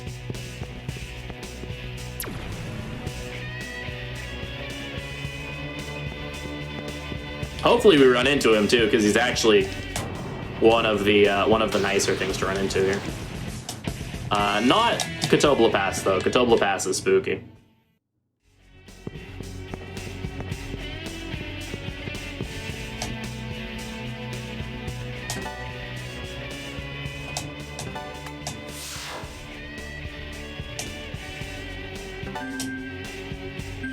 can executively produce the game over. Yes, he is very good at producing the game over screen at quite a high frequency. Hey, there it is. There's Mega Ultra Chicken. There you go. Excellent. This actually pleases me so much. And someone's like, Yu-Gi-Oh! The Abridged Series memes in 2022? And I'm just like, yeah, I might be dating myself here.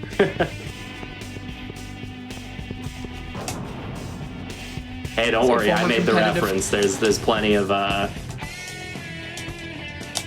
self-aging going around. Oh yeah. Like, just as a former competitive player in TO from, like, my local scene when I used to live in Boston, just, like, you say a Yu-Gi-Oh! The Abridged Series meme, I probably, my ears are going to perk up and just immediately join. Nice. Yeah, I play more casually than competitively, but I do actually play a good bit. Hey, Mega Ultra Chicken.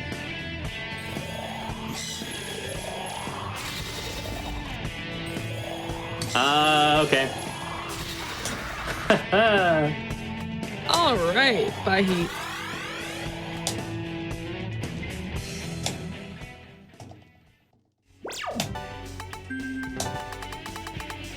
Yeah, I said that these games are, Gale has a bad time. They're also Heat has a bad time. Like I said, Heat is, kind of, in a bit of an unfavorable matchup, so to speak, against, like, literally anything magical, so.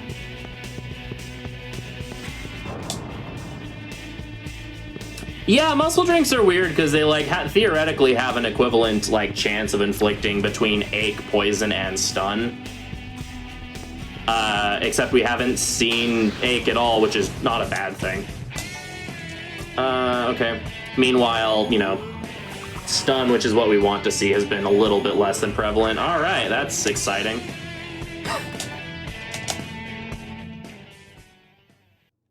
And this is why muscle drink strats are really good. Wow, no ailments from that. Okay, well, I have stun on 2.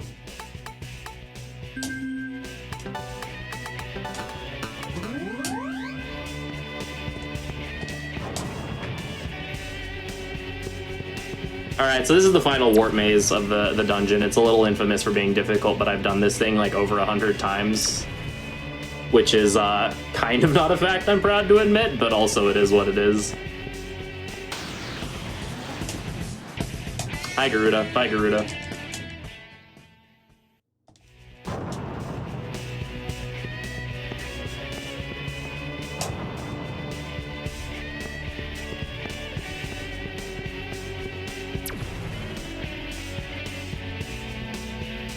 Yeah, exactly. Exactly what someone in chat pointed out. Gale's weak to lightning in a game where lightning is incredibly common. Meanwhile, Heat's just dies to magic in a game where magic rules everything.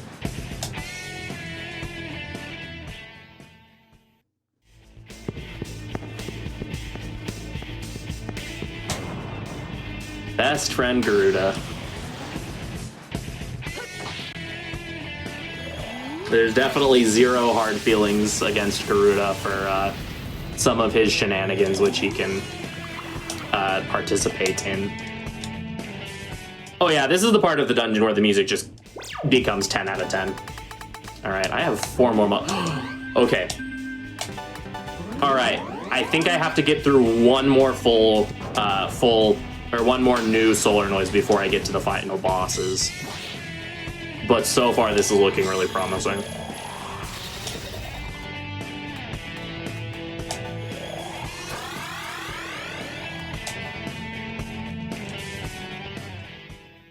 Yeah, this game was an early 2000s game, so it does have a lot of those like grunge rock influences, which is why I like this game's OST so much. And part of why I like it more than DDS2's. Because DDS2 goes a little bit more into the 21st century with its OST.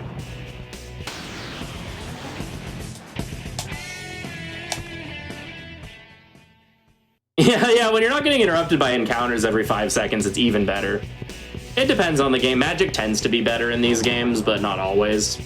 Especially in newer games, Magic and Physical are pretty even.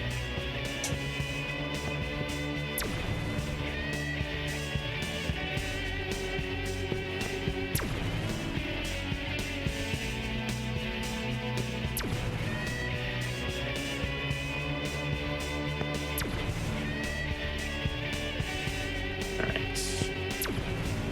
One more maze after this one.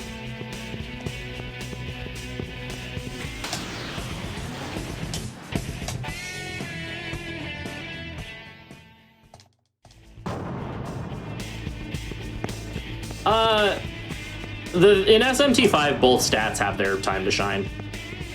Fizz shines early on, and in the end of the game, Magic shines throughout basically everything else. And even in the end game, Magic is still very good. Just the strongest skill in the game scales off strength. Hi, Sammy.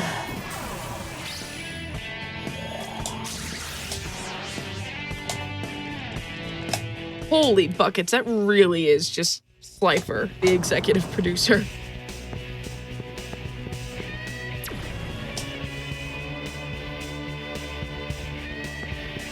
In SMT, Magic always has the benefit over Fizz that it's better for press turn. Generally what it ends up being.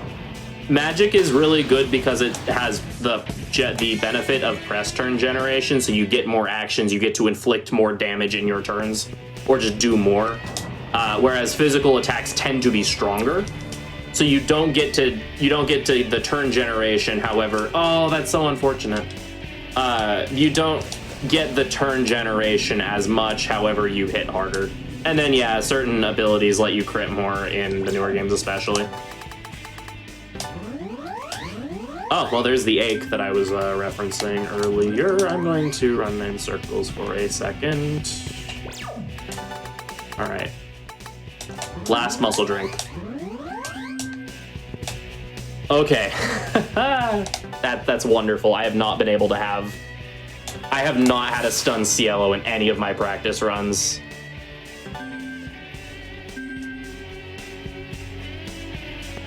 So that's huge. However, that being said, I do need to put this and this on you. Party orders, Surf Cielo Gale. Okay. So Cielo's completely immune to anything Ananta here can do. Gale's protected from some of the nastier ones. Alright, so earlier we had Big Snack, now we have bigger multi-headed Snack.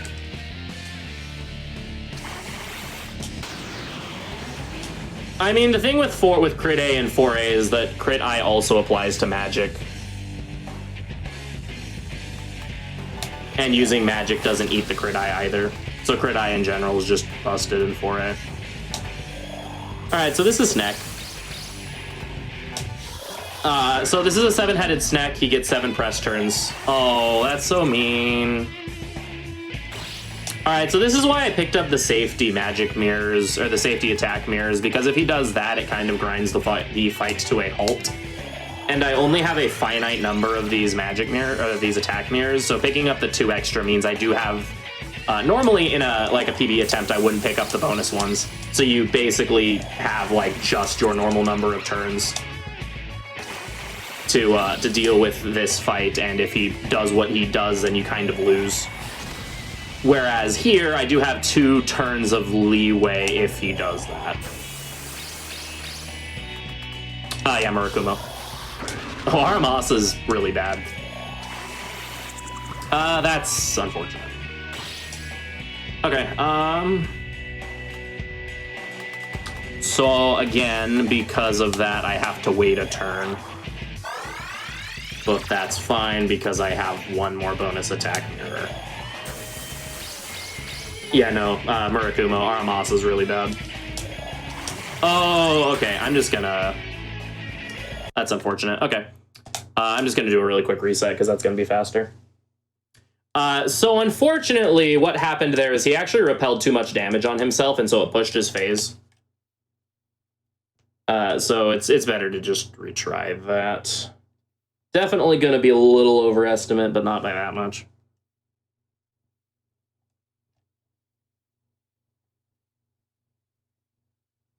Oh, Armas is definitely cool. It's just very, very weak. All right. So once again, showing off the debug menu that makes the game run at an actually good frame rate.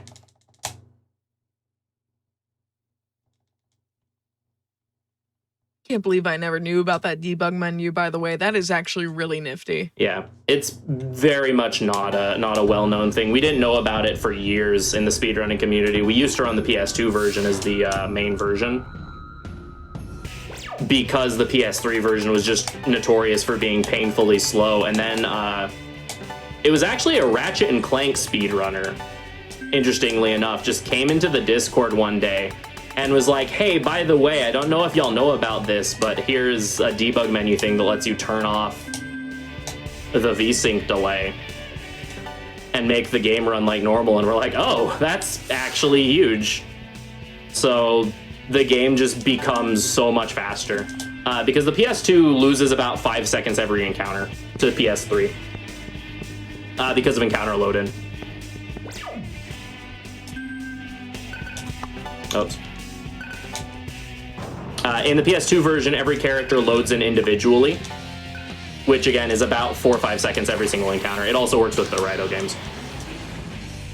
So you just lose so much time every encounter on PS2 as opposed to now on PS3 where you have pretty much instant encounter loads. Yeah, it's a shame. I would shout them out, but unfortunately they actually like deleted their or they like left the server, and I guess their Discord name was lost or something. So unfortunately I can't give credit to them, unfortunately, but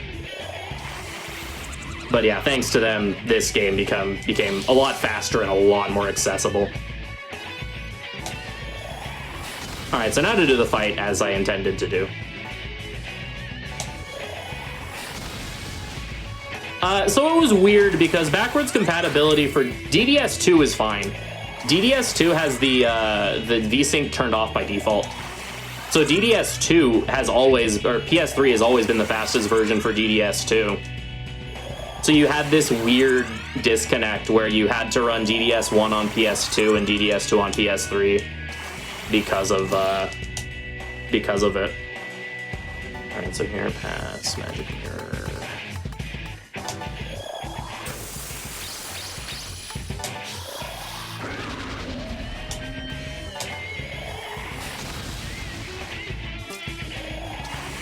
It just seems like such a strange decision to be like, yeah, there's a couple of lag spikes in the game, so we're just gonna slow the entire game down. Yeah, so it's both lag spikes and screen flicker. Oh. We didn't see any of it in the run, or much of it in the run, because we don't use any of the skills that cause it. But when I used a Magni Bomb earlier, I jokingly called it a Lagni Bomb, because there used to be the old Cerberus strat used to involve throwing a ton of Magni Bombs, and because he's technically 3 different enemies at the same time, you would bump into situations where you would use a Magni Bomb and you'd think your PS3 was going to explode. Nice. And you threw like 10 of them during the entire fight, so the entire time you're like, I mean, I know my PS3 is fine, but I'm still concerned. Alright, that goes there. Cielo gets... So this boss has Debilitate, which is really nasty. Also, we finally have Makakaja, so we finally have our magic attack buff. I could have technically said it before Ananta, but it didn't get use there.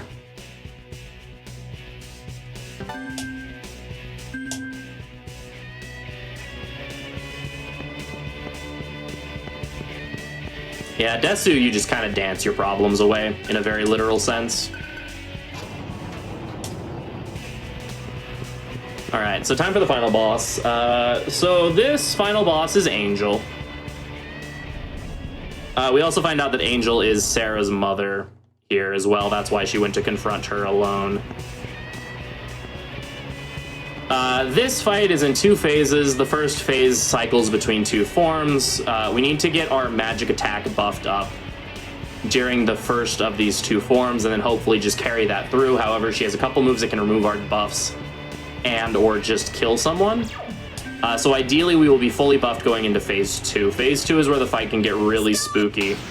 I will try to explain as we go. However, it is a fight that could potentially require a lot of focus from me. It's funny because casually this fight is a joke. Angel is known for being like the easiest final boss in SMT history. Okay, that's fine. However, it turns out being like 30 levels under tends to make that a little bit less true of a statement. Alright, also this music's really good. Surprising no one, this game has good music still. Alright, Vanity's not ideal, but it's not doing anything too terrible at the moment. I'm gonna put up a safety Rakukaja because the Fizz, she switches between a physical form and a magical form, starts in the magical form. Now we'll be in the physical form. The physical form has a lot of really scary attacks, so I'm putting up a safety defensive buff to hopefully make some ranges less oppressive, specifically Genocide here.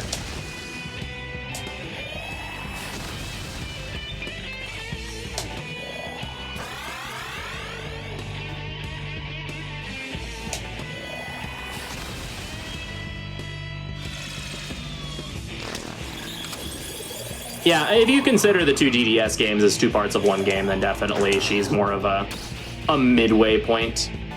Alright, so she did Debilitate. This is why I packed Tsukukaja, because with a Debilitate, Tsukukaja is an agility accuracy buff.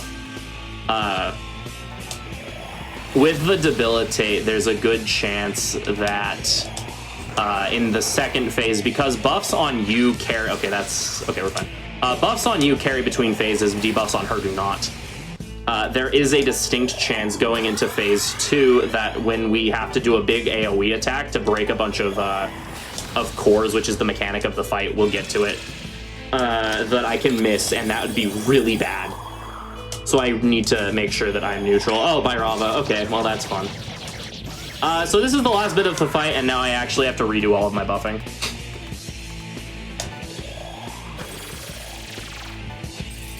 Which is unfortunate. Bhairava's not a guaranteed... Oh my goodness! Thanks. Thank you, Gabe. Just as soon as you start saying it's not a guarantee, and it's just like, you were saying? It's both not a guarantee that she uses it, and it's not a guaranteed insta-kill. The problem is it's just so absurdly powerful and fizz-based that unless you're at full Rakukajas and have a lot of vitality, it's gonna one-shot you. It's also a really cool animation. No Mind Charge? Yeah, so Mind Charge is completely out of the question for this run.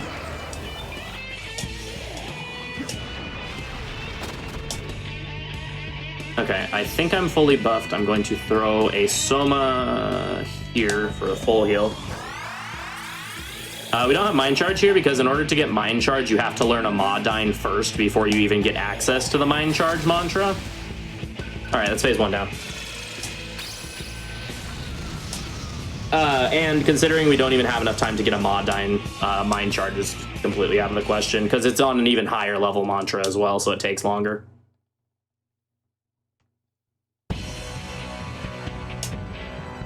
Alright, this is phase 2. The mechanic of phase 2, she has cores for every element and fizz. And her main body repels every element that is represented by the cores. So you have to break the cores in order to get access to dealing damage to her. Also, if she has more than 3 cores when she generates a new core, so every turn she will generate a random colored core. If she has more than 3 cores out after core generation, she will use a move called Reincarnate, which is the strongest single attack in the entire video game, and will be a party wipe. Everyone but Surf will die. And Surf can't do anything against this fight alone. Okay, Dekaja's fine. Another thing worth noting is because we only have tier 2 AoE, we're not guaranteed to one-shot the cores without buffing ourselves or debuffing the cores. The cores themselves are have 480 HP. With 1 Makakaja, Miragion will do anywhere between 455 and 482 damage. So you need 2 Makakajas to guarantee that you will get the range to guarantee that you will one-shot the cores, because you don't want to be targeting the cores because Maragion is a lot weaker. So here I will Makakanja to get the second Makakanja, and then I will Disperse Surf. Gale being cursed is fine. Curse is an ailment I haven't brought up. Basically what Curse does is it causes you to take return damage on anything that you don't kill.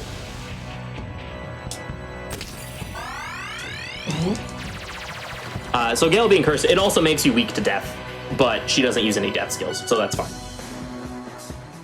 So Gale being cursed is fine. It also makes him immune to Vanity shenanigans. Vanity is a move, we've seen it a couple times, that inflicts random ailments on the entire party. Curse is the highest priority ailment in the game except for Stone and Hunger.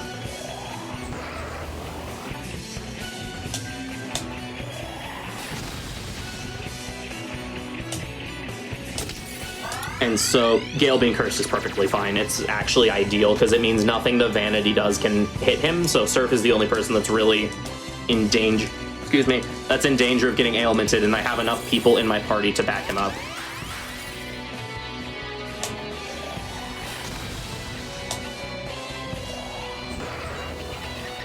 Yeah, so Harihara resists Almighty.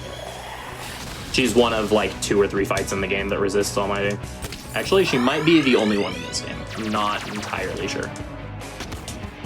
Okay, so I have 1 Makakaja up currently. So if she doesn't Dakaja here, okay, basic attack's kind of annoying, but fine. And that's fine. Okay. So here I will pass, get my second Makakaja, throw the Soma because I have 4 of them, and this is the end of the game. And then Mabufula to break the cores. I mean, Dakaja is honestly preferable. It is obnoxious because it means I have to keep buffing up, but at the same time, the nice thing about Dakaja is that it doesn't hurt.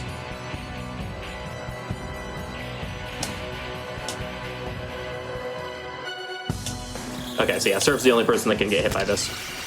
Sleep is not ideal, but it's fine.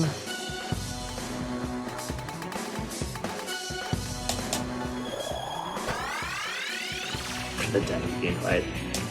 I have a save at Demi-Fiend, but that fight is 40 minutes long, and I don't think anyone wants to sit here for that, because it's not even a particularly interesting fight either.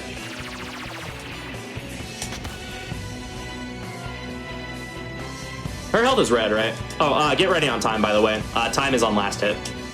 Oh, okay.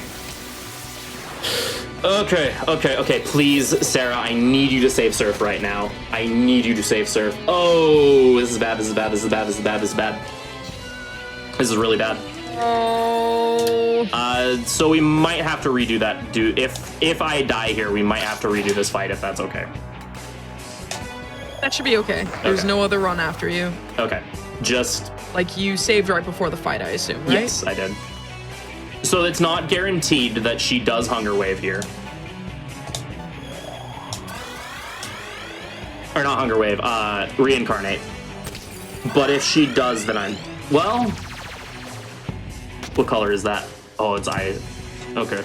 I was gonna say, if she did a different color, she's at low enough health. Okay, there's Reincarnate. Yeah, we're done. If she did not ice there, I could have YOLO'd the fight and potentially won. But unfortunately...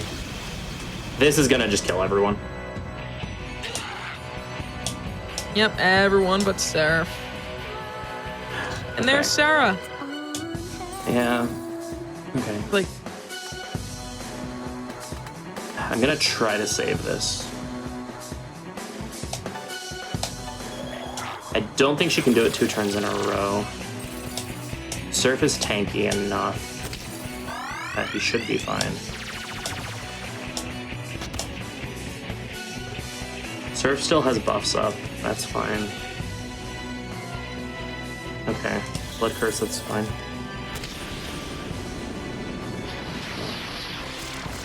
Okay. Paradigm, that's fine. Surf can eat that. Okay, I need Agidine not on Surf. Of course. That's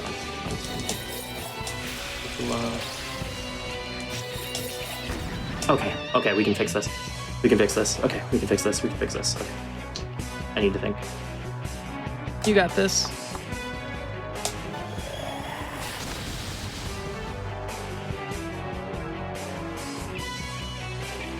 Okay.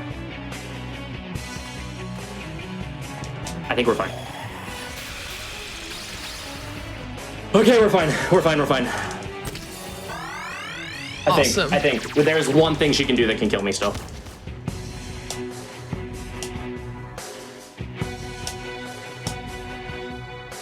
And that's it. Oh, Cielo survived. Holy crap.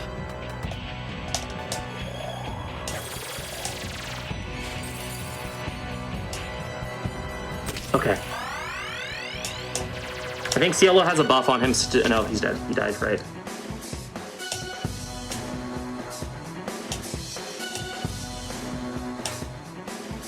Stop doing that, please. Okay.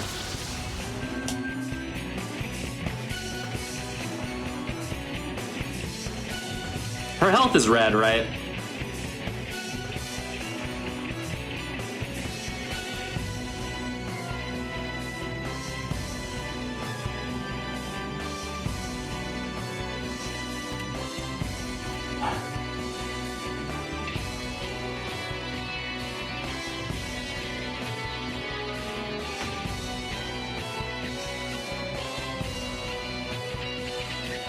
I'm gonna go for it. Okay, no. Just barely. Okay, if she doesn't reincarnate, we're still fine, I think. If she reincarnates again, I'm dead, but...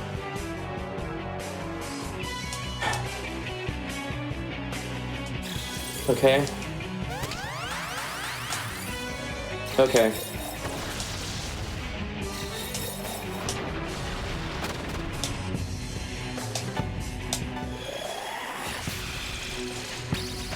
That's time! Yes! Oh my, oh my, oh my. Everyone get your GGs out for that incredible final boss fight. Holy crap. Oh, wow. That was absolutely, that was like spiraling out of control, and you just like stayed really, really calm through that whole thing. What an absolute pop off going on in chat right now. Holy crap. Oh my gosh. You should be proud of that. You should be proud of that, because I was just like, okay, I think we can get away with extending the estimate 10 minutes, because like you started to go overestimate, rip the meme, whatever. And I was like, all right, 4:30. Your time, 4:30. On the nose. Let's go. Let's go. Oh my goodness, Oh, just goodness, that so was good. The absolute like calmness and the what's the word I'm looking for here? The knowledge that you displayed and mastery of like understanding this game's battle system was just absolutely incredible. Thank you so much. Woo. Just honestly the best ending you could ask for, especially for like even a run. It's like, yeah, 420 should be okay. And it's just like you went over estimate, but I think it was worth for an ending like that. Whew. That was that karma temple. Just that was everything was trying its hardest. Just be like, yeah, no, you're gonna restart this whole fight, and you're like, no, I can do this, and just RNG worked out in just the right way. Like, just Cielo living at one point was just incredible, and like what you needed to keep going with like 4 HP. Oh, and that is God. why Cielo is the best party member in the game. Just like be proud of that. Ooh. Oh my God. Whew. Like, I'm actually reeling from that. Like, I was sitting there quiet the whole fight because I was like, yeah, the like underleveled final boss fights always like make me nervous watching RPG runs. And just, ooh. Yeah, that fight can like, as you saw, that actually was almost the second phase was actually really, really good up until the hunger wave situation. Yeah, And the then it hunger just wave went started from to make it spiral. 0 to 100 very quickly. I was like, oh, all right. Like, oh, we're in some amount of trouble. Yeah. But no, that ended up working out somehow, and just like, oh my god, the fact that she did not reincarnate twice, like the second time she could have but didn't, like, oh my god. Yeah, that's what I was like, okay, I think because she didn't summon any physical cores, so I knew Surf was fine to survive as long as she didn't basic attack again. Yeah. And so I'm like, okay, the last hit that did like 1700 to her or something didn't kill her, so it was like, well, if she was already in red, she has to be basically dead at this point. But I wasn't sure with because Secunda's rather rare, so I was trying to figure out the range on that, but it worked. Yeah, like that, I was very invested in the turnout of that fight as soon as it started to spiral. Like, I was already invested, but then it's just like, yeah, this is gonna go off the rails a little bit. just a little bit. Right. Like, lean forward, get on edge of seat. I had the same thing happen last night, except like the same exact situation happened last night, except I didn't win the fight. So the second I saw that happen, I'm like, no, I lose, this is it, but had to keep going, so I figured out how to make it work, but yeah, like, when you reach her at the level you're intended to reach her at, she is apparently one of the easiest bosses, but Easily, when you're like yeah. 30 levels under where you're supposed to be, like, that was very, very intense.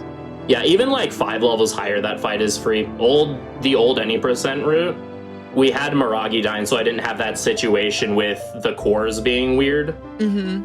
Because you can just one-shot the cores from 0 with Miragi dying. Yeah. So you have that, so you're like always guaranteed to get the cores. Plus the old any percent route was like, I think 4 or 5 levels higher, which is an extra 12 points into Surf's Vitality, along with some extra stats on Cielo and Heat. That's where Heat having high HP actually ends up being really nice. But yeah, no, that, like, again, even in the old any percent route, that fight is almost comically easy. Like, the Hunger Wave into Reincarnate shenanigans is still a threat, but you just do so much more damage, and you can clear out the cores every turn instead of having to wait for her to bring out 2. Mm-hmm. Without taking much of a DPS hit. Also, I completely forgot to type throughout the event, or not the event, the run. If you have not followed Freedom Pulse, you should. Like, you should go ahead, tell people what you do while I type this out, and then like, Freedom Pulse 97, there we go. Follow Freedom Pulse 97 on Twitch. You are currently in the middle of, like, trying to learn or finish learning Shin Megami Tensei 5, right? Yeah, so I do all sorts of RPGs, mostly Shin Megami Tensei. So was been running this game a good bit to prepare for this, but I've been working on learning Shin Megami Tensei 5 a lot, which is actually a really fun run, very, very technical. I'm also wanting to go back to Digital Devil Saga 2 soon. I very frequently sing on stream. I mentioned this, I do sing professionally, so I also am planning on doing singing streams and stuff. Yeah, so definitely go check out Freedom Pulse for that. Yeah, I speedrun most days actually at like exactly the time this show started, funny enough. I tend to stream it about this time every night, so. Well, thank you so much for offering the run up to the show, and like anyone who happens to run RPGs, like we do have a show for that. We have Tina's RPG show, I guess, but also I'm happy to take any sort of RPGs that have never been on the main stage before. So you can always find my submission sheet on gamesdonequick.com. And just a reminder, everyone, that tomorrow is the first step starting at 7 p.m. Eastern, while Skybills and Kizaron are doing Yu-Gi-Oh! Forbidden Memories Randomizer as a race together. So definitely come by 7 p.m. Eastern to check out the first step. and followed up immediately by the new show Victory Lap. So definitely check those out. And we're going to go send y'all over to another person or channel doing speedruns and speedrun adjacent content. So thank you all so much for coming out. Be sure to take care of yourselves, look after each other, and we will see you tomorrow at 7 p.m. Eastern.